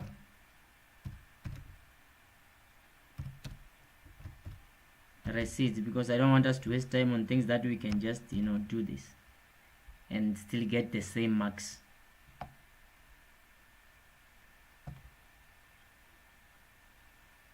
So your total receipts for June, for May is you're going to add the 90,250 plus 85,000 there. How much? Quickly, let's calculate quickly. We still have 2 questions to do. We need to manage. You see, budget is people. Whatsoever you got, you're gonna get here. Anyway, you want to get total again, but let's push. At least for those few marks that you're gonna get, it's fine. It will cover something. So how much is the total for May?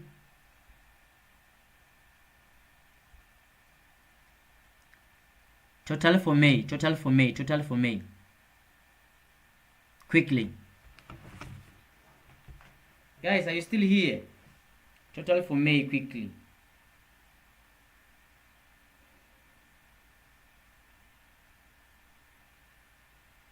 Hello. Total for May. Just gonna say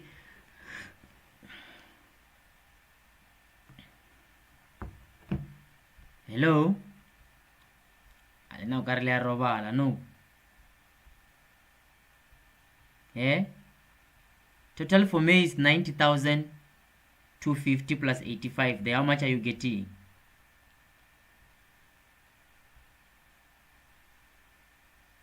Oh, 175,250. 175,250. 175,250.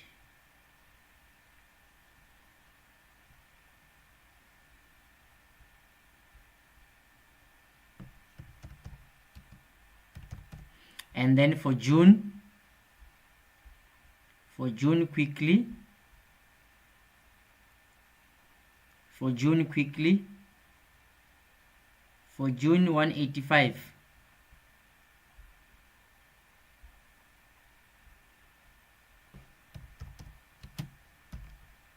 And then for July,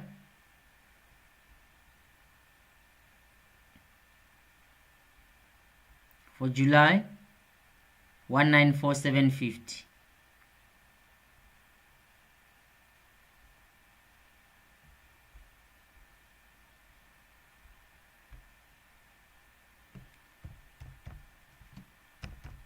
$194,750, and then we are done with receipts there. We are going to payments.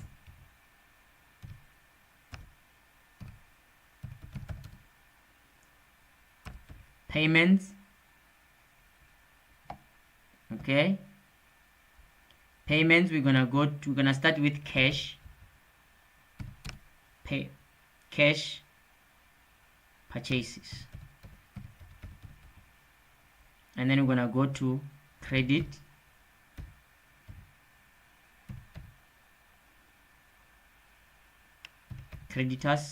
payments.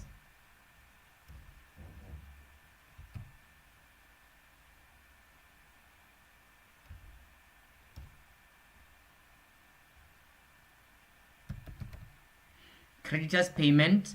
So creditors payment, right? Let's start there because it's already given. I get. So we already calculated. So creditors payments, we're gonna start there. Up there, we've got 822, 200.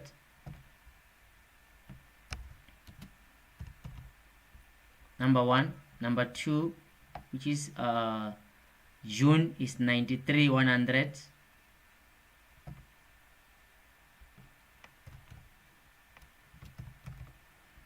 And then number four, which is July, it's gonna be 98,000. These are creditors payments, right?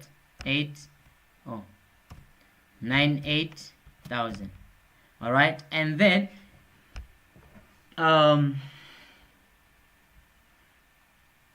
cash purchases is 30% off.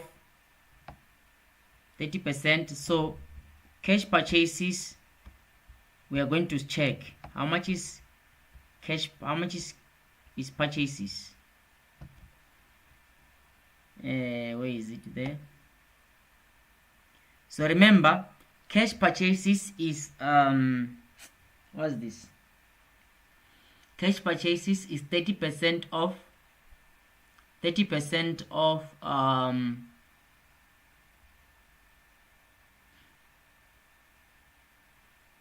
remember, let's just check on the question quickly before I lose you.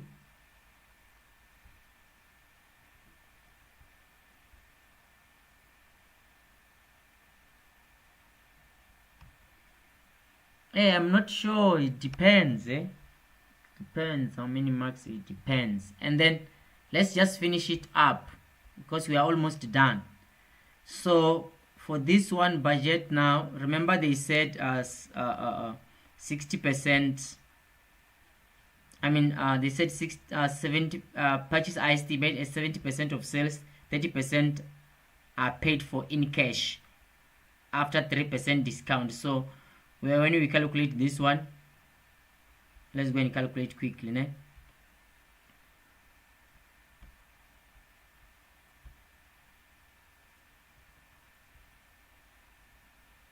Alright, they're saying purchases are estimated at 70% of sales and 30% of purchases are paid for in cash.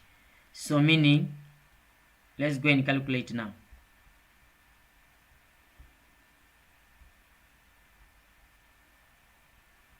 This one is easy as long as you understood what we did at first. So let's just go there. So let's calculate there.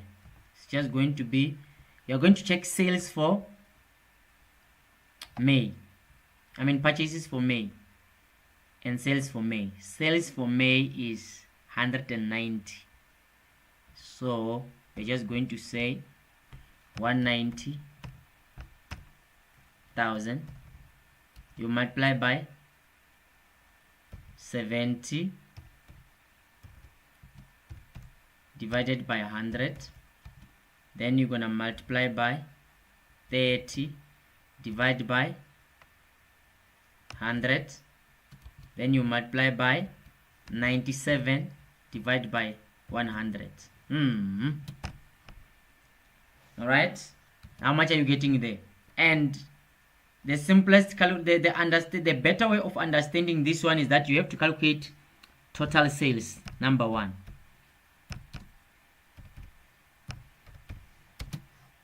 All right, so total sales is equals to 190,000. You multiply by 70. You divide by 100. All right, you get the answer there. How much is the answer? If you want to better understand, I'm just gonna do it for you quickly here because I want you to understand so that we move. So this one is gonna be 190,000. Others can help me to calculate. Multiply by 70. You divide by 100. You're gonna get 133,000. That is your total sales. Total purchases, not sales. Okay. Why am I saying sales? Purchases, ne? Purchases. Sorry for that. Purchases, and then from there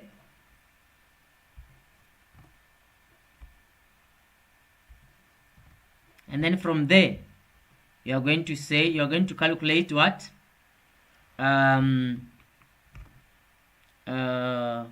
Cash purchases.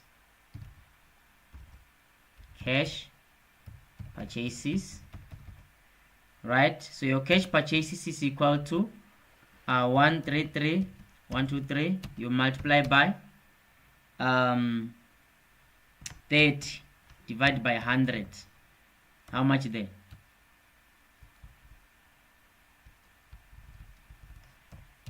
How much there? I'm gonna help you as well there. Multiply by 30 divided by 100. I'm getting 900.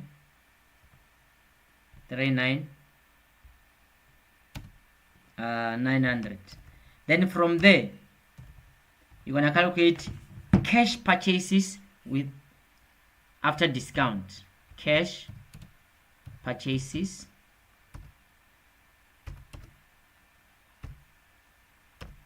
after discount. Okay,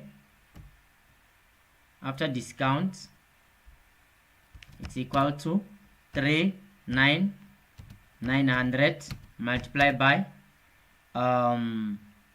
97 divided by 100. How much are you getting there quickly? How much are you getting there quickly? Let's see.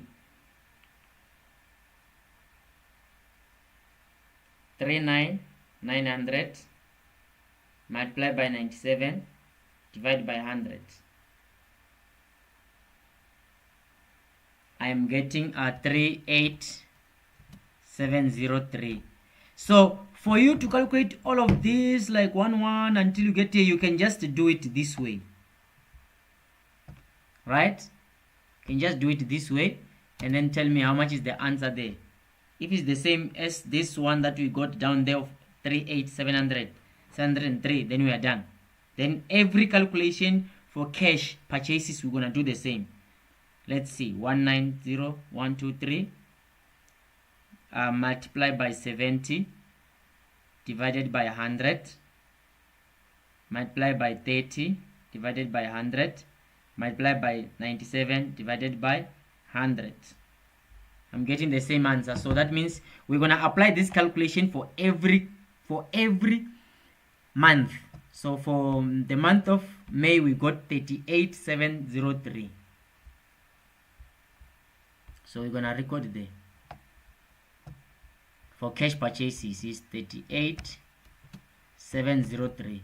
And then let's do the calculation for June quickly. How much? How much is the calculation for June? For June, remember, just gonna give you on the charts. For June is going to be 200,000. You multiply by 70 divided by 100. You multiply by 30 divided by 100. Then you multiply by 97. You divide by 100. How much there?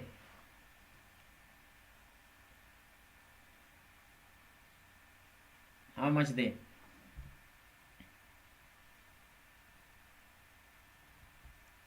Which one is for June? How much is for June? Let's start there, because give me the answer for June first so that I don't mix up things.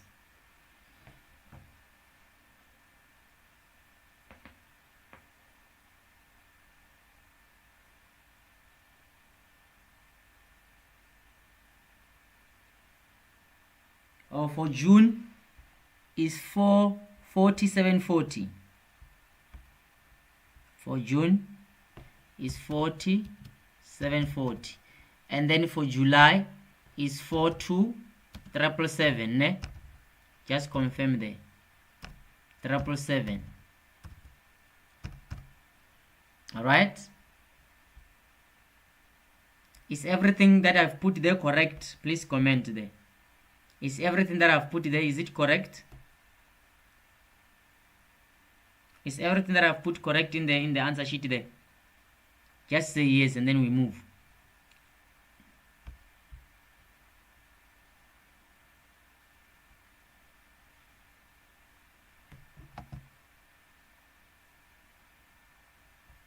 Sorry, I deleted someone's message. I didn't mean to delete. Don't know. Okay, everything is correct. Then let's proceed. Then now we are done with those difficult stuff there, and then now we are going to look for other payments in the question. Okay.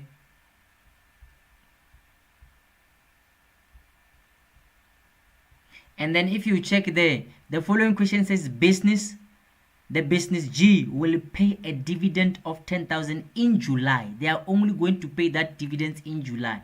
Meaning when we go back to our answer sheet, all right, back to our answer sheet, we are just going to say it's part of the payment, net dividends paid. They're not going to pay in June, in May, I mean. They're not going to pay in June. They are only going to pay that dividends of 10,000 in July. All right? Because the question says, just to clarify that, the question says business G will pay a dividend of 10,000 in July, not every month, only in July. That's why we take that payment to July, okay? And then let's go to the next questions.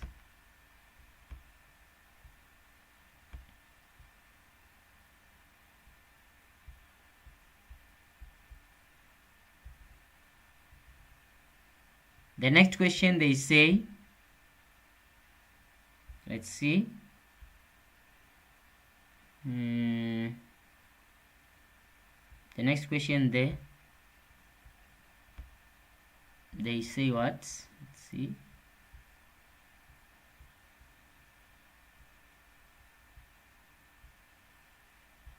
The next question they say factory overheads are paid evenly during the year and amount to 36,000 in total. So meaning for the whole year they are going to pay 36,000, but they are paying every month of a year. So that means, remember I said to you, and then they say this amount includes depreciation on machinery. So depreciation is not part of the asset. So number one, you go to our answer sheet, ne?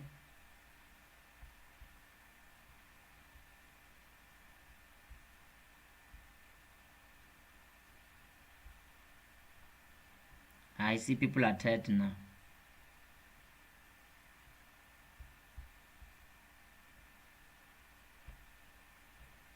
You go to our answer sheet, you say factory overheads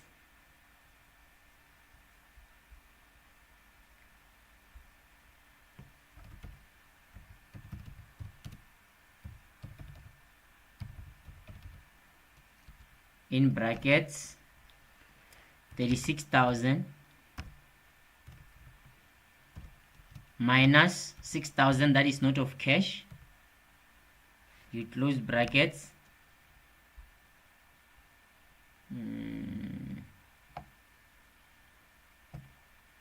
You divide by 12 because they say it's paid every month. So how much there? How much there? Can I have the answer quickly for the people that are still remaining, so that I also disappear, because people are disappearing.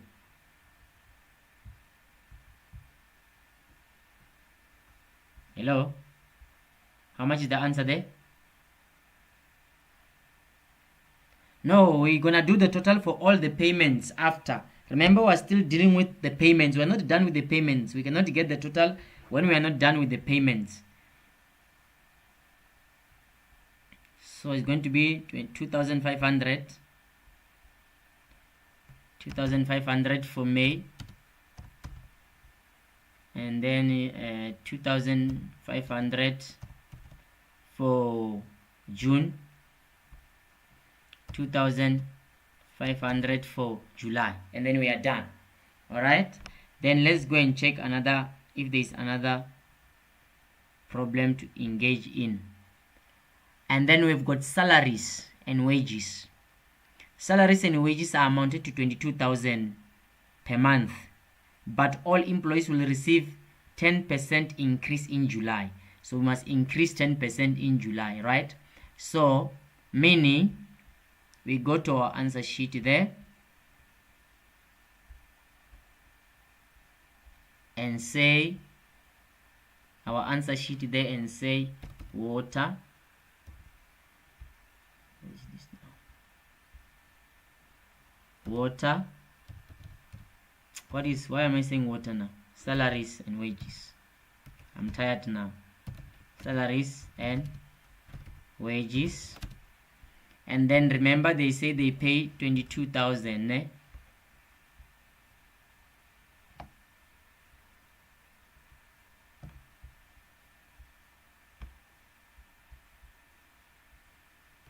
$22,000. Even in June it's gonna be 22,000. Then there is an increase in July. The increase for July, I'm gonna put it there. The increase for July is going to be 22,000 multiplied by 110, because they say there's an increase of 10%. Divided by 100. How much there? How much there? Quickly.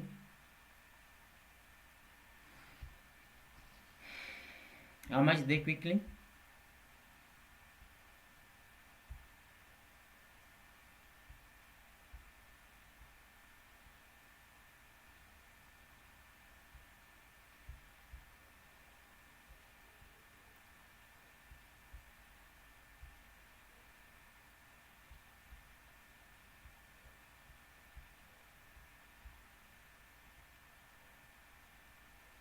$24,200.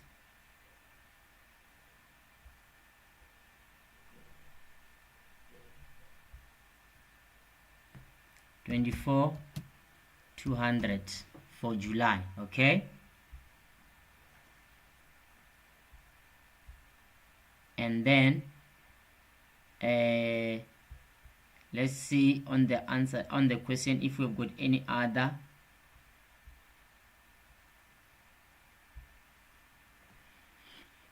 If we've got any other there, so we are done, eh? We no longer have any other payments.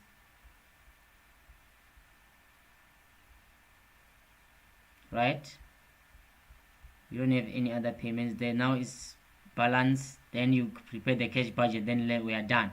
Now let's go and get the total payments. Total payments.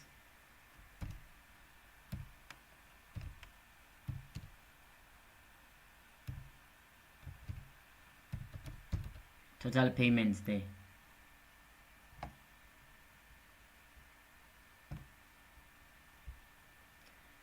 So total payments, you are going to add all the payments. So you are going to start by May. May, you add all this.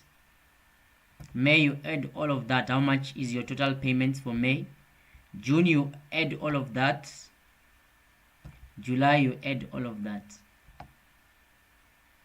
Alright, so let's start there by May. How much is total for May? Quickly. Total for May.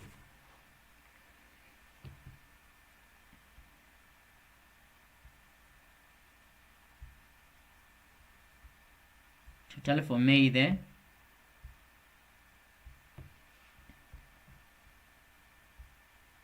Remember I say you add all of this for May. You add all of this for June. You add all of this for July. You will get your total payments.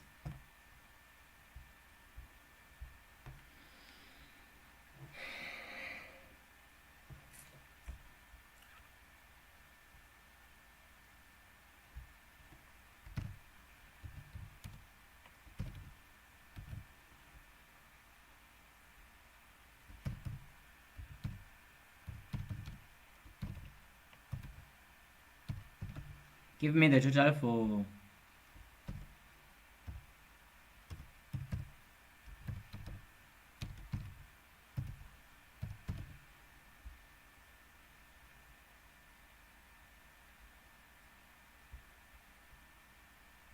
the total for May.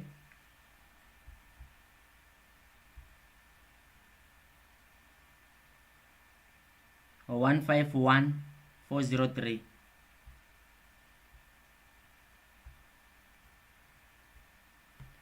$151,403. Give me total for June. Remember, you put in brackets here because you're gonna minus these payments, okay? Brackets. Give me the total for June. Total for June. How much is the total for June there?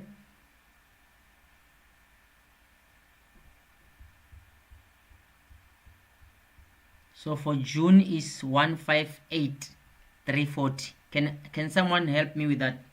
Because I see the answer for one person. Can another person do it for us?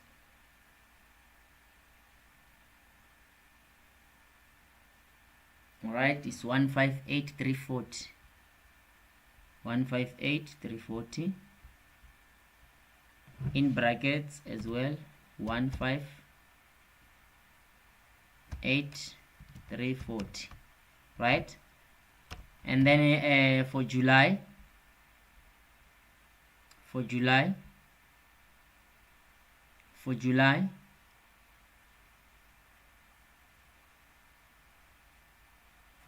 is 177,477. 177,477.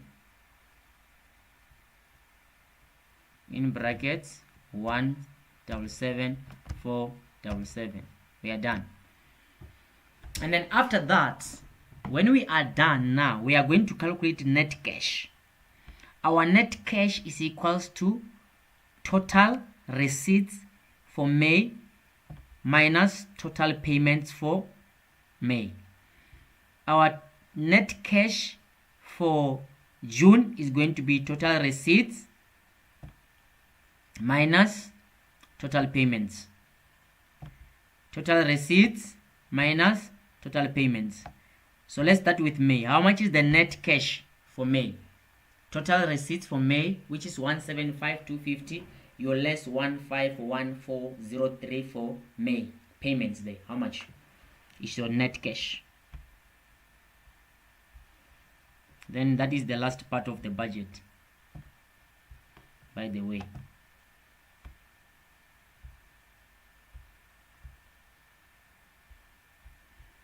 That is the last part for the budget.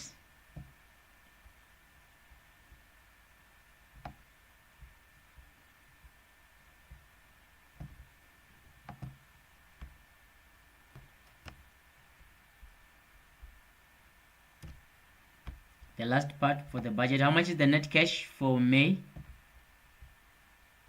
Net cash for May, how much there?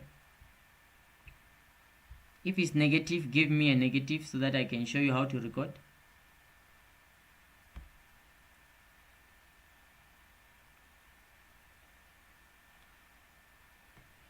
So net cash for May is 23,847. 23,847. Just indicate for me. Net cash, just say net cash May. This net cash for May. Please help me with that quickly.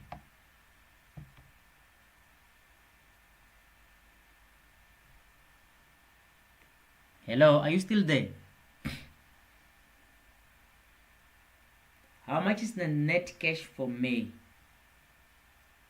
Because now I don't know.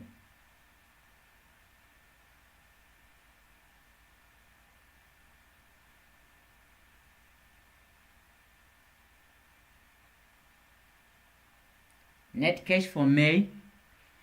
Net cash for May. Net cash for why you give June is 23,847. Okay. 23,847. 23,847. And then for June, you are saying is how much there? So for June, it's for June you say is how much there?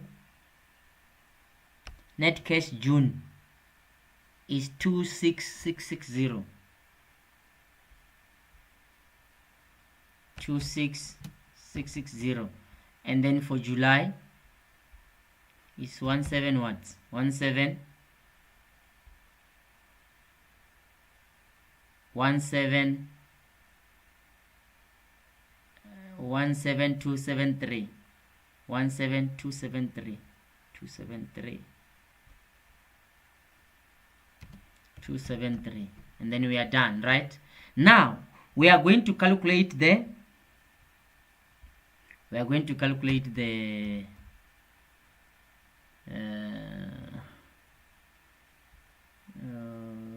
let's see,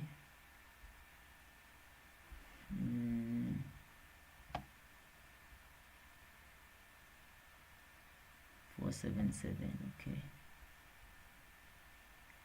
now we are going to calculate the opening balances and the closing balances, ne? So let's do so. In brackets there. Now remember, on the question there, they said to you, you've got a bank overdraft when you close in. This is the closing balance for April, meaning it will be an opening balance for May is 66,000, and if it's an overdraft, meaning it's unfavorable, it's negative. Therefore opening balance for May is negative. Then you go to the opening there,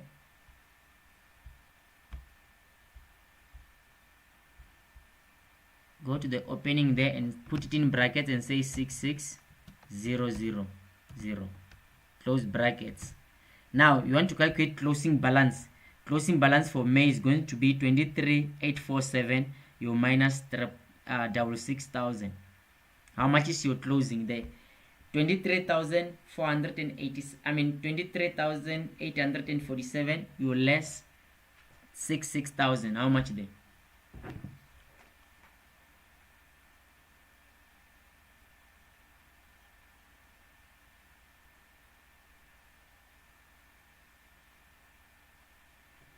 Quickly, let's make it quick.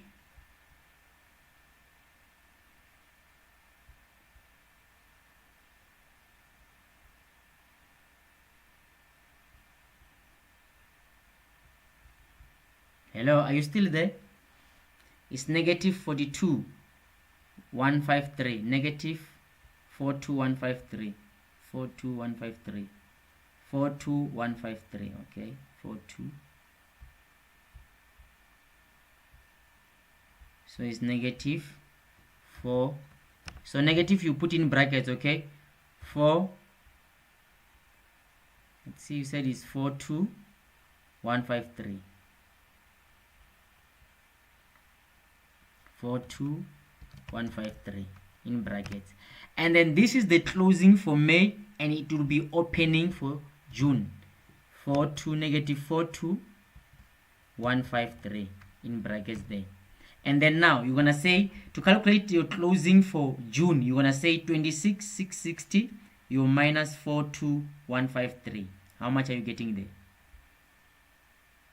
26,660 minus 42,153. How much are you getting there?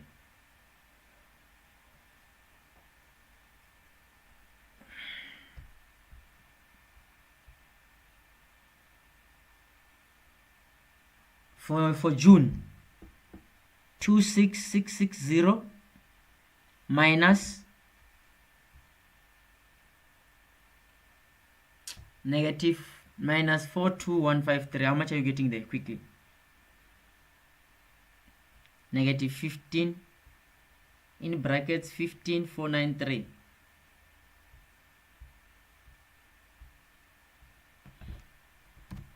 $15,493. That's what you're getting there.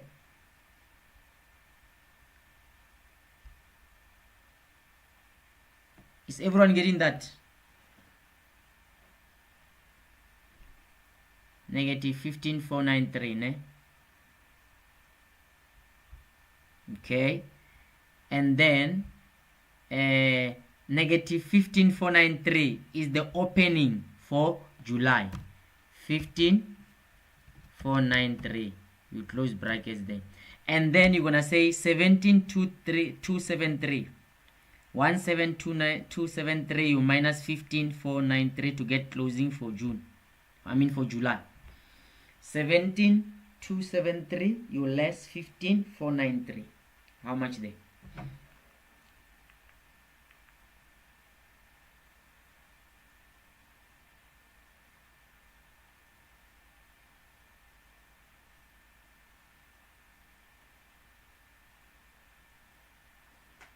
How much is the closing balance for July?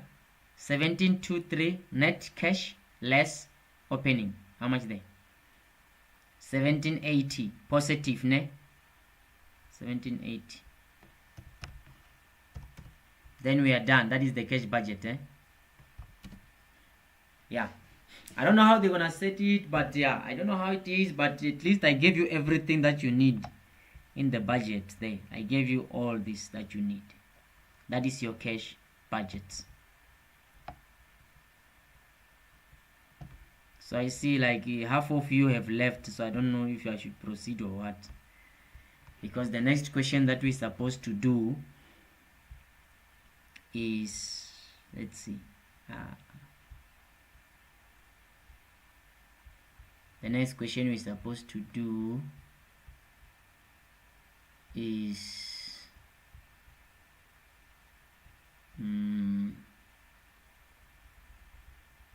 the next question we're supposed to do is cash. Is what? Let's see.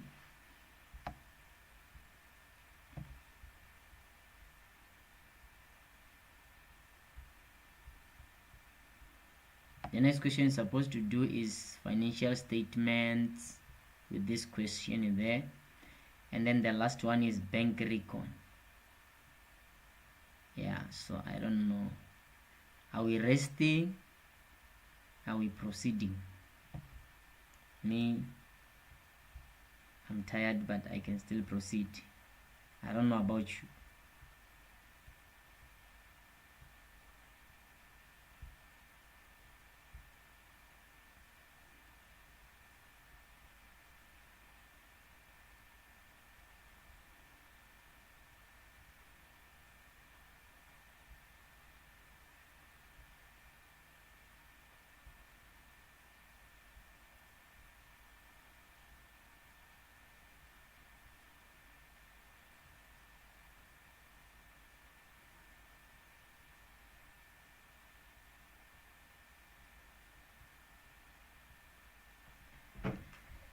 Yeah.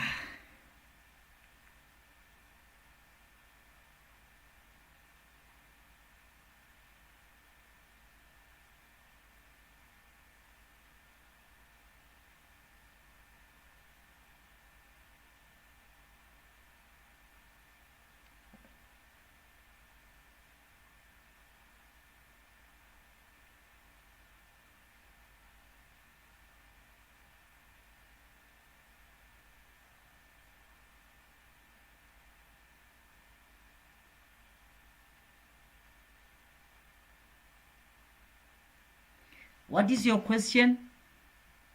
So is the sales collection schedule and creditors? It is not compulsory if you understand what you are doing, but it is compulsory because it's the one that is going to help you to make proper calculations, unless if you understand it otherwise. But it is, for me, it is compulsory. I will say it is compulsory so that you understand what you are doing and you calculate properly, because sometimes they can just ask you calculate what's this, calculate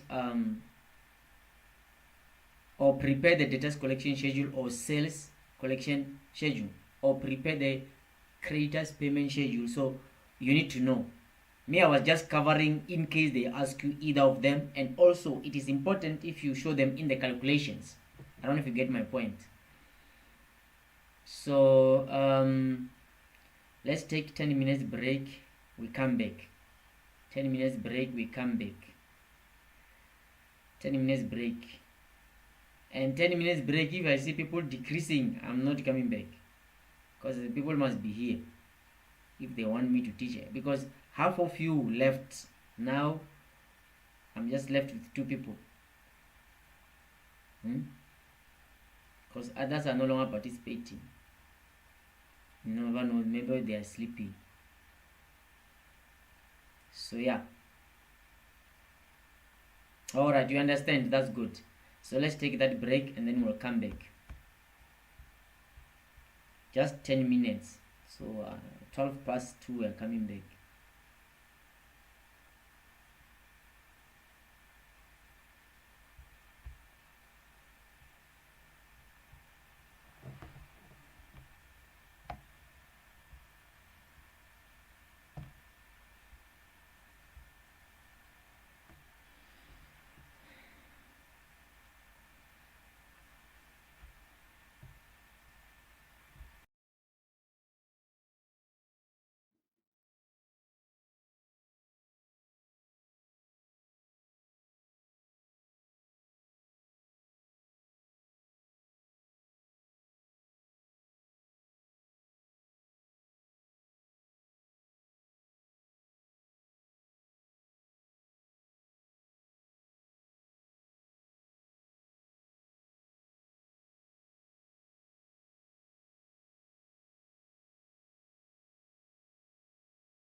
Guys, I am back. Where are you?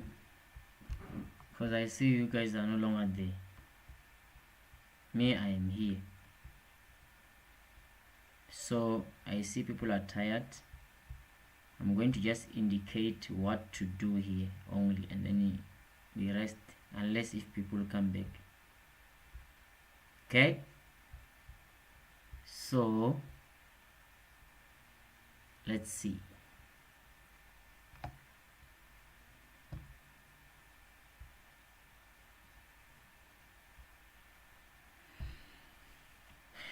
All right, so I'm just gonna indicate to you firstly there what goes where. So let's start. Are you still there? Those who are there, just gonna highlight that and then we are gone, because I don't see people around here. Okay, so those that are here, I'm just gonna indicate or highlight to you. I hope you can see my screen. Can you guys see my screen?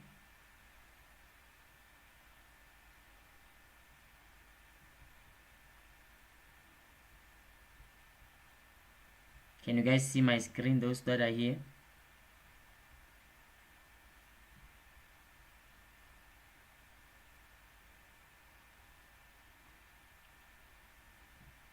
Okay, so I'm just going to indicate to you what to do here. You're going to prepare the statement of profit or loss. One, office. You're going to indicate whether it's a current, which element is it. So office goes to the statement of financial position and it's a non-current asset.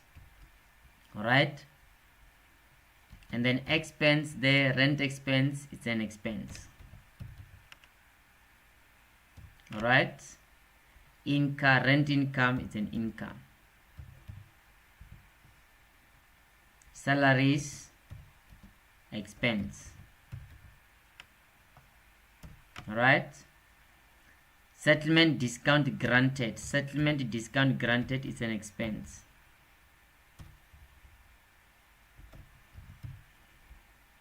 Settlement discount received is an income.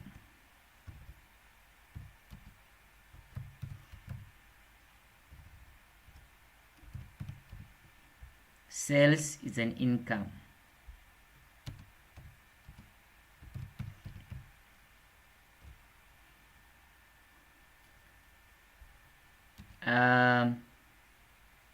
Sales returns, it's a negative income. So I'm just gonna put in brackets so that you understand the negative income. All right, it's a negative income. That's why when we calculate sales, we say sales less sales returns, so minus income there. Stationery, it's an expense. All right,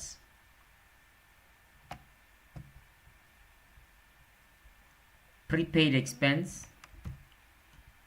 prepaid expense is a current asset. Okay, and then why am I putting brackets? No brackets there. Why I put brackets means negative. Okay, so this one is just a current asset. And then vehicle is a non-current asset. Electricity, it's an expense.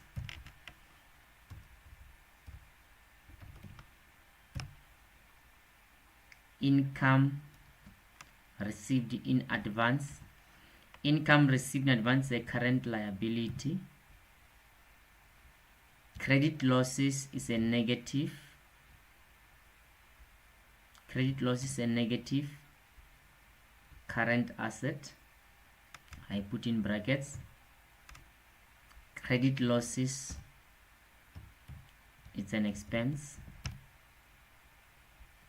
Interest on fixed deposits is income or interest income. And then debtors, current asset.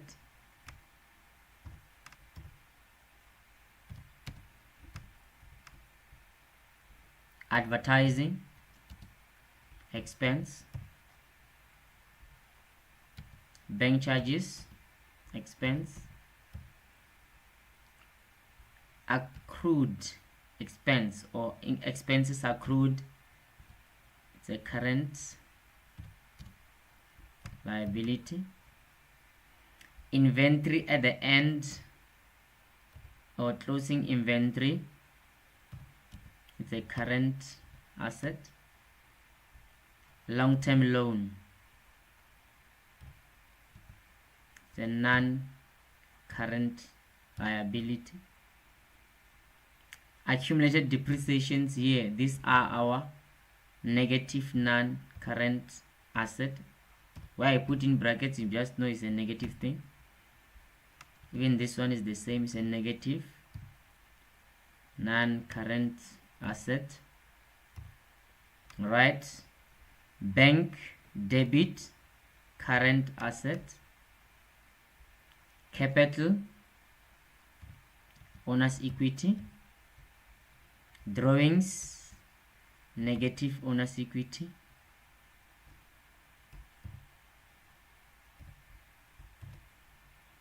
Cost of sales is an expense.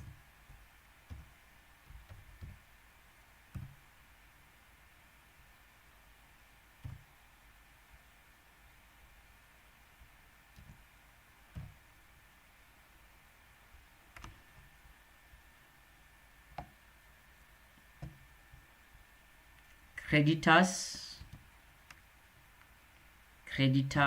is a current liability.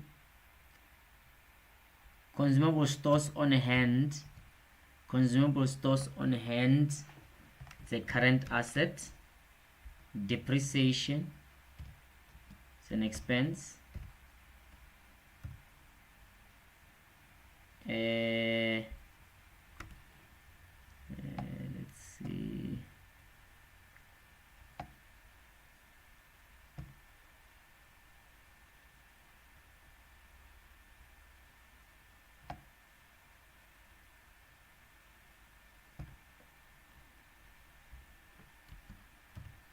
And then a fixed deposit is a non-current asset for 2 years. If it was for 1 year, it's current asset. Insurance expense, fuel expense, loan, interest expense. This one, let me just write in full interest expense. And then even the interest on fixed deposit, where is it? It was up there. It's an interest income, this one, interest income. All right, so I've guided you there.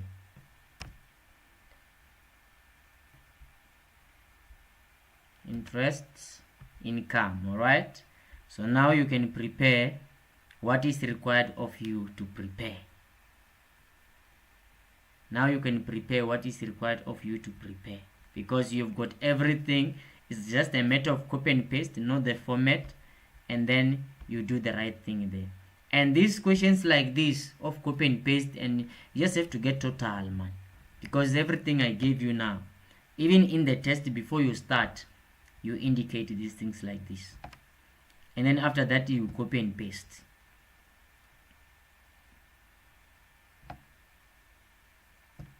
All right, so I think I am done for today. At least I tried, because I can't be live with few of you. Okay, it's very expensive, and yeah, you understand the business, eh? At least you benefited, and then you can try to do the bank recon. I think we can just let's see what can we do here on bank recon. On bank recon, the following information was taken from the books of Gloss Enterprises after comparing the cash book with the bank statement on 30 September 2025. So favorable bank statement there. This one goes to the statement of the bank reconciliation statement, number 1. Number 2, let's see, I'm gonna indicate where to record these things. Favorable bank statement, BRS. Favorable bank account balance, bank account. A deposit of 8,000 does not appear in the bank account but was made directly into the bank account. So this one is appearing in the bank statement. It's not appearing in the bank account. Bank account. Bank charges on the bank statement is there in the bank statement. It's not there in the bank account. Bank account. That's number 1 that you must do in the test. I'm just trying to do that. Interest in the credit column of the bank account is then the bank statement, right? So bank account. The following EFT transfers made by the business have not been processed by the bank. So this one is not processed by the bank. All of them BRS. Outstanding payments there, BRS. Alright, and then a payment of 1,100 to a creditor was incorrectly recorded on the debit side of the bank account. You fix that in the BRS. Debit barring was incorrectly recorded on the debit side of the bank account. Then you have to credit that. Let me see. Wait, a payment of 1,100 to a creditor was incorrectly recorded on the debit side of the bank account. Then you fix the bank account because the bank account is the one that is wrong there. You have to credit what was wrongly debited. Insurance premium paid by a debit order, obviously bank account, because if it's a debit order, it will appear in the bank account. In the bank statement. Therefore, it is not appearing in the bank account. Right? So, bank account. Fix that in the bank account. No entry has been made in both of the business, in the books of the business in respect of the fake note of 560. And that was rejected by the bank. The note were received from a debtor in payment of his account. So there's an error because the bank has rejected that. It means the bank has done the right thing, but it must be corrected in the BA, bank account. Alright, the bank had debited Gloss Enterprises. The bank has debited Gloss Enterprises with 760, which was a payment made by Glass what. So this was account wrongly debited, therefore BRS. The last one is a deposit of 1,520 was incorrectly made into the account of Gloss. A deposit of 1,520 was incorrectly made into the account of Gloss. So this deposit doesn't belong to us. BRS. Debit amount wrongly credited. At least I've tried to summarize. It is up to you. Alright, we are done here. So I wish you all the best and good luck. Salute. We're done.